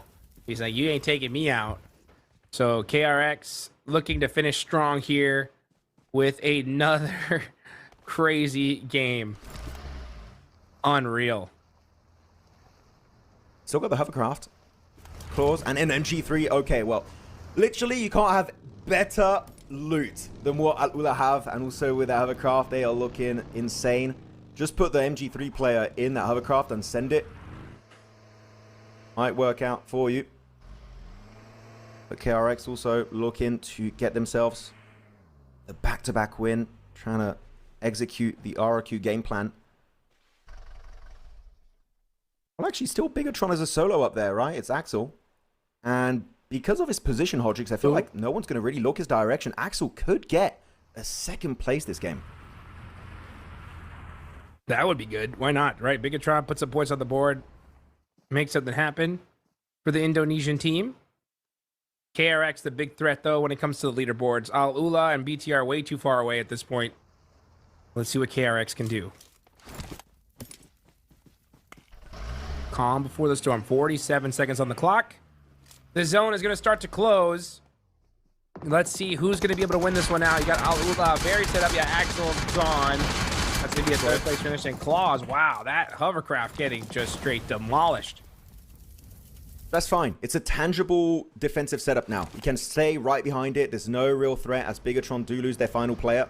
Axel taken out. Now it's going to be down to a 4v3 man advantage, fully in favor of KRX, but they're going to go for the setup here, getting in their vehicles, Hot Jukes. They're looking to get in CQC range of all the players of Al-Ula.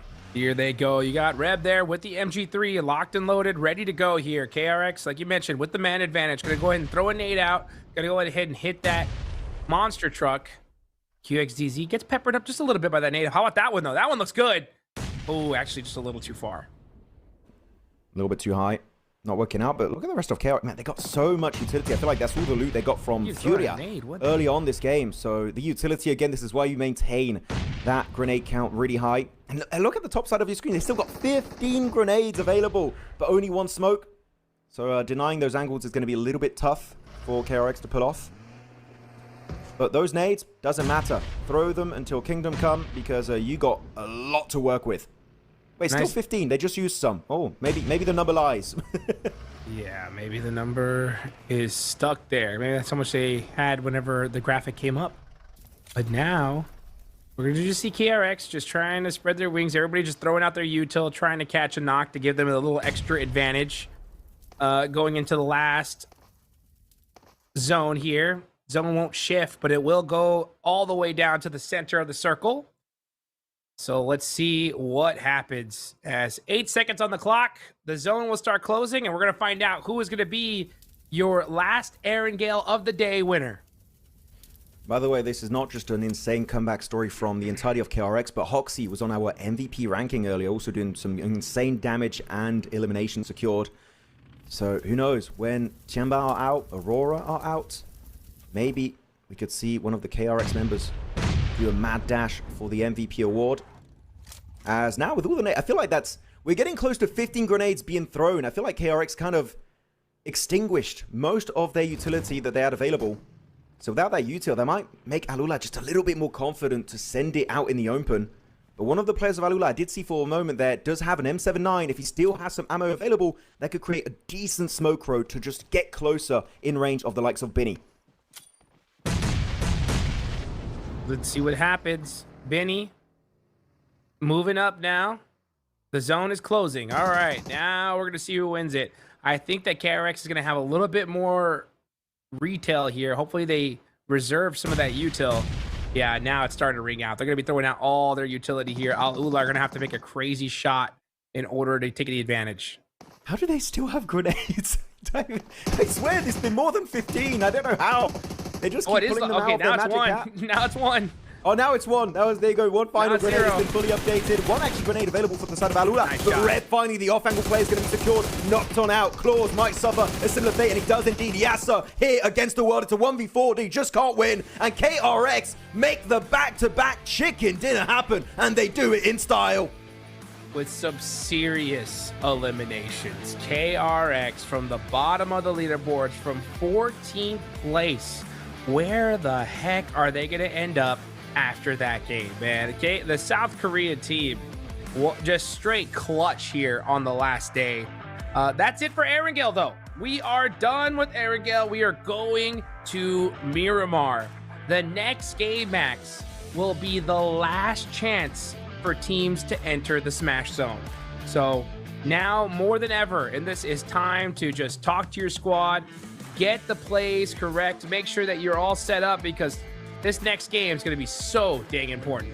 It's going to be really intense for these squads. As you said, the final opportunity for some teams to go and enter the Smash Zone. And keep in mind, even though we might have a match 6, even if you smash in match 6 and you're not number 1 in terms of overall points, you still win the tournament. Because there's been a pretty healthy gap created by Tiamba in the last few games. So yeah, even if you are not number 1 in overall points, there's still an opportunity for you to literally steal from their hands the trophy for the Macau Invitational, as our game MVP is going to be Hoxie. And I'm really curious, actually, to see, is that going to put him in top 3 in terms of MVP contenders? Because Hoxie's been having an insane day 3 in these finals. And KRX in general, I mean, wow, just a crazy, crazy comeback here. Like I said, we saw the comeback from RRQ. I didn't think that was going to get touched, but KRX said, hey, hold my M4, like you mentioned, right? And they made it happen. But it all started off with this initial engagement. Ugh, not a fan of it. But I don't think either of these teams were, because none of them were able to make it out alive. Yeah, I'm going to call that the Aurora throw. Unfortunately, quite typical. We do see that happening quite a lot. You're just a bit of a head scratcher. Why were they doing that? We don't know. The only way to really know would be to ask the players. And especially when, which I do get why they would go up to Severny as the secondary drop location, and the plane path really favored Severny. But LGD also have set up shop over there, so maybe there were better options available. Maybe they could have gone for the Meshki instead and went for a wide eastern rotate. But adaptability is unfortunately not the middle name also of Aurora. That is something that they need to work on for sure. Look at some of these fights. The Nongshim Red Force kind of allowing this tournament to go further. I feel like if Nongshim Red Force don't Furia, I feel like that might have been the Furia win. But they just get snuffed out, and the win is just not headed their direction at all that game. Tiamba is still putting up points on the board regardless. I love that push that they did there, and just boom, taken out by Al-Ula. But a great game at the end of the day here. KRX, 7 total eliminations. Wild. There's Doc. It's all by himself. It's the docketing. Can he make something? Performs at their top. So as the champion, I just want to say see you again in Paris. And we hope we can see amazing performances from Ines again, and we will see you again in Paris. Congratulations to Ines again for winning the 2026 PMMI. Please take your seat. Congratulations again. Please take your seats.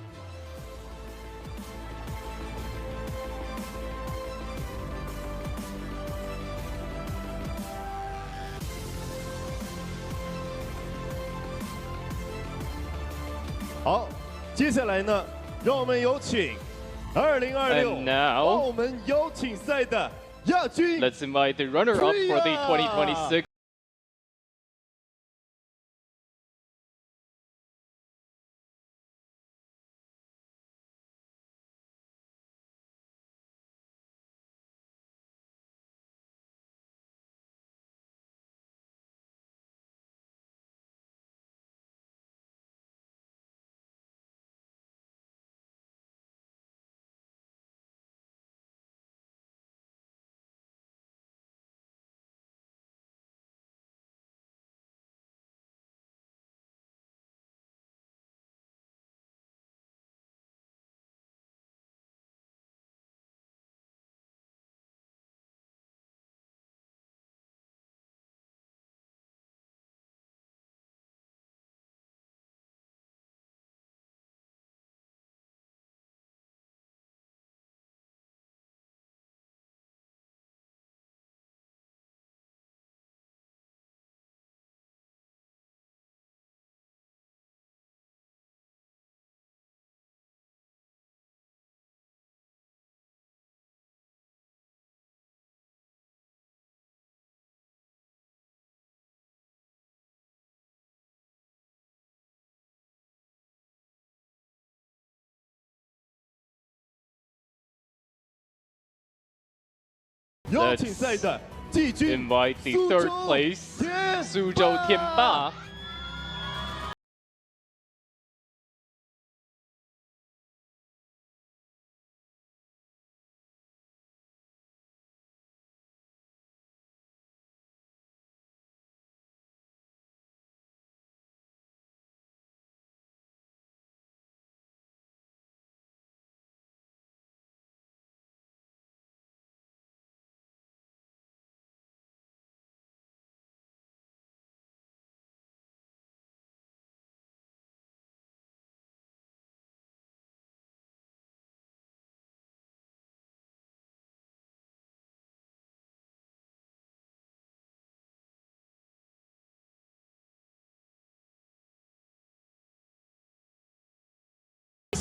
Once again, congratulations to Suzhou Tianba for becoming the third place of the 2026 PMMI. Thank you, and please return to your seats.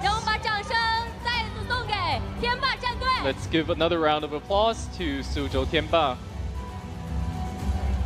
在接下来，我们即将要揭晓 Now 的是 it is time to reveal the most anticipated award, the FMVP. 16 teams, nearly 100 players. After 6 days of bloody battles, who will be named the 2026 PMMI FMVP? 来，各位，请看大屏幕。 Please take a look at the big screen.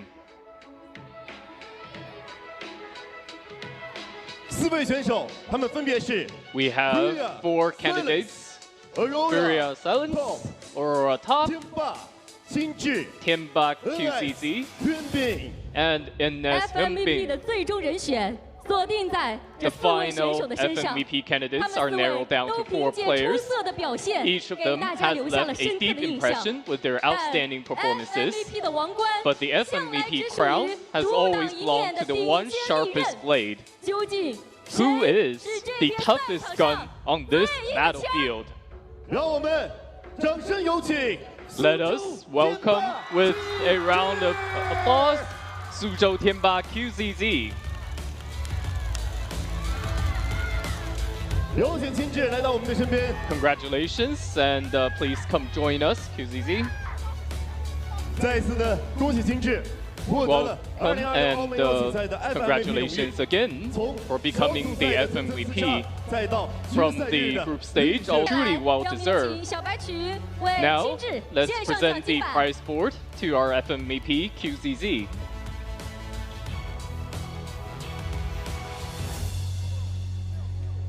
来，让我们面对镜头，欢迎刘念。 Please face the camera and capture this moment.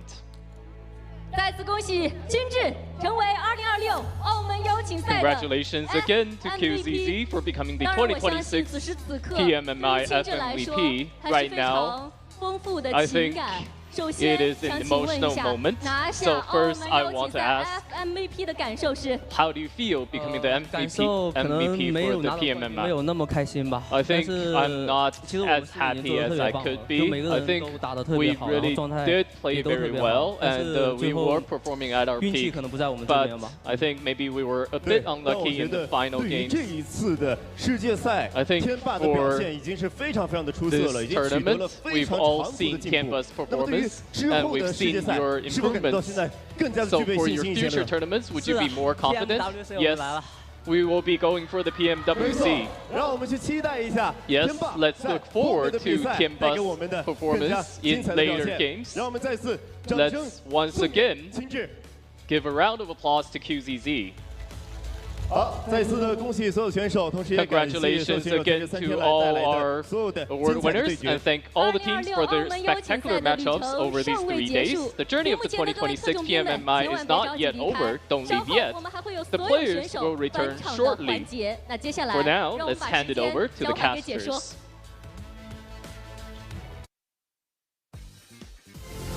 Here we go. Wow, what a way to end things off. You got QZZ being your finals MVP, and Nongshim Red Force are your champions via the smash rule right at the last second.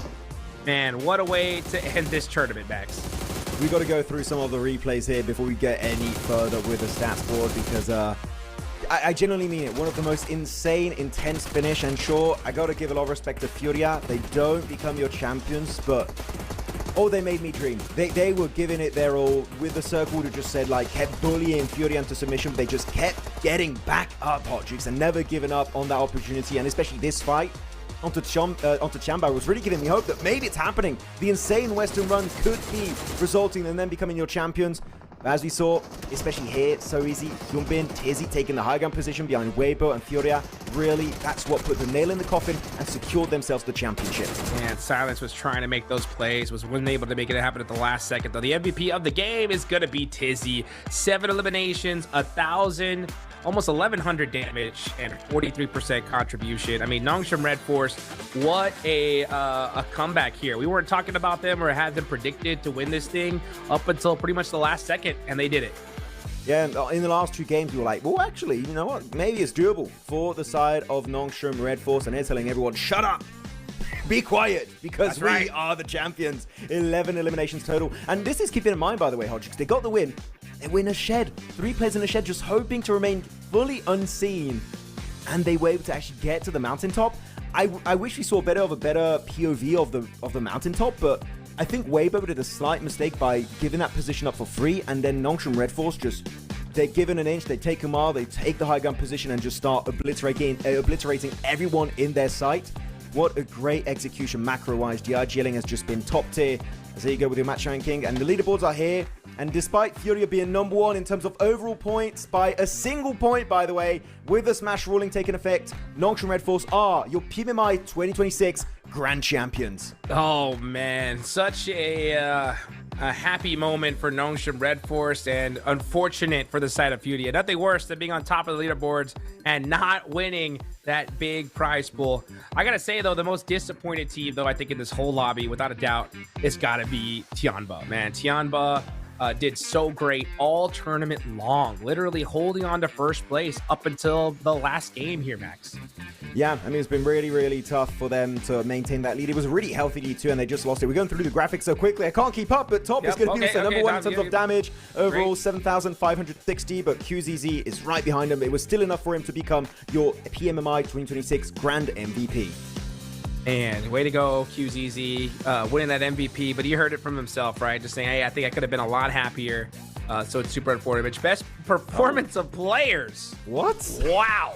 That is a whole, like, as a matter of fact, it's like he has the 5 up. He almost got all 5 of the leaderboards here. What a wild day from QXZZ. It makes sense when you drop a 32-point bomb, right? The damage in particular was extremely high, and almost half of that was coming out from QXZ alone. So we saw this guy doing so great last year and doing the same here in 2026 as we go over all the highlights of today. So many great nail-biting moments. But in particular, when you look back at this game, I would say the Rondo. That Rondo for Aurora is really what took them all the wind out of their sails, Hodgix, realistically. That Rondo not working out for them really denied them that championship in the first place. Yeah, that's so crazy. And, you know, Aurora, man, Aurora not having that last day that we were hoping to see. My question, though, at the end of the day, the last kind of one thing is did Tianba do enough to make it to the Esports World Cup, Max? That I can't wait to... Huh? No, because I believe it was top 2, right? That was my main question. But I believe, actually, they could make it lower if the other PL teams underperformed significantly, which actually, Hodgix, they have.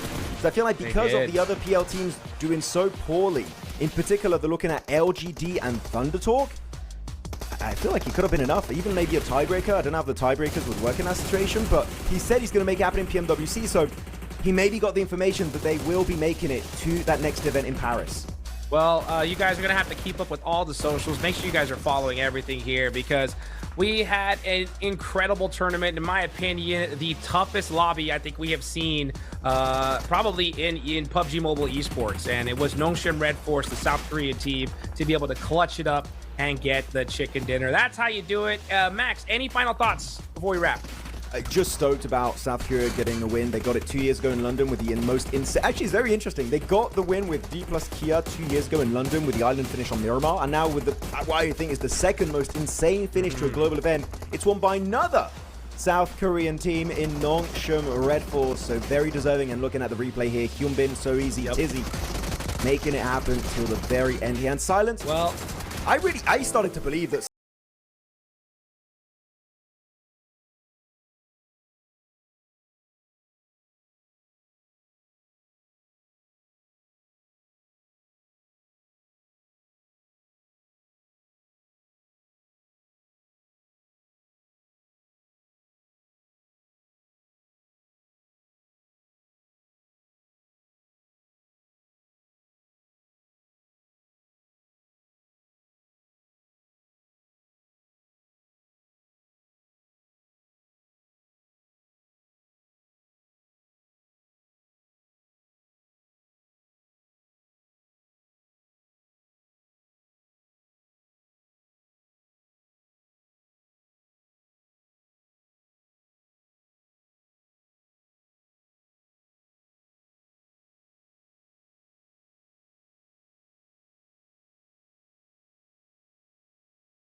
guys. Thank you so much for coming.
Need anything? I'm so grateful. I'm so grateful. Much appreciated. I'm so grateful. I'm so grateful. I'm so grateful. Thank you. Thank you. Much appreciated. Thank you. Thank you. Thank you. I'm so grateful. I'm so grateful. Need anything? I'm so grateful. Thank you.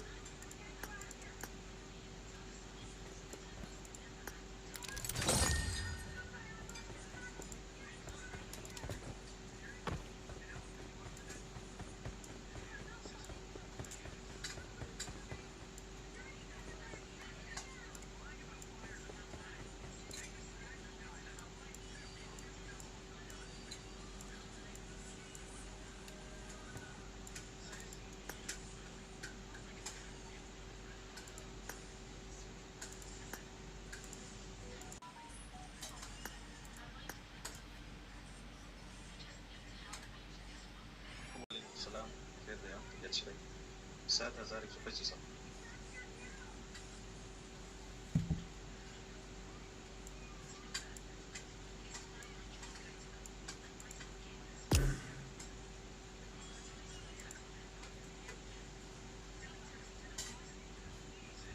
أنا بيجا سرنجة بس بيجا ميرباني على موبايل والمسج تذكر وش بعد سبورت على سانجو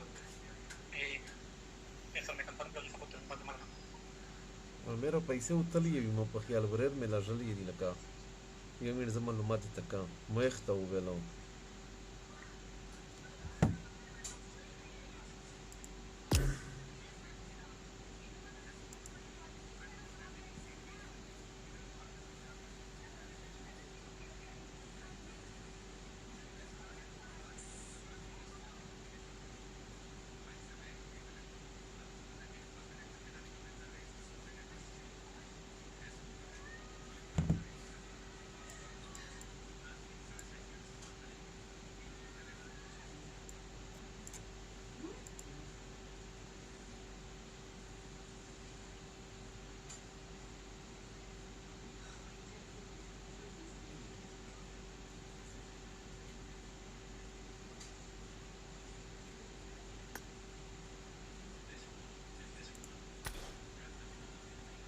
بس میرر کینسل یې کړې بس صحیح ده بس ټیک ده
है क्या? ये कौन सा game है जो अभी तक खत्म नहीं हो रहा है?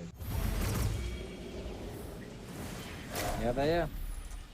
अस्सलाम वालेकुम। ये गेम तो भाई किया था भाई। अस्सलाम वालेकुम वरहमतुल्लाहि वबरकातुहू। रफीक भाई कैसे हो? मजे आप सुनाओ कैसे हो? रफीक लालो भाई कैसे हो? अस्सलाम वालेकुम। देख रहे हो? ठीक ठाक शुक्र है आप ना। मजे अल्हम्दुलिल्लाह। बहुत मुश्किल से मिलते हैं रफीक। हाँ मैं मुश्किल से मिलता हूँ। Very good.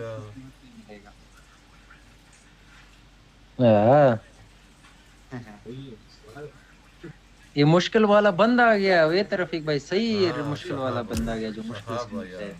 सहाबा वेरी गुड। रात इसके साथ एक दो गेम खेला भाई। इसने बोला रफीक का पिक्चर भेजो भाई। आपका मैंने पिक्चर भेजा मुठ मारे। भाई फिर अपने बुण का क्यों नहीं बेचता लोशन के साथ? आपका बुण तो वैसे भी अपना मर्द हो, वैसे भी कुछ रहे हो। अस्तगफुरुल्लाह कतिया भाई आप कैसा पिक्चर भेजा? ऐसा पिक्चर भेजा। मैंने बोला अब्दुल्ला को भी बोलो। अभी मुझे समझ में आया। बिन भाई इनको मैंने पिक्चर भेजा था, इनको समझ में नहीं था कि क्या बोला है। मैंने बोला कि आप मेरी जान हो, आप मेरे भाई हो, मगर ओरिजिनली में आप गांडू हो। इनको मैंने एक्सप्लेन करके बताया। लानत कतिया। देखो सबसे पहला हर भाई पे ही होता है ना। हाँ यही तो बात है शाइकर। नहीं रफीक भाई हमारा एक बंदा है, हमारा बंदा उसने बोला जब बाइक के ऊपर खड़ा हुआ कट करेंगे भाई। हमारा नहीं करा हो, हम कट करेंगे जब करा होगा भाई। भाई आपका तो कला होता नहीं है। ये करा आपका नहीं करा होता। खरा होता है भाइयों के ऊपर नहीं होता है। गांडू आपके ऊपर खड़ा करवा दो कुत्ते। भाई आपका हमारे ऊपर खड़ा करो, मगर खड़ा करो भाई, कोई मसला नहीं है। आप हमें समझ में आया कि अपना मर्द नहीं हो। हम समझे कि आप पूछ रहे नहीं हो भाई। देख रहे हो शाह भाई ये रफीक को देखो आप सलाम नहीं करता, आपको दुआ नहीं करता। खलीफा लवर आया, मियां खलीफा लवर आया। ये देखो वेरी गुड। चाचा मैं हूँ अब्दुल्ला। ओके दूसरा किधर है? नशाई शहाब किधर है? ये दो भाई बिन भाई, एक अब्दुल्ला एक शहाब। जब शहाब टटी करे बोलेगा अब्दुल्ला है, अब्दुल्ला टटी करे बोलेगा शहाब है।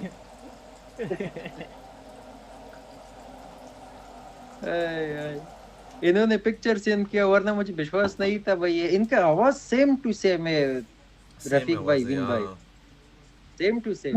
लेकिन शक्ल में थोड़ा डिफरेंस है, ज्यादा नहीं। जैसे स्ट्राइकर नहीं वो जो तस्वीर भेजा था ना मेरा स्ट्राइकर, आपको मैं मिसाल लेता हूँ कैसे। अभी हंटर मर्द है और अपना मर्द हो, दोनों भाई हो भाई। लानत कुत्ते, सिर्फ फर्क ये है भाई। लानत कुत्ते। फिर अगर हम लड़कियों के पीछे चले गए भाई 2v4 जाएंगे भाई, ऑफलाइन होके गेम खेलेंगे। आप शुक्र करो आपके साथ गेम खेल, लड़कियों के साथ नहीं। हंटर को बोलो कि आज लड़कियों का भाई रिक्वेस्ट इन दिनों में ज्यादा रहे भाई। हंटर तो ओरिजिनल है भाई, ओरिजिनल। हंटर और अली भाई दोनों कॉपी पेस्ट है भाई। ये दोनों लाइक दोनों जो बात करते हैं, जो लड़कियों के साथ इतना गेम खेलते हैं, दोनों सेम है। नहीं यार ये ब्रो तो नहीं खेलता भाई। हंटर बिन भाई हंटर जाता है वोल्ड चैट में, एक लड़की दो लड़की तीन लड़की नहीं पता किधर से लाता है, फिर इधर आता है, उसे बोलते हैं इसके साथ गेम खेलो, उसके साथ गेम खेलो हर दिन। और मजे की बात ये है भाई इसके साथ एक सही वाला गर्लफ्रेंड भी है भाई, 1-2 साल वाला, फिर भी भाई दूसरों के पीछे जाता है हंटर। दोस्तों के लिए काम है भाई। नहीं दोस्तों के लिए कम सेट करता है, अपने लिए ज्यादा सेट करता है।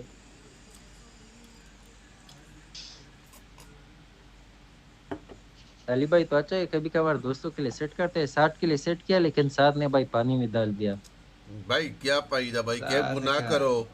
एक आप खुद गुनाह करो, फिर दलाली भी करो, वो भी गुनाह करो। ये तो गलत है कि अपने दोस्त के लिए भी आप ढूंढो, ये तो दलाली है भाई। जबान में इनको दलाली बोलते हैं। अभी आप बोल रहे थे डंडा गांडू, अभी बोल रहे थे धंधा करा करो, अभी बोल रहे हो भाई ये भाई भारी गांडू। एक बात बोलो, अभी धंधा करा किया तो भाई घुसाएंगे।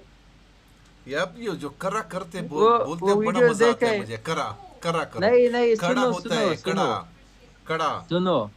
सुनो वो वीडियोस देखे। मुस्लिम लोग जाते दूसरे कंट्रीज में, शराब पीते हैं भाई, लड़कियों बाजी करते हैं, सब कुछ करते हैं, पर बोलता है आओ पोर्क खा लो, वो बोलता है नहीं नहीं पोर्क नहीं करता, आराम है आराम है। आप वही हो रफीक। कॉपी पेस्ट भाई कॉपी पेस्ट। शाह भाई क्या बोलते हो?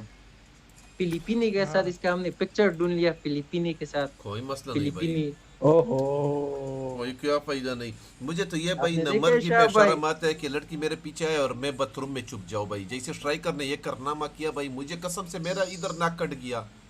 ये क्या है बेगैरती भाई झूठ ना बोलो झूठे। वो 600 किलोमीटर दूर थी हंटर रफीक लेकर भाई, आओ। वो एक नहीं नहीं सिटी में थी उसका हंटर सिटी। लेकर आओ। अगर हंटर ने आपके भाई भाई ने हंटर बताया तो फिर तो मानेंगे ये लोग। भाई हंटर झूठा है। हंटर भाई कोई लड़की से पूछे, उससे लॉबी में लाऊंगा, उससे बोलो भाई वो दूसरी सिटी में थी, वो मजार पे थी, मैं काबुल पे था भाई। हंटर किधर है? हंटर भाई इतनी दूर में जो ब्लूटूथ लड़की वाला इनके लगा पीछे है। आई थी, हंटर नहीं है, वो तो 7 में बैठा है। मैं समझा क्या गया। नहीं हंटर वो अपने 7 पे बैठा है, वो हम मुसावर भी के 7 साथ में है। हैं, हम लोग भी 7 में हैं। मैं इसलिए कंफ्यूज हो गया। फ्रीक भाई कैसे हो? बोलो शाह भाई। नेट में अली भाई मैं कह रहा मैसेज हूँ करो, कि किधर गया, सो गया? मैं कह रहा हूँ कि मैं इसलिए गेम में आ गया हूँ कि भाई मैं ख्वाब में देखा था चाचा वालेकुम मेरे अस्सलाम। नाम की बुड्ढे लगा रहा था एक। बुड्ढे आंटी लावर आ गई है। नासिर आंटी लावर, आंटी नासिर नासिर भाई आओ, आ गया। ये रफीक भाई मुनाफिक भाई, मिलविसी ये मलवासाई मिलविसी मुनाफिक, झूठ बातें बोल रहे हैं। आओ इधर इसे समझाओ, सही रास्ते में ले आओ नासिर भाई से।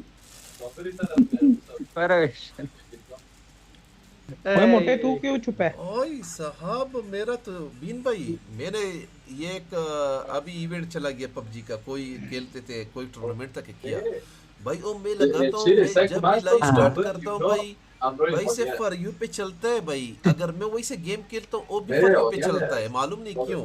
हर के टीएम लाइन पे आ रहा है भाई यूट्यूब में। भाई ये बंदों को पागल बना रहे बिन भाई, समझ रहे हो? पुराने वाला पीएमजीसी का लगा रहे, बंदे आते क्या पीएमजीसी देख रहे हैं, इसने पुराने वाला लगा है भाई, वो भी रिपीट पे लगाए और 30-40 बंदे देख रहे हैं कि क्या चल रहा है, किसका पॉइंट ज्यादा है किसका नहीं है। ये सही है, और सही तरीका है यार वाला। भाई कसम खुदा की मेरा इससे इसका देखो यूट्यूब भाई। मेरा भाई फ्रीज था, अनफ्रीज हो गया भाई। समझ रहे हो? मेरा तो छोड़ता था मैं 3 महीने 4 महीने। तो अभी अगर मैंने रूम स्टार्ट किया स्ट्राइकर, आपको मैं गारंटी के साथ बोल रहा हूँ कि 100 से ऊपर वाचिंग आएगा, सिर्फ अगर रूम स्टार्ट किया। मगर मुझे भाई आपका तो आता था दिल नहीं रफीक भाई, मानता, नहीं दिल नहीं मानता इतना भाई कि किसी को दे इतना दो भाई कुछ बने भी। थे यार, भूल गए।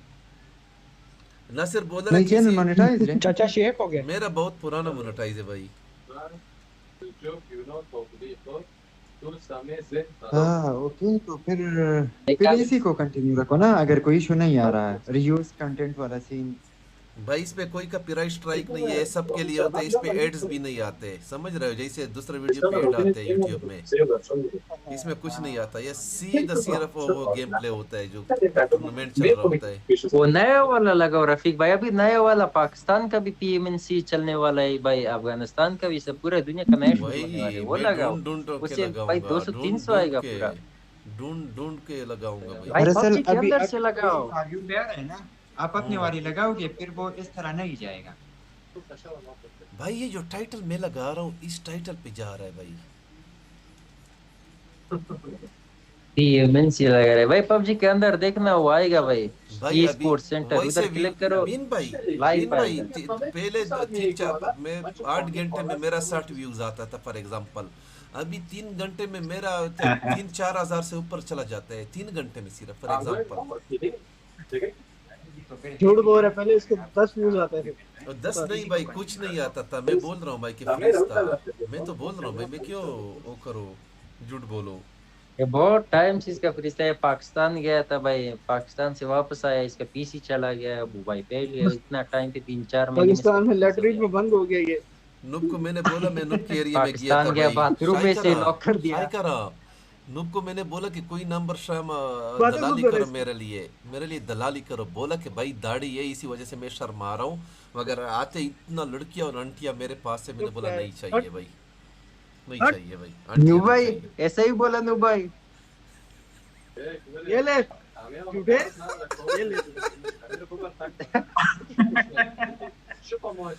न्यू भाई ये क्या काम है आपने स्टार्ट किया, क्या सुन रहे हो, क्या सुनने को आ ये रहा है? रफीक भाई को रखा हुआ मैंने, रफीक भाई को ये रखा बात हुआ बताई नहीं जाती रफीक भाई। दे दो।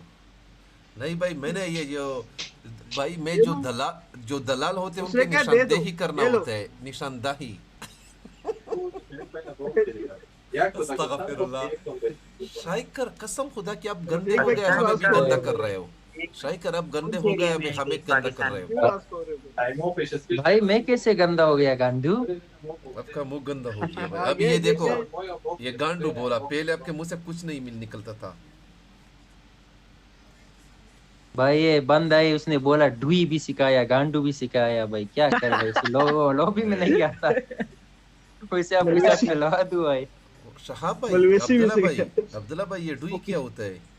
जी जी ये डुई पिछवाड़ी होती है। अच्छा गांड को डुई बोलते, ये बोला करो भाई सीधा। आपको नहीं डुई लाइक अच्छा आवाज है इसका, समझ रहे हो? वो 1-7 स्टार हमारे क्लाइंट के लीड है रफी भाई, इसके साथ नहीं खेला आपने, उसे लॉबी में लाऊंगा भाई, इसके साथ खेला, वही सीधे सिखाया है भाई उसी बंदे ने। शाइकर हम नासिर जैसे नहीं है कि भाई कश्मीरी कुड़ी के साथ भाई नंबर शेयर करो फिर उधर पबजी लगाओ। बीन भाई सोचो, ये सिर्फ सोचो भाई, मैं बता रहा हूँ। बीन भाई क्या करता था, पबजी लगा के जो छोटे रूम होते हैं भाई, और क्या शेख बोलते कि क्या उधर बैठ के भाई वो मजे लेता था नासिर, वैसे इमेजिनेशन में भाई। ये बुड्ढा है, ये भाई ऐसा बुड्ढा नासिर बड़ा झूठा है भाई, ये मुनाफिक है बिन भाई, ये मुनाफिक है, खुद नासिर ऐसा जानता है। नासिर भाई किधर हो? नासिर भाई आओ, रफीक का ले लो भाई। कुड़ी ने मुझे ऐसे ऐसे पिक्चर भेजे, कुड़ी बोले कि ये नासिर ने भेजे, मैंने बोला अस्तगफिरुल्लाह अस्तगफिरुल्लाह, ये क्या है? उसने बोला कि ये भाई शीशे के सामने बैठ के पूरी ने रफीक को नासिर का पिक्चर भेजा था भाई। नासिर को तो लाओ, जब से पाकिस्तान से होके गए इसकी हवा खराब हो गई है भाई। उधर पाकिस्तान में बाथरूम से लॉक किया था बनू में, कभी बनू जाता था कभी इस्लामाबाद, इधर ब्लॉक किया था। अगर मैं गेम आ गया तो तेरा बहुत रस खोलूंगा नासिर। हम तो मजे के लेते हैं, अपने कौन सा कोड़ी को दिखाया है, किसने बोला है? ये तो हम मजे के लिए बोलते हैं। वो इधर आ, बुड्ढे तो इधर आ भाई। मैं तो बोलता हूँ कि कुछ लगा लो ज्यादा बंदों वाला के सब गेम। वेट हमारे बंदे ऑफलाइन ऑनलाइन हो रहे, अभी नुक भी गया। वेट मैं अली को मैसेज करो, किधर गया अली भाई? 1 सेकंड में आपसे मैसेज करो। दिन भाई ऑफलाइन था, नासिर का स्टोरी नहीं सुना उसने। कोई ना, सुन लिया उसने नासिर भाई का स्टोरी।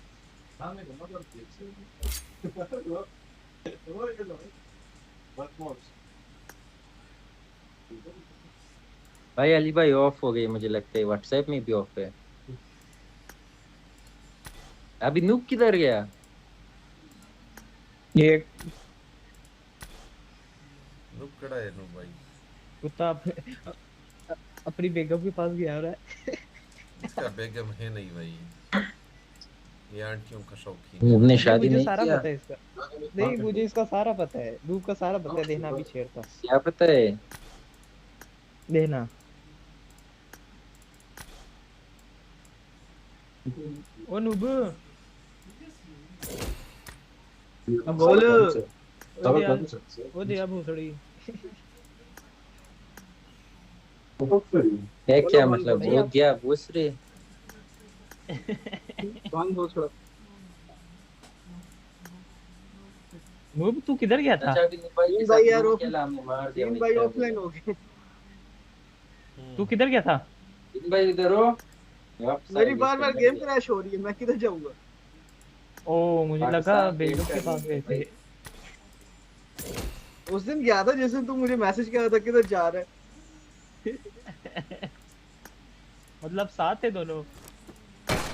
नहीं यार इतने खुशकिस्मत किधर यार। आए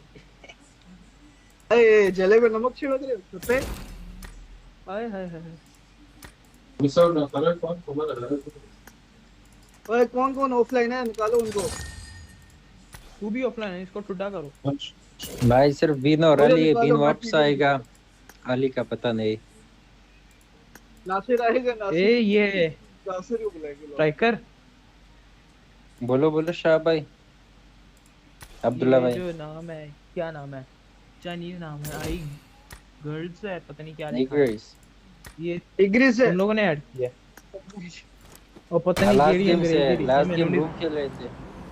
हां लास्ट गेम रूम खेल रहे थे इसके साथ। मैंने नहीं समझ आंदी भाई, हेड मुश्किल नाम नहीं पढ़े जाते। एनिमे देखो जाके। आप पंजाबी हो भाई? कार्टून देखो अब्दुल्ला भाई। कार्टून भेज जाके।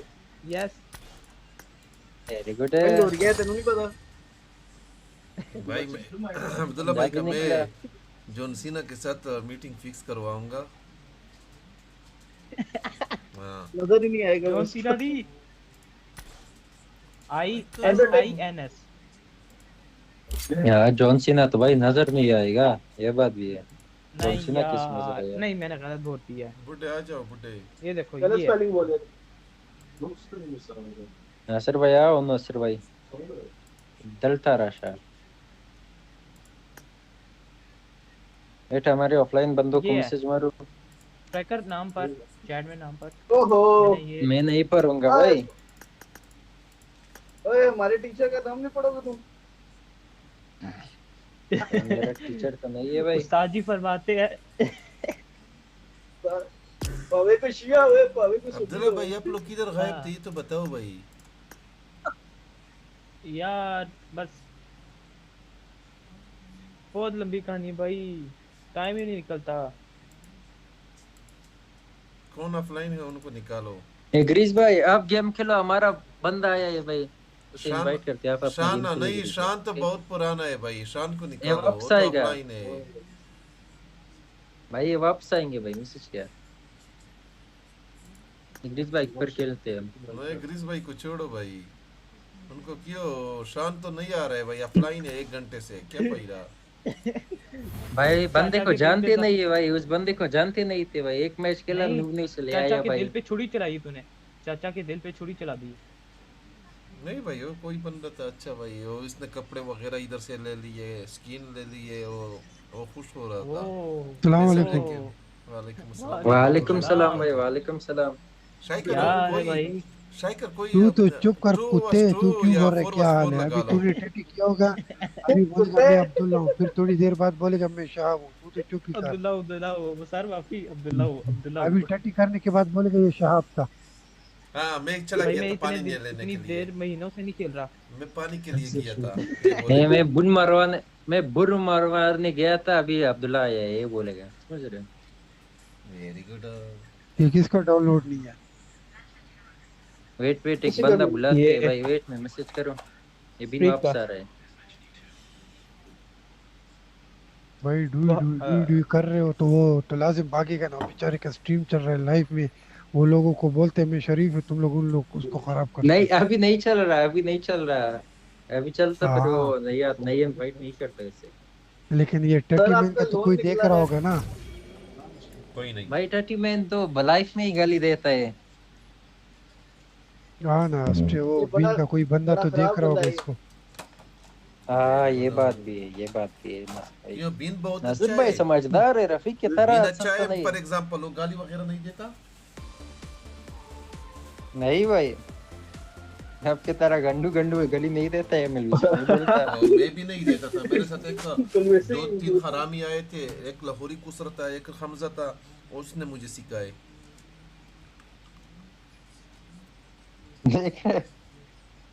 तुम्हें खराब कर दिया। चाचा बात सुनो, आप अभी आए थे के आपका इधर पंजाब आना हुआ था? नहीं भाई, आया था ना, बता नहीं रहा। वापस लीडर बनाना मुझे। किधर आया था? इस्लामाबाद से इसको एक चीज चाहिए थी, भूल गया। ओहो वे डांस वाला मोड बंद मुझे रात को यार मुझे फोन मार के कहता है। हाँ भाई इस टाइम तो फुल चढ़ी हुई होती है। चाचा वापस लीडर करो, मैच लगे यार 12 बजे हमें नींद चढ़ी होती है, तुम्हें कुछ रोज चढ़ो।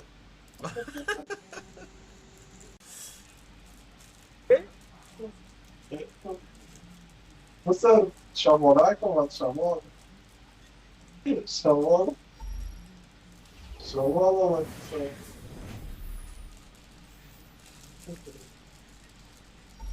कोई कम ज्यादा हो गया। नासिर भाई ओहो या वहाब ले आए भाई। ओहो रफीक का जुर्रा भाई। रिक भाई रेडी करो, गेम खेलते हैं। 1 मिनट डाउनलोड हो जाए भाई। कोई नासिर स्ट्राइकर 4vs4 वाला या 3vs3 वाला या 2vs2 वाला लगाओ भाई। ये क्या है? ये अच्छा है स्ट्राइकर। ये लगा आज ये लगा स्टार्टिंग मैच है 4 vs 4। यमन को निकालो। नहीं हम या तो उसा दोनों का नहीं चलता, दोनों का निकाल। अस्सलाम वालेकुम। नासिर को स्पेशल सलाम। वालेकुम सलाम। सही हो गया, टीम सेट है सबका। एक ये खेलते फिर 4v4 इसके बाद। सही हो गया। Okay ready. Mic on off किया करो, फिर वो आवाज नहीं आता है। किसने रेडी हटाया? ये जब AMR लगाओ ना, उसमें माइक ऑन ऑफ करके फिर आवाज आता है। मैच स्टार्ट नहीं हुआ। ए टीम ए शाप्तिए तेरी डुई में भाई नासिर वाला धालू अब्दुल्ला। अभी कौन कर रहे हैं? फाइनली स्टॉप किया। स्ट्राइकर तू बच्चा है यार अभी मेरा। Oh know very good. तू मेरा पोता है यार ना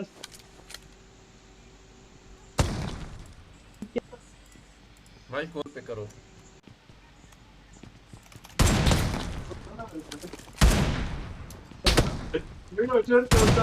आप लड़की थे शाह भाई, यहाँ पे किसने डुई मारा है?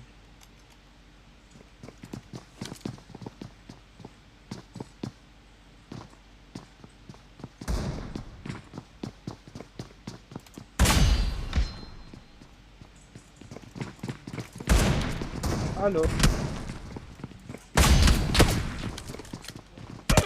ये किसने मुझे मारा? तो निकलने तो दो। ये कौन है भाई? ये क्यों है?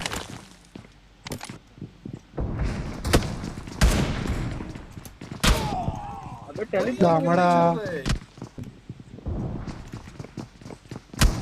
टेलीपोर्ट हो रहे हैं।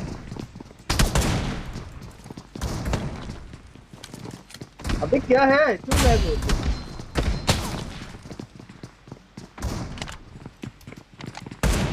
टाइगर को तो नहीं मिलता है यार। ये बुढ़ा ऑफलाइन मार रहा है। मेरे गेम का क्या फायदा? ऑफलाइन के लिए बैठा है। वो भी बहुत मारते हैं यार। स्ट्राइकर तो लगी है यार, क्या बकवास है। ए बुढ़ा ऑफलाइन मार रहा है, बुढ़ा ऑफलाइन मार रहा है।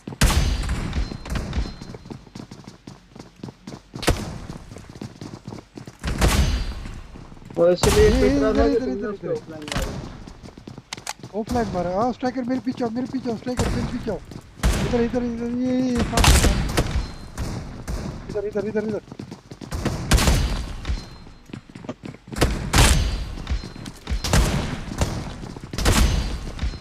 मारो इसको।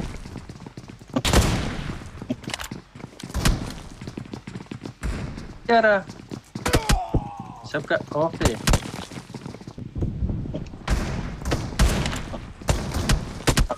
कोई ऑफलाइन मारने गया? आ गया ऑनलाइन आ गया। हाँ बॉट है। ये ऑफलाइन कौन जाता है भाई?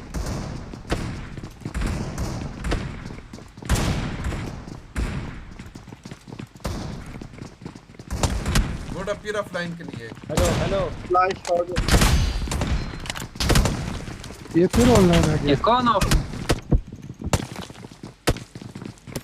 कौन ऑफलाइन है भाई? शाह है भाई ऑफलाइन हो रहे हैं यार। ये देखो घर में बैठा हुआ है, घर में बैठा हुआ है। क्या गली में बैठते जाके? यार चाचा को मारा था, ये किसको लग गया? वो क्या मैंने एकदम से किल करना शुरू किया। नहीं मारो, वाह मेरा वेरी पूरा गुड। ये चाचा मारा को मारेंगे खोपड़ी पे। नासिर भाई। ये कुत्ता मारेंगे, ये कुत्ता। ये किसने मारा मारा? और नासिर ये कौन मार गया? ये कौन मारा मुझे? ओ चाचा की सॉरी चाचा के मुंह पे मैंने चाचा आपके सामने आपके मुंह पे मारा। चाचा को पता ही नहीं चल रहा। ट्रैकर तू कहां से निकल जाता है? हिंदवा मोहम्मद इधर सा। ये अपने यार मैंने इसको मार दिया यार पहले।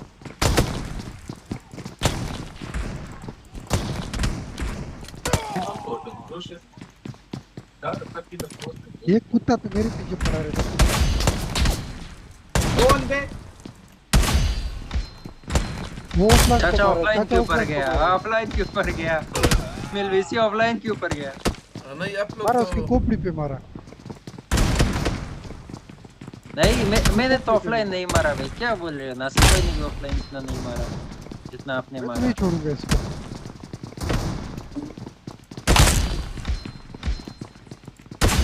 ये ऑफलाइन मार रहे हैं, पकड़ो इसको। लास्ट किल चाचा के ऊपर करूंगा भाई। लास्ट वो खुदरा वो हवाला वो तबाह बर्बाद कर शर्मा वलिया। ए नूब को लगा, नूब गांडू चाचा को मारने वाला था, आप आ गया लांती। हाय हाय जो भी था फ्लाइट था लाइन था, हम तुम्हारा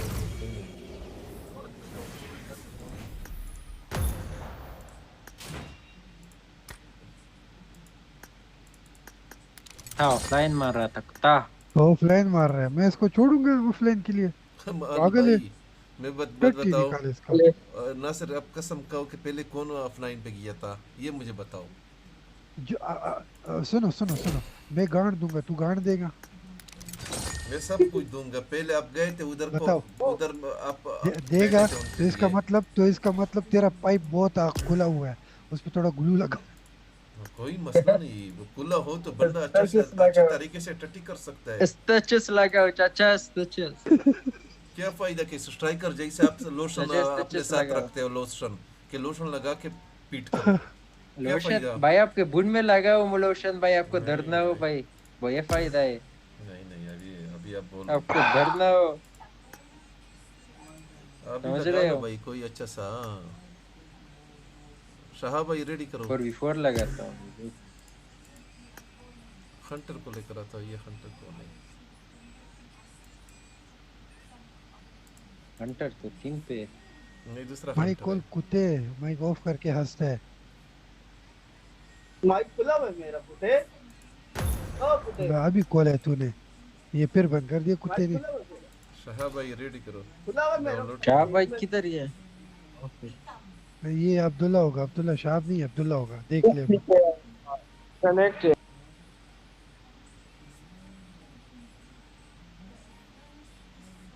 आपका डाउनलोड नहीं है। तो भाई बात फेंक इसको, जल्दी कर, बात फेंक। तो यूरोप में खेल रहे हैं हम, कभी तो नहीं लग रही। तो क्या भाई, चलो यूरोप में गांडू, क्या होगा? एमएस अच्छा आ रहा है सबका। क्यों यूरोप का कीड़ा तेरे अंदर घुसा हुआ है कुत्ते?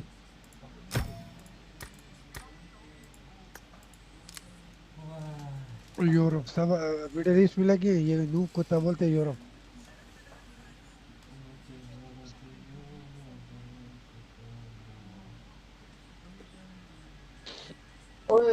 चाचा आप हमारे फ्लैश लॉबी में ज्वाइन नहीं किया? रफीक गांडू तूने ज्वाइन नहीं किया बे? ये क्या होता है मलवेसी? क्या होता है ये? क्रू पे क्रू फ्लैश टीम किधर होता है भाई? देखो, आपको सेंड किया पबजी के अंदर। देखो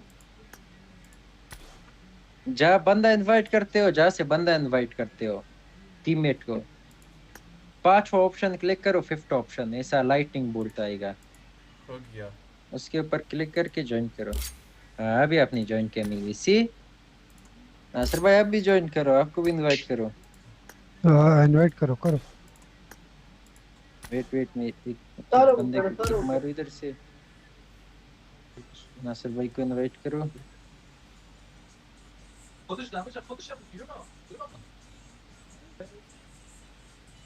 नासिर भाई किधर गया नासिर भाई?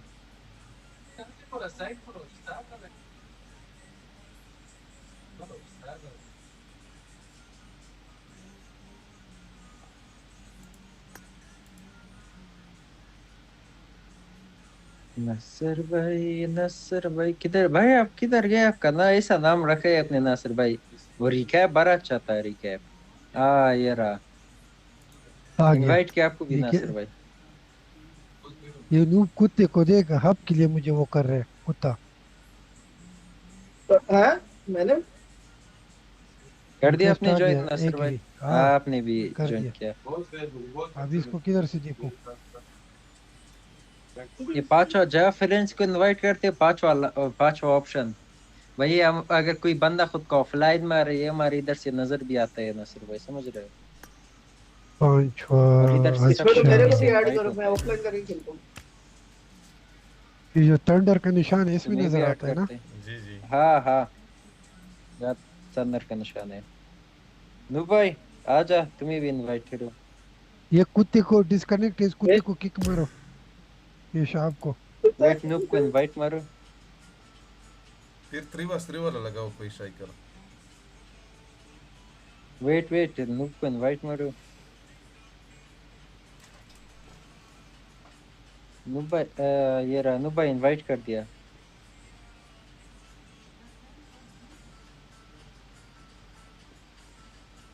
अब ये किधर 3 आए? वर्सेस 3। ऐसे बताओ भाई किधर आएगा, तो बताओ। लास्ट वाले में जाओ भाई। लास्ट किधर जाओ?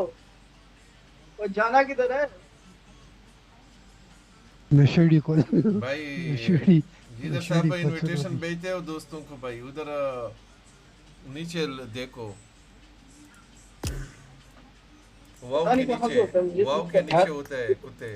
थंडर का निशान है। कुत्ता, ज्वाइन कर दिया कुत्ता, मैंने, ये इसने ज्वाइन कुत्ता। किया, झूठ बोल रहे, ज्वाइन किया। कुत्ते आपके पिछवाड़े में नासिर वाला चट्टी उंगली डाल रेडी करो। हाँ में कब का है वो? वही हो भाई का रेडी करो। उंगली से तो काम फ्रीक भाई रेडी करो। रेडी है मैं। नहीं फ्रीक भाई बोल रहा हूँ, फ्रीक भाई। तो फ्रीक नहीं हूँ, फ्रीक बोल रहा हूँ। ये फ्रीक है, फ्रीक एक तो फ्रीक। रफीक भाई तुम्हें पॉपुलैरिटी चाहिए कि नहीं? भाई भेजो अभी सेव करो पॉपुलैरिटी। मैंने 10 मिलियन अभी सेव करो, सोलो बैटल मेरा स्टार्ट हो जाएगा। अभी सेव करना कुत्ते। अभी बैटल चलेगा तो फिर सेंड कर दे स्ट्राइकर को, ये टटी मैन को। यार मैंने ये शूट लगाया था।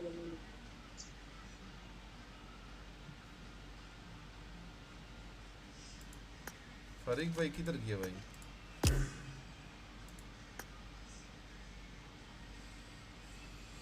तो जो बोल गया। फ्रीक किधर गया? फ्रीक रेडी कर।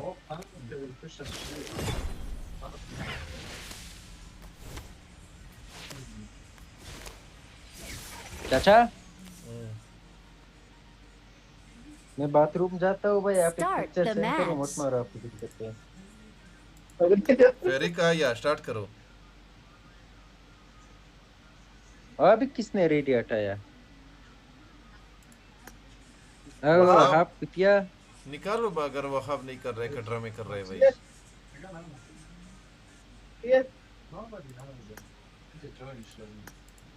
मैं रेडी नहीं हूँ। रेडी करो रेडी। कर रहा हूँ। किधर गया? और फिर आई।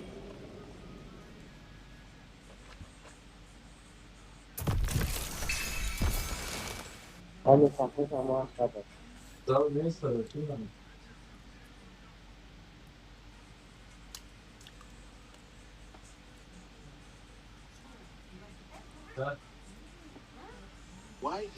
Ya kami atmış var ama.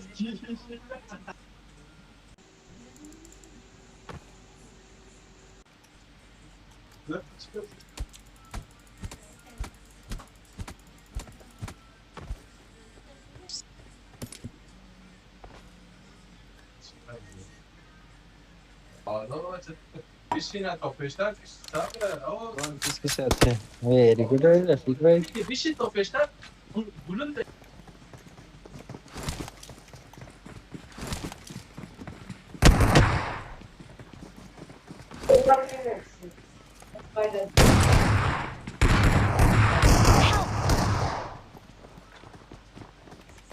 भाई भाई भाई भाई भाई भाई भाई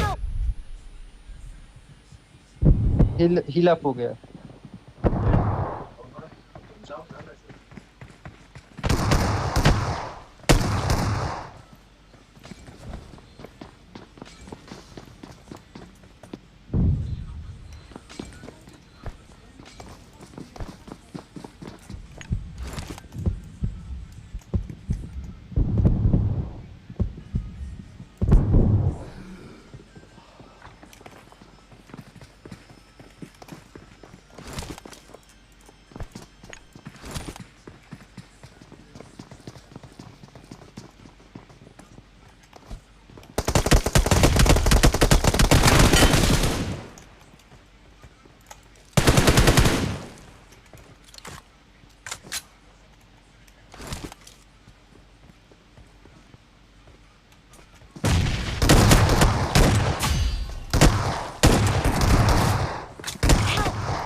करो माइक का वॉल पे फिर मजा आता है 1 सेकंड में उससे कंफ्यूज हो रहा था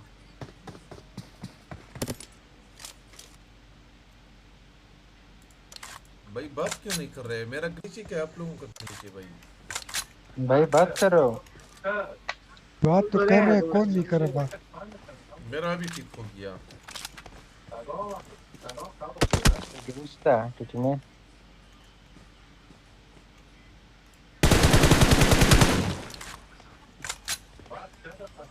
यार 1 सेकंड भाई 1 सेकंड कुत्ता किधर है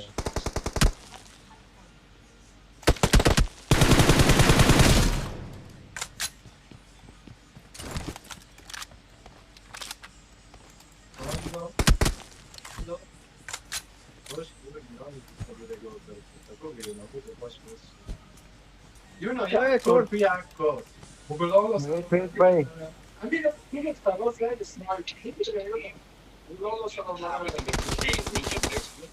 Yep. After I made my first plane sector, great change.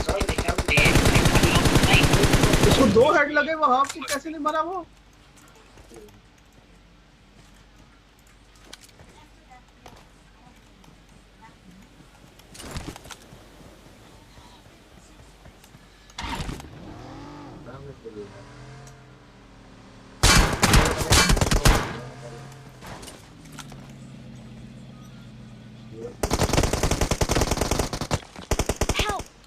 area when he moved up there, he did it brilliantly, and he stopped it in the corners, but then you can really get hold of Haaland when you have someone create that space. Then Liverpool is just hard to just read the flight. He is unstoppable. So हमारा striker offline है हमारा नहीं offline नहीं 1 second हमारा 30 निकाला फिर 1 second किया है भाई चैनल को वेट भाई चैनल ढूंढ रहा हूँ मुंबई अभी 10 बजे होने वाले हैं इसलिए मैं देख रहा हूँ पुर्तगाल स्पेन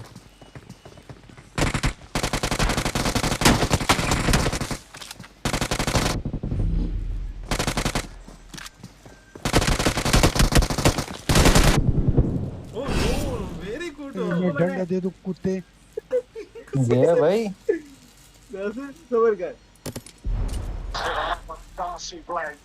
यार एक तो इसने ऑल पे कनेक्ट से चैनल लगाया हुआ इतना शोर हो रहा है मैं ढूंढने का कोशिश कर रहा हूँ घंटू भाई ढूंढने का कोशिश कर रहा हूँ किधर क्या फॉक्स एचडी में था अभी फॉक्स एचडी नहीं आ रहा चैनल Oh nice.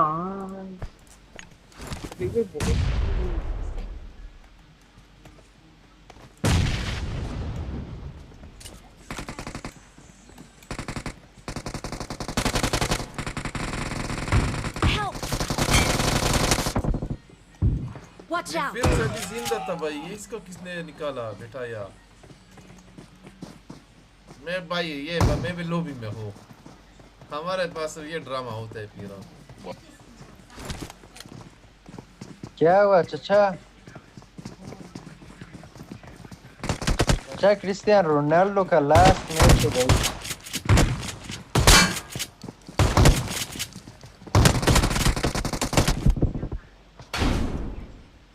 भाई क्रिस्टियानो रोनाल्डो का या उसका लास्ट है भाई यार, ये मैंने ये मार के साथ है। अगर कोई फ्री वाला अभी वेबसाइट नहीं है ना, अभी आधा घंटा बाकी है। फिर मुझे भी बताओ ट्राई करो। वेबसाइट नहीं है भाई, इधर पेट के 6 महीने ये ऐप है भाई। पेट किया था लेकिन अभी वो काम नहीं कर रहा है। उसका मुझे दे दो भाई, लोगो इन दे दो मुझे। काम तो करे चचा, काम तो करे, आपको लॉगिन दूंगा, लेकिन अभी चैनल अंडर मेंटेनेंस जा रहे हैं, वही तो ट्राई कर रहा हूँ। दूसरा खरीदना पड़ेगा। ये फॉक्स एचडी का लिया था, फॉक्स एचडी का भाई काम नहीं कर रहा। ए दसर भाई वेरी गुड।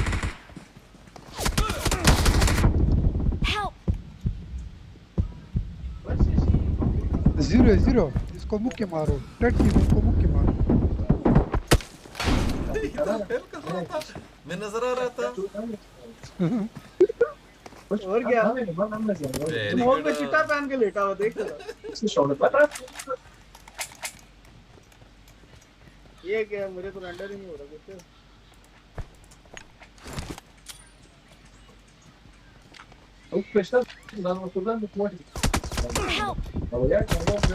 यार यो तू उधर है चाचा, उधर फिनिश तो ना किया फिनिश ना किया कर भाई, गेम खेलो।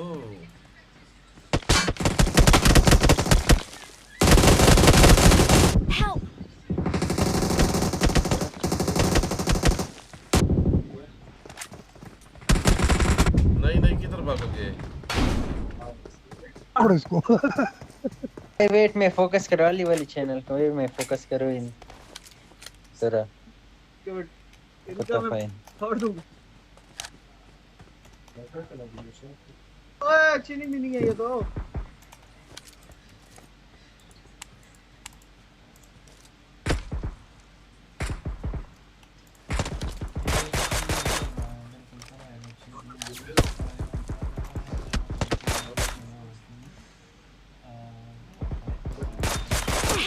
भाई क्या करे हो भाई, शक्ल नहीं दिखा रही थी तो मैं शक्ल दिखा रहा हूँ उनको।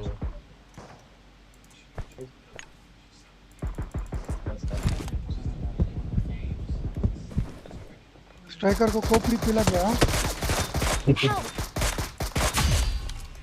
ए कुत्ते नु चलो भाई।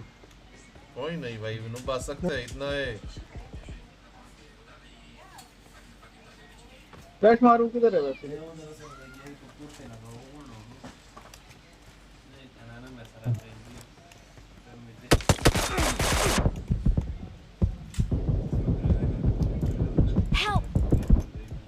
भाई जीरो है ट्राई करा, कुत्ते को वे जीरो एचपी पे मार रहा था यार है लेफ्ट से।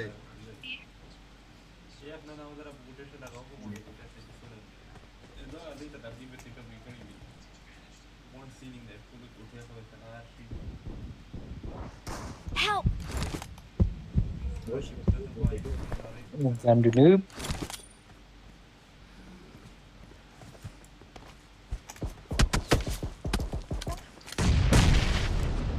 मॉली मेरे को।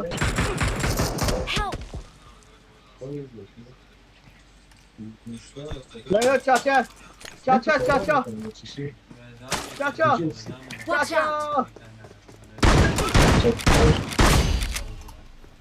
चाचा है ना, बोल दो तेरे पीछे डालो कुत्ते। और ये कैसे खड़ा हुआ है इतनी जल्दी? अबे इनके हेलमेट उड़ा दिए थे मैंने, ये कैसे हुआ?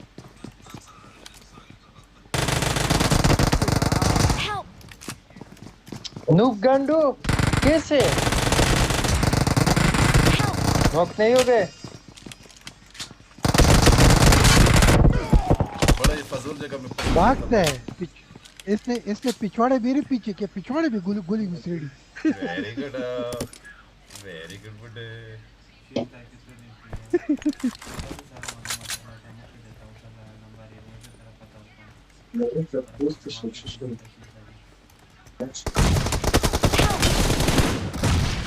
यार स्ट्राइकर जाओ जाओ जाओ जाओ जाओ जाओ जाओ ये इसको रिवाइव कर रहा है।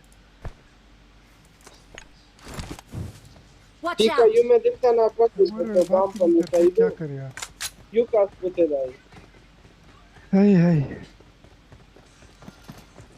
मैं तो जा तू इंसान बात क्यों नहीं करता अपने टीममेट के साथ बात अरे लगा इनको कुत्ते को लगा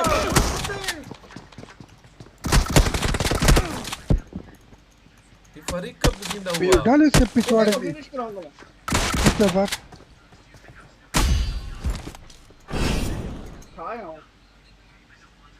कुत्ते बात तो किया कर मुंह में घुसा कहाँ भागो मुंह में गुटखा निकालना कुछ और डाल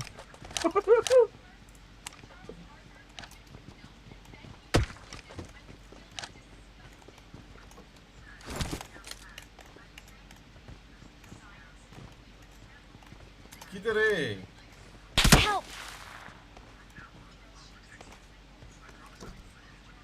सामने बिल्डिंग्स पे चाचा सामने बिल्डिंग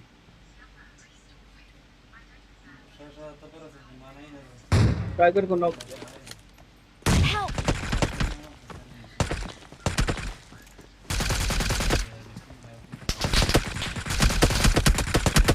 रिवाइव कर रहा हूँ।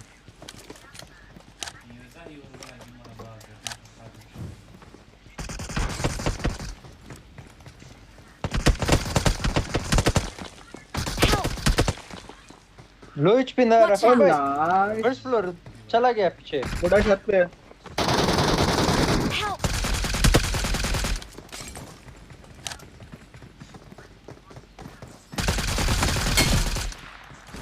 जीरो जीरो जीरो जीरो पकड़ो इसको पकड़ो पकड़ो पकड़ो मार मार मार मार मार पकड़ लिया बूटे को फिनिश किया।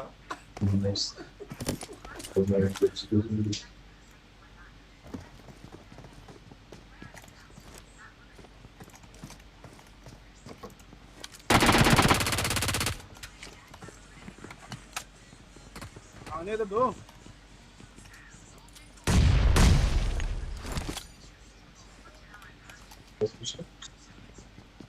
मेरा एक ऑफलाइन हो गया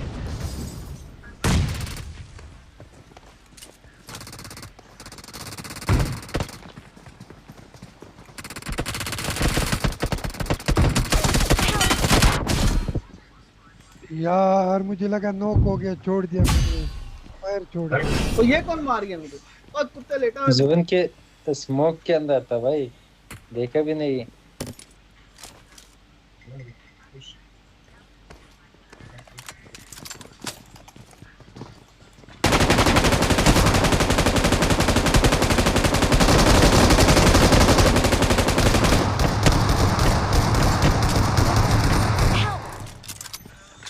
दोनों इधर है इधर ग्रेनेड मारो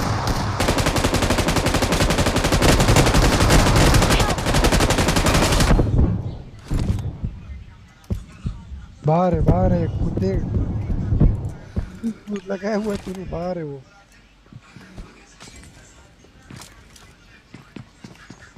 क्या मार के इसको ये मेरा आसमान की तरफ पे चढ़ गया मेरा एआईएम एआईएम नहीं होते एम होते एम होते मगर अब ये तो मैं आपको नहीं बता रहा हूँ ये क्या है आया हूँ बन गया है grenade fight I'm out. Need ammo. Help.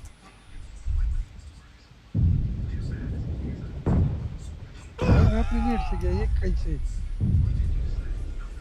अपने नेट से गया ना सर भाई मैं भी अपने नेट से गया फिर भी हमारे विक्ट्री अपने नेट से गए भाई।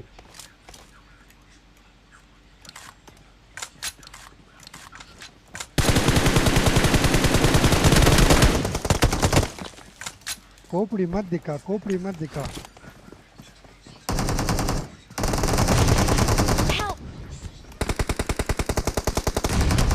यार यार यार ये वहाब क्या कर रहा खोपड़ी है मत ना दिखा, खोपड़ी मत दिखा। वाला ना भाई ये वहाब किसको कोने से सही कर रहा है? 3 हमारे घर में क्या कर रहा है ये 1 वर्सेस 3।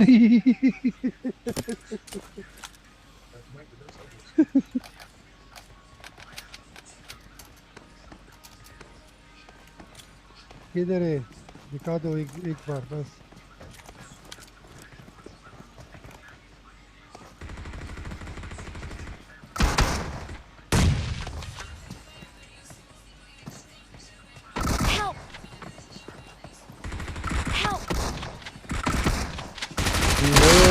कैसे बचते होती Nasir bay hay mala yu gura mol da se shakshi da pa khor da em wo ودل ده ما بدغ بان فاير كولو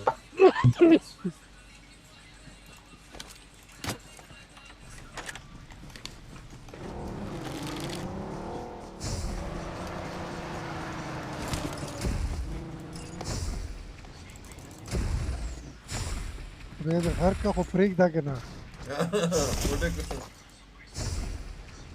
ऊपर पे फ्रीक था खुदे दे घर का। पकड़ के ला ये कौन मार रहा है? ये स्ट्राइकर ये क्या है? किधर जा रहे थे? इंजेक्शन लगा मेरे को। Very good. किधर जा रहे थे नासिर भाई?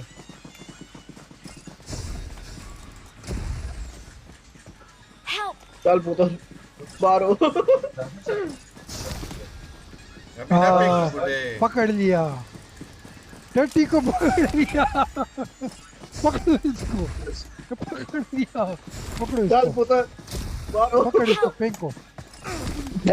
चांदू नु व्हील टिका मारो, टिका मारो। तुम्हें तीर मारो नहीं मारे। भाई हमने छोड़ा इन लोगों को, फिर ये बोला ये देखो भाई इनके काम। Victory very good. Moving Bitilia MVP.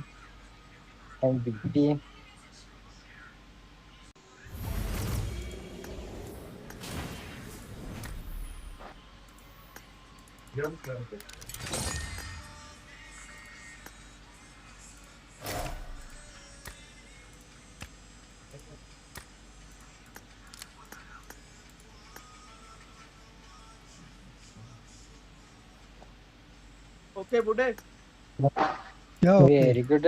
ठीक है रफीक भाई पक्का। तेरे पिछवाड़े में घुस जाऊंगा अगर तू चला गया। तू चुप करके बैठ इधर। यार मैंने ना थोड़ा काम है मुझे। चुप कर, तेरे काम रात 11:30 बजे तेरे कौन से काम होते हैं? चुप करके बैठ जा। इसे मुट मारने जा वो शाल आया ना ए स्ट्राइकर ने सही कहा।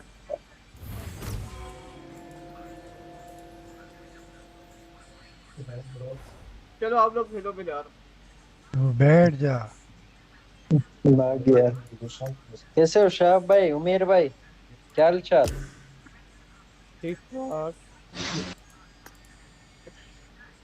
अस्सलाम वालेकुम वरहमतुल्लाहि वबरकातुहू। वालेकुम सलाम वरहमतुल्लाहि वबरकातुहू। हेलो कैसे हो भाई? हेलो अस्सलाम वालेकुम। वालेकुम सलाम। वो ये दूसरा कैसे हो? स्ट्राइकर किधर से आ गया? 4x striker. मुझे अब सुनो। ये उमेर है 4x स्ट्राइकर। अच्छा यार क्या आपको पता नहीं? अल्लाह का शुक्र ठीक ठाक। पठान मैंने एक ना बंदे का गुरूर तोड़ना है। उसके लिए ना मुझे स्ट्राइकर चाहिए। ओके हाँ ले लो। कोई वादे 1500 में 1v1 रूम लगाना है M4 का। अभी वो ऑफलाइन है, जब आया ना ऑनलाइन वो मैंने बकायदा उसकी ना वीडियो रिकॉर्ड करनी है OBS से। स्ट्राइकर बड़ा सस्ते में बिकता है यार। तुम $1500 वो ये मैं ना 2-3 दिन हो गए हैं मैं इसको ढूंढ रही थी, मुझे ना इसकी आईडी नहीं मिली। अच्छा $1500 बोला भाई साहब, समझ रहे हो आपको क्या लगा? हाँ नहीं तो नहीं नहीं यार, इसके साथ लगाना है। और वो मैंने जो है जो उसका ना गुरूर तोड़ना है, मैंने कहा मेरे पास भी है वो बंदा, वो उसकी आईडी नहीं मिल रही मुझे, मैं करूंगी ऐड। कोई ना उसे बुला देना, मैं अभी 8 ईयर तक उसे बुलाओ फिर खेलते हैं। उसका आईडी तो मैं चेक करो अभी, फाइल और माइल ना निकले। अगर फाइल वाला बंदा है, मेरे पास भी फाइल वाला है बंदा, अगर बना नहीं फाइल नहीं किए कोई ना फाइल उसे वाला मारेंगे। नहीं है, फाइल वाला नहीं है, लेकिन ये है देखो, एप्पल है नाम उसका, 5371 1 सेकेंड, 5371 394 394 764। 764। ओके कोई ना सर, वो ब्रो इसे मारेंगे भाई इंशाल्लाह। सस्ता है, मुझे सस्ता लगा है, कोई सस्ता है, खतरनाक प्लेयर है। सस्ता है। Start the match. पठान तुमने वो सस्ता तो सेटिंग है, करानी थी। पर भी केयरफुल रहो, हाँ, ये कभी ना कभार ये सस्ते लोग एकदम से फाइल लगाते हैं भाई। ये ट्रैकर में मतलब जैसी टीमें आया था, कहते हैं मैंने कि कुछ सुना था तेरे मुंह से। सबसे बड़ा प्लेयर क्या जो है सुना? ना वो यही है, ये अपने आप को ये मानता है। वेरी मेरे गुड। मुंह से ये सुना, मेरे तेरे मुंह से ये सुना, शहाब लगा के आ गया। अगर ज्यादा ही पूरा है तो आपने फिर क्या मेरे पास लगाए? भेजो, मैं उसको तवीज पानी में घुला के ना उसको पिलाऊंगा, फिर वो मेरा दीवाना हो जाएगा। फिर मैं उसके साथ 1v1 TDM खेलूंगा रूम में, रात भर तक चलता रहूंगा उसके साथ।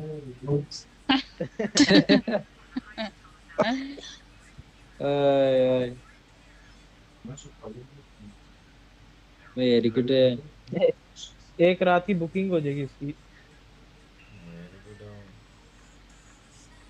अभी कौन सा मैप अभी लगाओ लगाओ, रफीक भाई? अभी क्या लगाओ, कुछ भी लगाओ। ये 4v4। खुड्डे से कौन, ये अभी खुड्डे से कौन बोला है? चाचा बोले, चाचा। भाई सही से बोलो वरना रफी नासिर भाई आएगा आपके ऊपर। Oh oh sorry sorry, Shahab action surrender हमेशा केयरफुल रहो। आदिवा, जी जी ये अपना जो चाचा है, ये मिडिस्टाइन के पास जो बस है, ये बस में बैठ के क्या कर रहा था एक दिन? मैप डाउनलोड करो पूरा, मैप डाउनलोड करो। याद है मुझे। Very good. चाचा क्या कर रहे थे चाचा, हमें भी बताओ, हम भी जाने। भाई 4 लोग इसके पीछे पड़े थे, इसका पिछवाड़ा ले रहे थे, तो ये छुप गया, बस के अंदर छुप गया, बंद बस उसमें अंदर घुस गया, बैठ गया टट्टी पे। वाह रफीक भाई, क्या सुनने को मिल रहा है। क्या करें?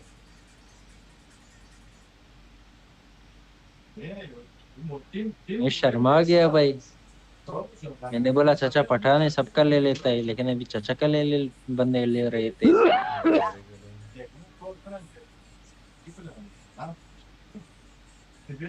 रेडी करो, सब रेडी करो, खेलते हैं। आओ शाह वापस गई, शाह का मैं गोली मारूं। शहाब रेडी तो करो भाई। इस मैप के अंदर M4 है, ग्रोजा है, यूएमपी है, शॉटगन है, डब्ल्यूएम है, एमआर है, सब कुछ है।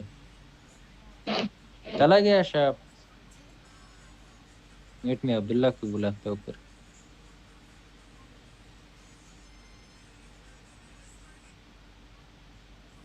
स्ट्राइकर तुम भी लाइव स्ट्रीम करना शुरू कर दो। मैं टिकटॉक में करता हूँ। तो गेम भी अच्छी है। अच्छा क्या नाम है आईडी? यही नाम X7 स्ट्राइकर। मैं रूम बनाता हूँ, रूम में बंदे आते हैं, लेकिन अभी चाचा के साथ गेम खेल रहा हूँ भाई, बहुत टाइम, 1-2 हफ्ते नहीं किया, वरना 9 से 11 तक मैं रुका था।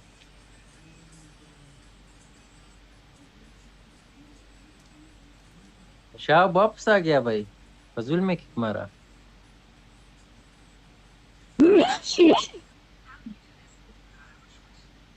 शाह भाई रेडी अंदर रेडी ना करो भाई।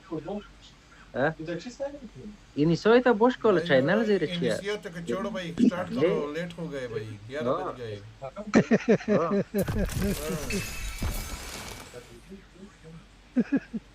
तू मेरे मुंह से पान निकाल। Ne mişe boş sayık mı? Ne mişe ek defa digişe ap digişe ap digişe boş sayının bunu.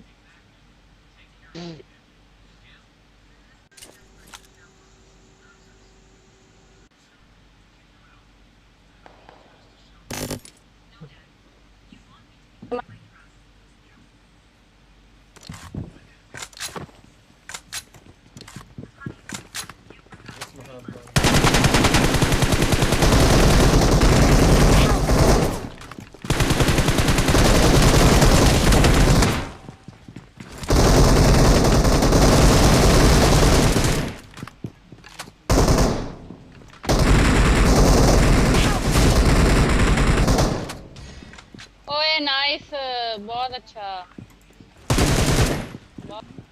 ये ऊपर है स्ट्राइकर।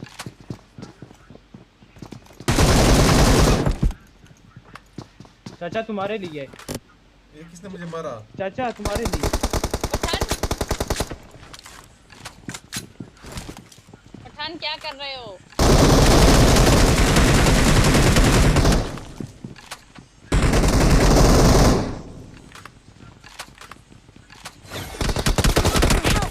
ये तो बंद है, ये क्या?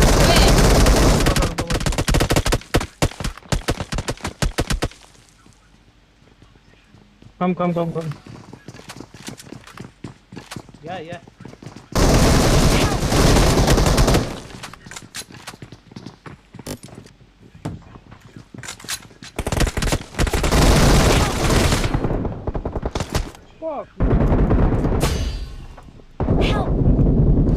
ये कौन आया? ओए नाइस। पठान तुम्हारी गेम को क्या हो गया है? वेट में अभी तक मालूम नहीं हो रहा कि किधर है बंदे। चाचा अभी तक टट्टी पे बैठा हुआ है। ये देखो स्ट्राइकर ने तो मुझे ही पकड़ा है।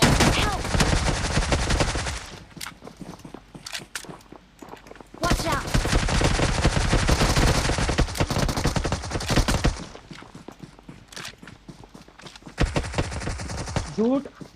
झूठ।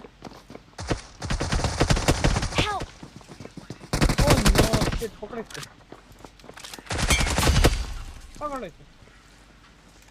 कवर दे चाचा कवर। मैं आप लोगों को सिर्फ उठाया करूंगा, मेरा 0 किल होगा क्या?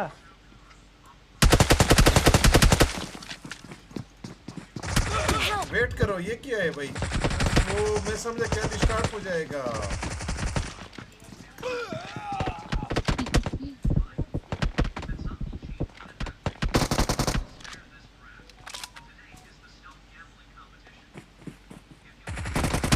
हाँ चाचा भी मार दूंगा।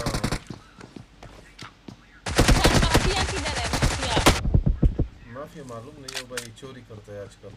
टट्टी निकाला स्ट्राइकर का।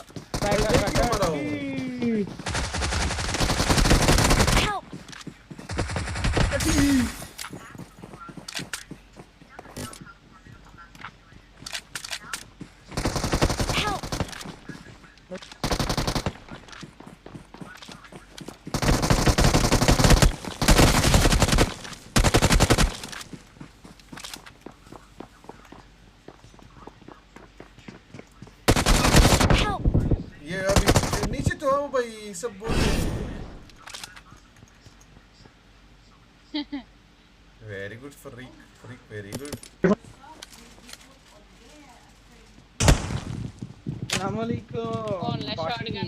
क्या हाल है? ये देखो ये समझ में नहीं आता कि वेट ना से रहा हूँ। हमें तो ये समझ में नहीं आता कि है किधर हूँ। चाचा अस्सलाम वालेकुम।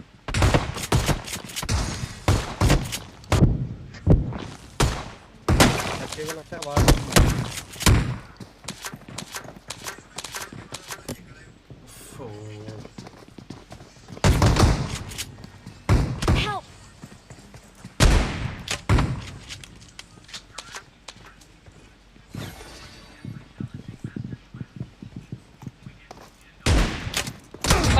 आएगा भाई ये क्या कुत्ता गन मेरे साथ तो भाई ये चढ़ा ओए स्ट्राइकर तुम्हारे पैरों में लगी है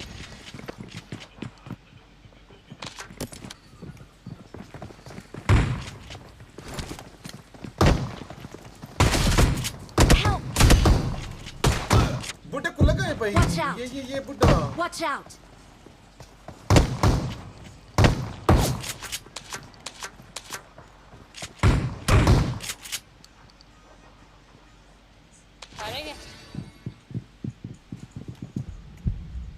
Help. Oh माड़ा Help.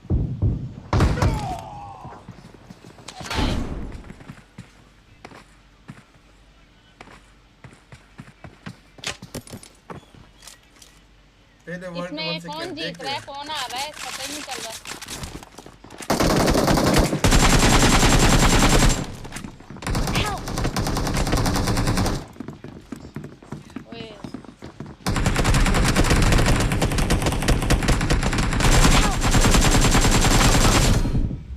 Watch out. Help. नीचे से आएगा Watch out.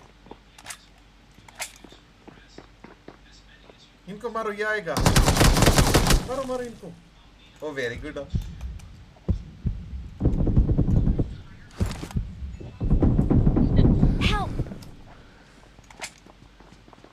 पठान करो कुछ ओ मर गया जी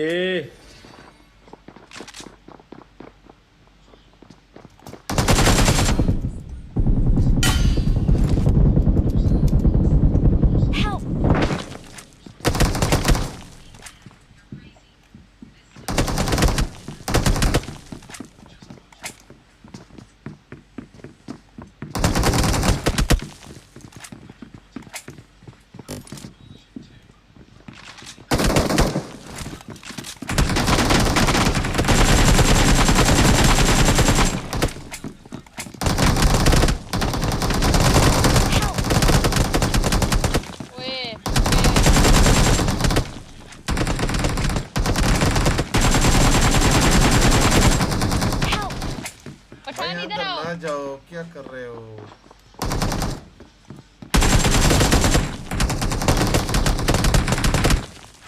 इधर कौन बैठ रहा है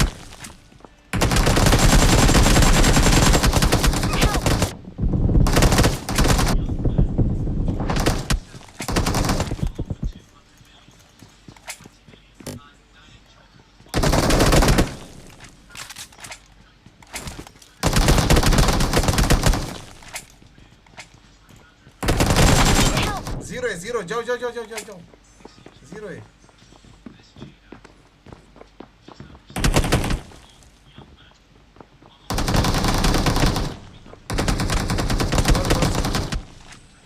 जीत गए हम मेरे ख्याल में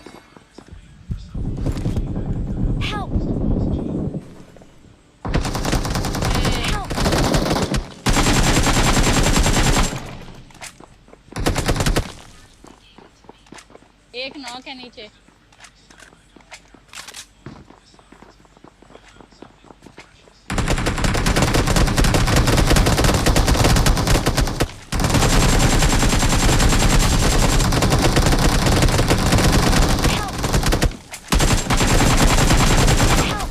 भाई नीचे से ट्रेन लग रहा है ये क्या है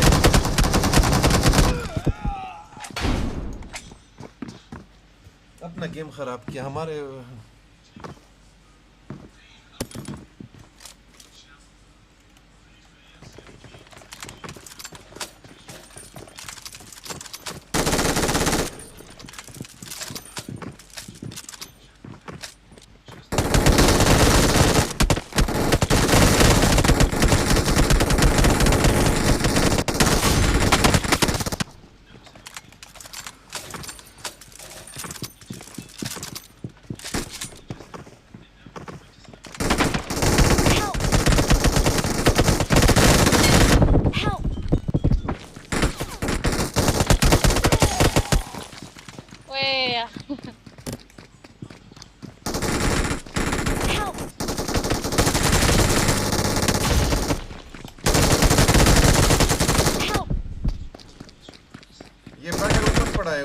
Watch out! Help!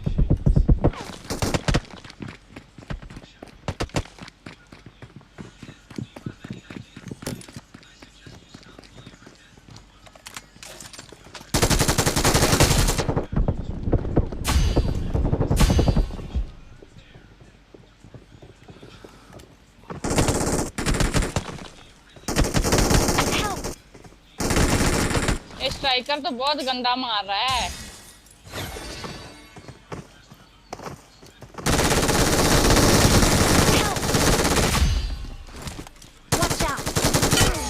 जीरो ये कैसे?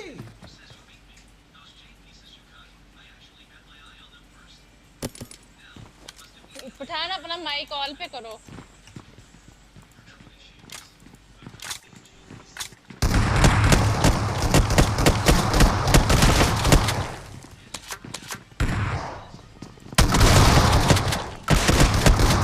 डैमेज नहीं हुआ? पड़ा एक कैंप कर दिया आपने आगे Watch out! मुझे नहीं बैठ जाते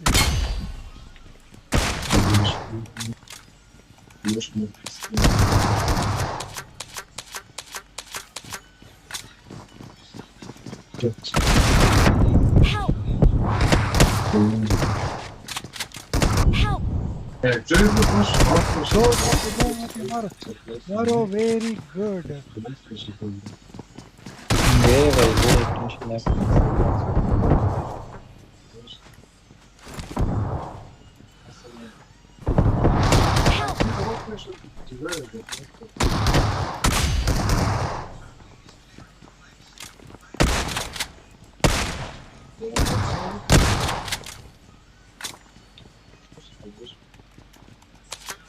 तीन बंदे हो, एक बंदे की परश करती।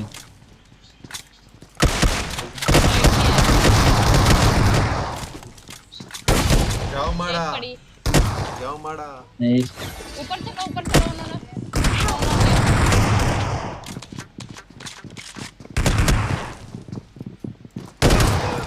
वेरी गुड जाओ मारा भाई ये की नासिर अल्लाह कमाओ बर्बाद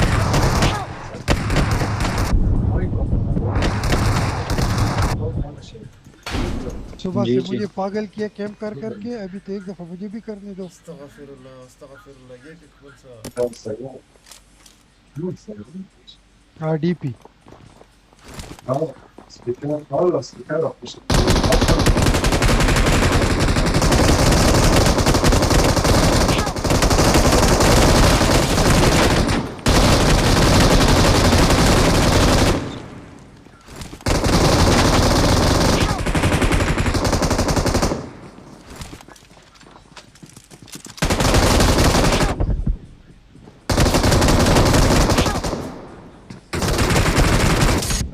भाई एक बंदे ने किया ही है भाई आप लोगों माशाल्लाह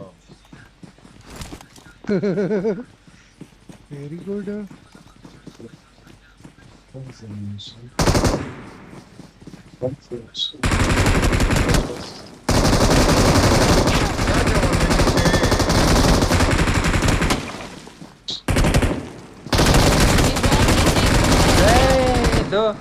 दो इधर सीढ़ियों में बैठे फिनिश मार रहे हो नसर भाई।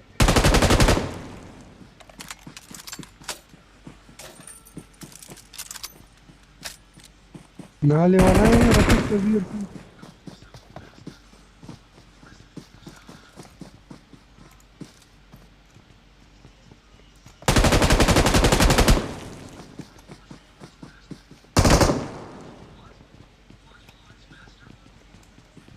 आओ शहाब इधर से मेरे साइड से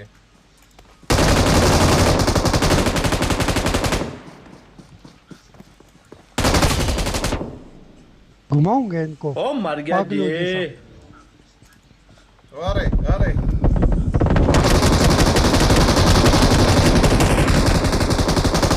कैंपरों को घुमाऊंगा शहाब बगैरत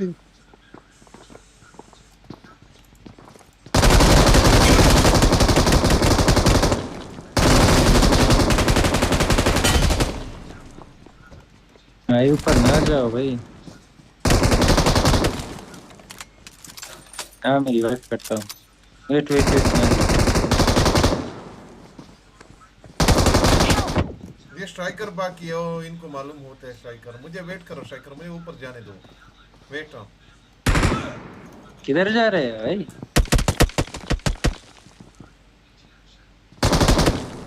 आ जाओ अभी, आ जाओ हमारे।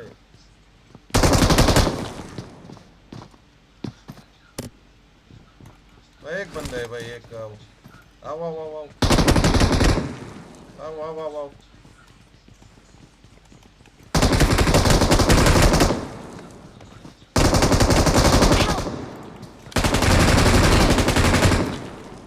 ना जाओ साहब।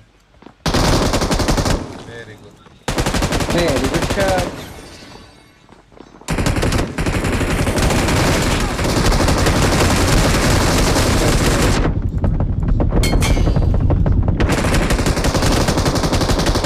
कोई ना भाई,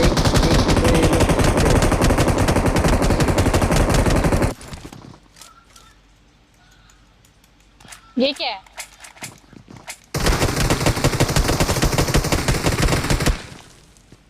वहाँ आगे जाओ।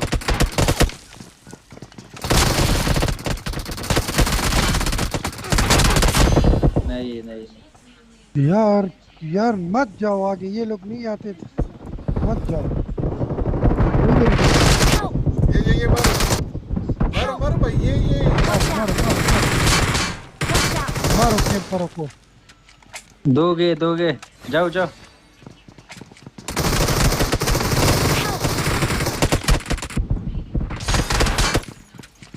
तू तो इधर आना बुबड़ी। नाइस, इधर भी जाओ। नहीं पोशन की किताब भी नहीं है। दो पठान, दो उधर से जाओ, दो इधर से। चलो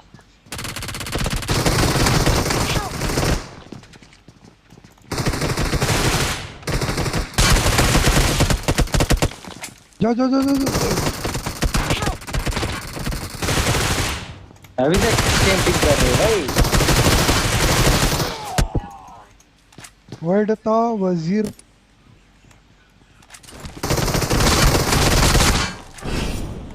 वजीर नहीं मारा हमारा वाला, ये समझ में नहीं आता कि किधर है बंदे।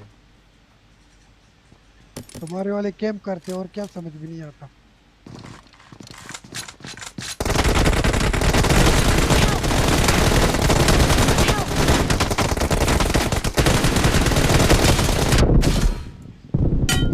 ये रफीक जीरो है, कसम से जीरो होगा। भाई थोड़ा सा तो पिछवाड़े से तो जाया करो भाई, इधर उधर आओ।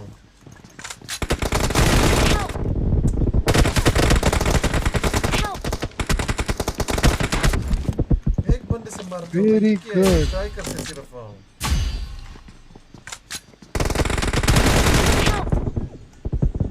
डैमेज है, नाइस।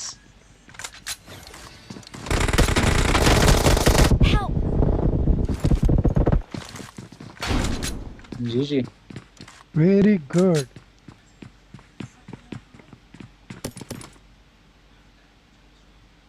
पेन वाला, माय फेवरेट।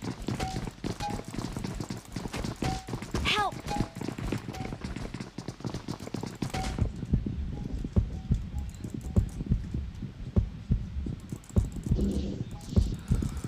Help!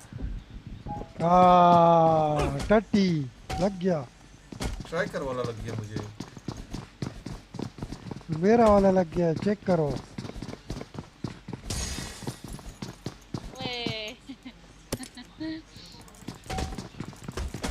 ये मजा आ रहा है। भाई मेरे को क्यों मारा?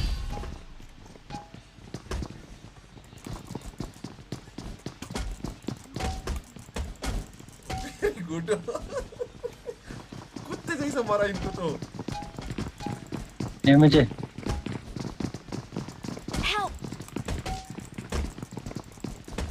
बुबड़ी को मेरा लगा, इधर ही लेटी रहे।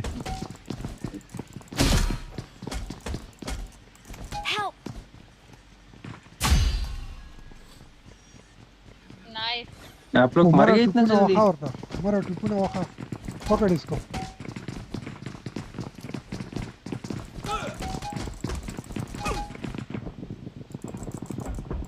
बहुत डैमेज है, मैंने भी मारा भाई। भागने ना पाए वजीर को शाह को लगा।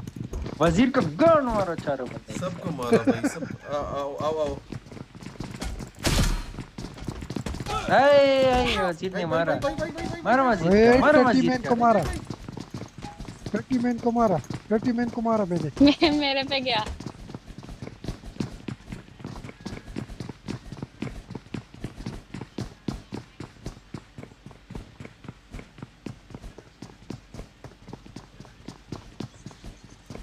मेरे साथ कैंपर वेरी गुड विक्ट्री। लांती इंसान कमरे में बैठ जा।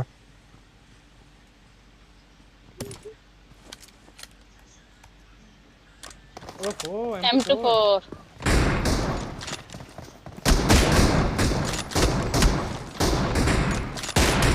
नहीं लगी इनको। डैमेज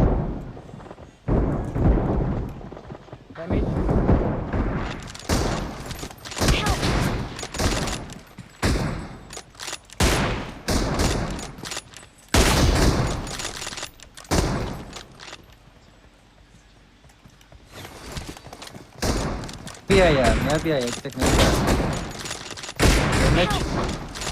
गया। नो सेकंड नो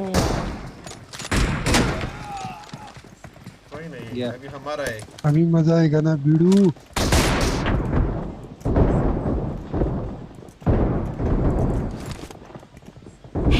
भाई इनको लग गए अभी मजा आएगा ना बीड़ू। मारो।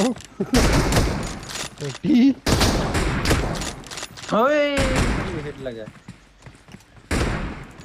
भाई। मुझे जल्दी फिनिश करो। मुझे जल्दी से काम है भाई। मैं वापस आऊंगा भाई।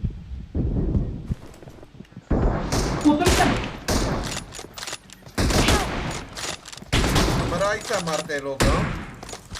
मारो ऐसे मारते। कैसे मारते परीक्षा ये सब क्यों नहीं चल रहे भाई।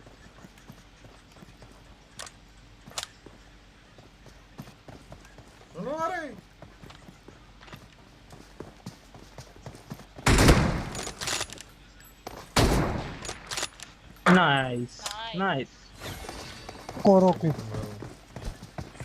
وهذا بتاع شدير أكون يتوب دي ها فكونا شدير زور دي وهذا بيتالك ها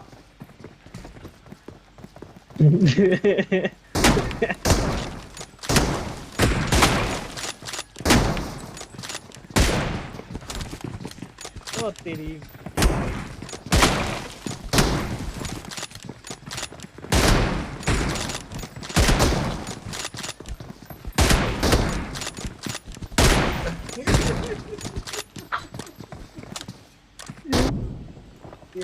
Bora kapattu var kai.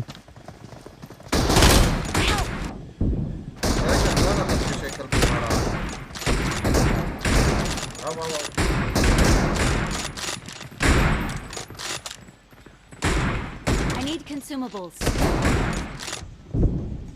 Oh, shot more ko bachu.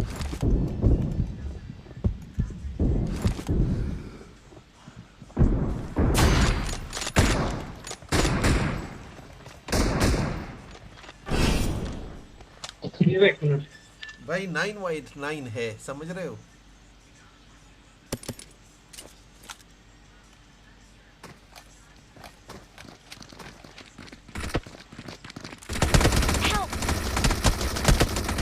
Late गया ये। अब ये टटी मेन को देखो किधर है।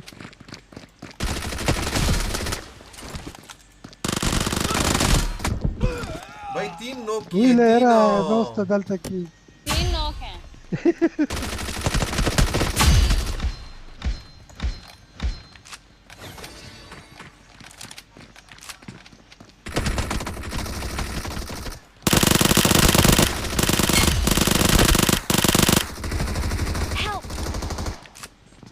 स्ट्राइकर ये अंदर से।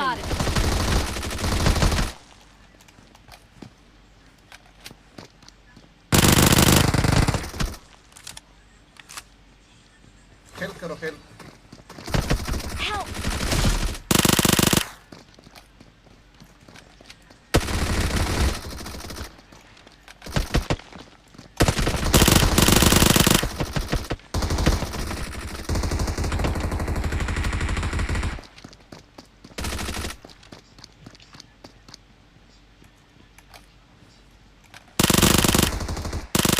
एक किधर बैठा है? दो कैंपर माशाल्लाह, ऐसा कॉम्बिनेशन इनका।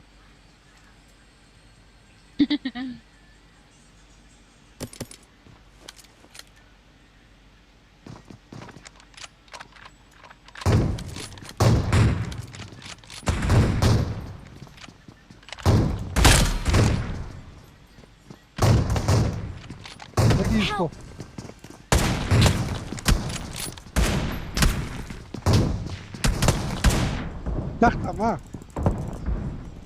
تحت ما وزيرة تحت ما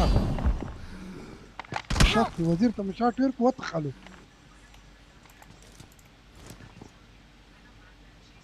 आ जाओ अदीबा। तू अकेला जा। लगी उनको भी, मुझे भी।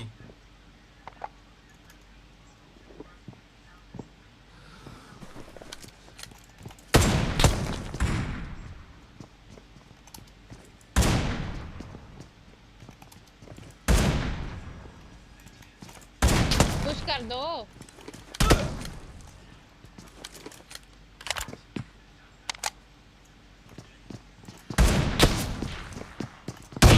शहाब क्या कर रहे हो?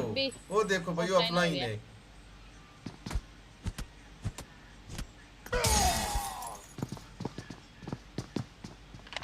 ऑफलाइन ना मारो, ये नहीं कौन होगा। मार दो मार दो।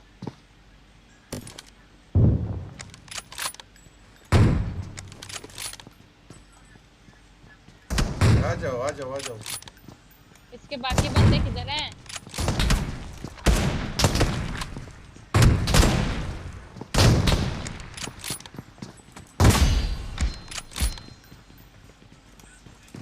अभी आएंगे सब।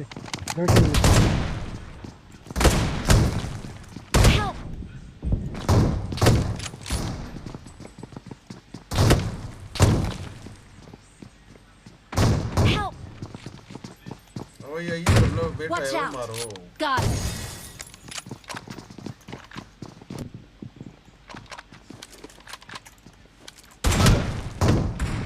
पड़ा।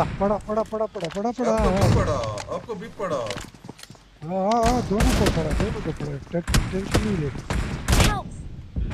ये लगा। ऑफलाइन क्यों मार रहे हो?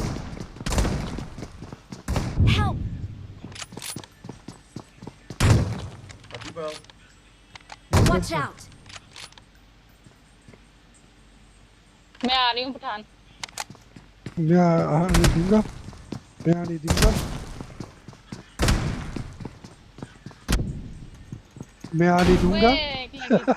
मैं आने दूंगा।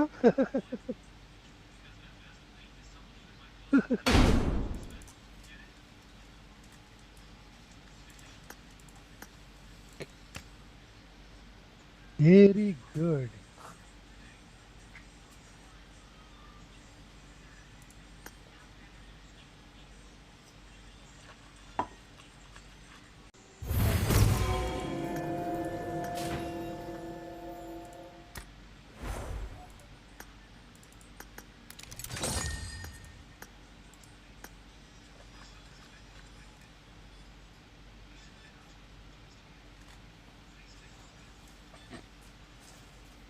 नासिर शाइकर भाई अदीबा सब हाँ मैं जा रहा हूँ।